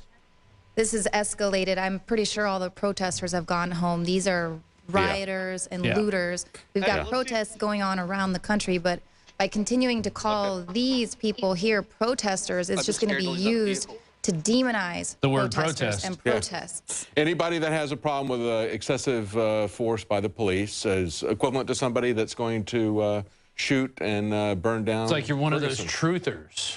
Exactly. You care about the truth. And we're seeing that playing out. We're running up on 11 o'clock. I think, guys, are you guys going to Ustream for a little while, or what's your? Well, if you guys are going to finish this for a little bit, we've got about a 10-minute walk. We're walking up to the target. I want to see if there's the command centers in full, put together. Yeah.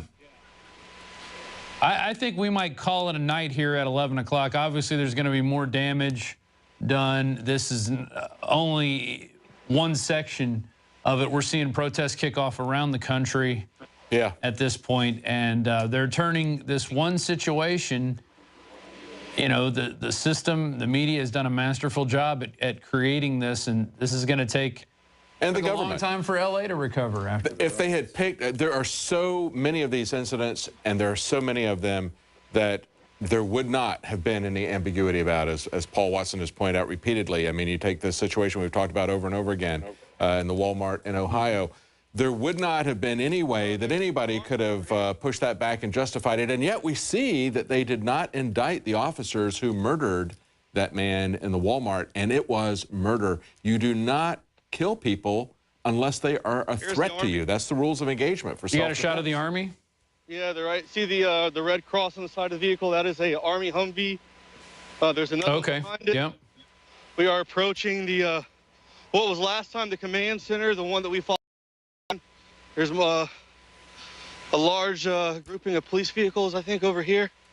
Sorry if I sound out of breath, but Joe, do you agree with Matt Drudge at hashtag Ferguson decision about that tomorrow it will probably ramp up? I didn't even think it was going to get this bad tonight, honestly. Earlier, when it was really quiet for a while, I was like, all right, nothing's going to happen. But then this happened, and then I guess there's people are going to go home and stock up. And it looks like a calculated operation. You get all the cops into one area, and then you start lighting fires when cops are just worried about protesters. And this really looks like something. We're approaching 11 o'clock, 4 hours live, and I think we're going to call it a night. Joe, keep in touch with the people through Ustream, but don't wear yourself out. It's obviously going to be just as big tomorrow. Get everything charged up. And here is an armed guy walking down the sidewalk. It's going to be quite a sight tomorrow during the daylight after these buildings have burned as well. Yeah. I know. I'm going to come out here tomorrow, and we might even do the radio show from out here just so everyone can see in the daylight just how complete and total messed up this whole road is. And we've hardly done any advertising. We've been out here for 4 hours, got a huge crew in here. Please consider becoming a member of prisonplanet.tv or visit the Infowars store to support us. And I think we're going to call it a night.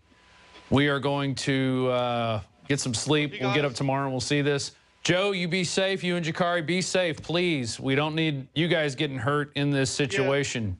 And we're not going to stay out here much longer, I don't think, just so we can rest up. I mean, it's really cold.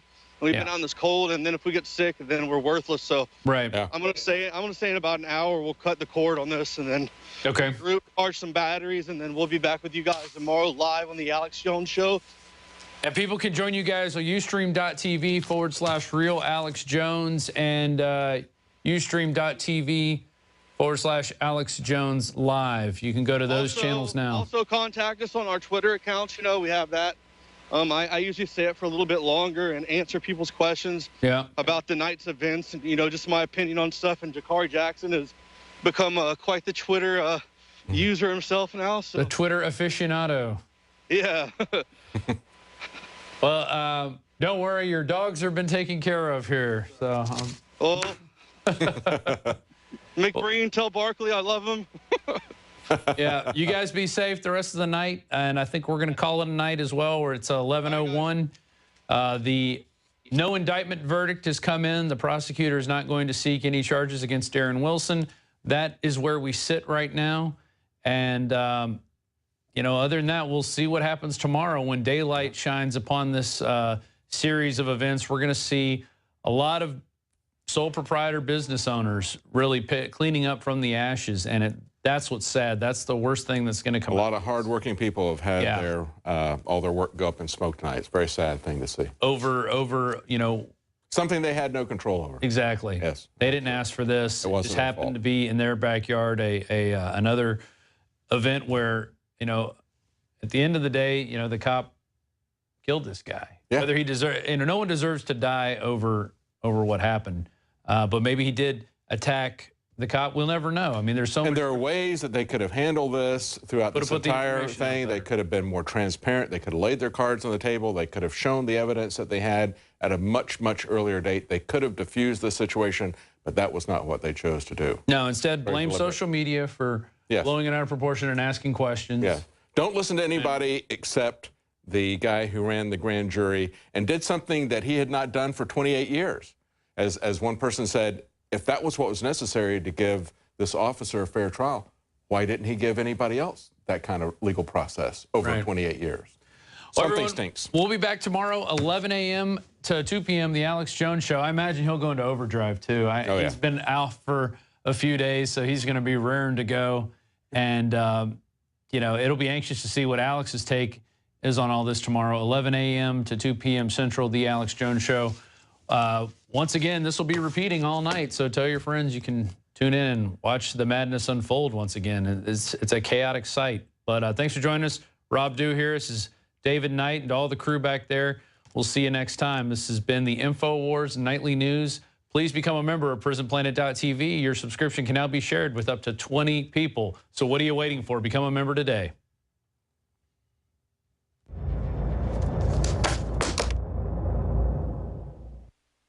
Celebrate the spirit of freedom and liberty upon which our nation was founded at InfoWarsShop.com. Molon Lave is ancient Greek for come and take it. This popular design combines both classic Greek Spartan imagery with modern M16 assault rifles. Now available in women's tees and proudly made in the USA. Celebrate the spirit of 1776 with the George Washington brass belt buckle or this incredibly sharp-looking 1776 hat. Badass. And be sure to check out the new arrivals at Infowars Life, where you can prepare your body to perform at peak levels with Survival Shield, Nascent Iodine, Super Male Vitality, and Fluoride Shield. And wake up, America. Immune Support Blend is the healthy choice for the gourmet coffee lover. So get incredibly high-quality, freedom-based products and help fund the revolution at InfoWarsShop.com. You are watching the Infowars Nightly News, which airs 7 p.m. Central at InfoWarsNews.com. Members can share their passcodes with up to 11 other people, and your support is helping us defend liberty worldwide.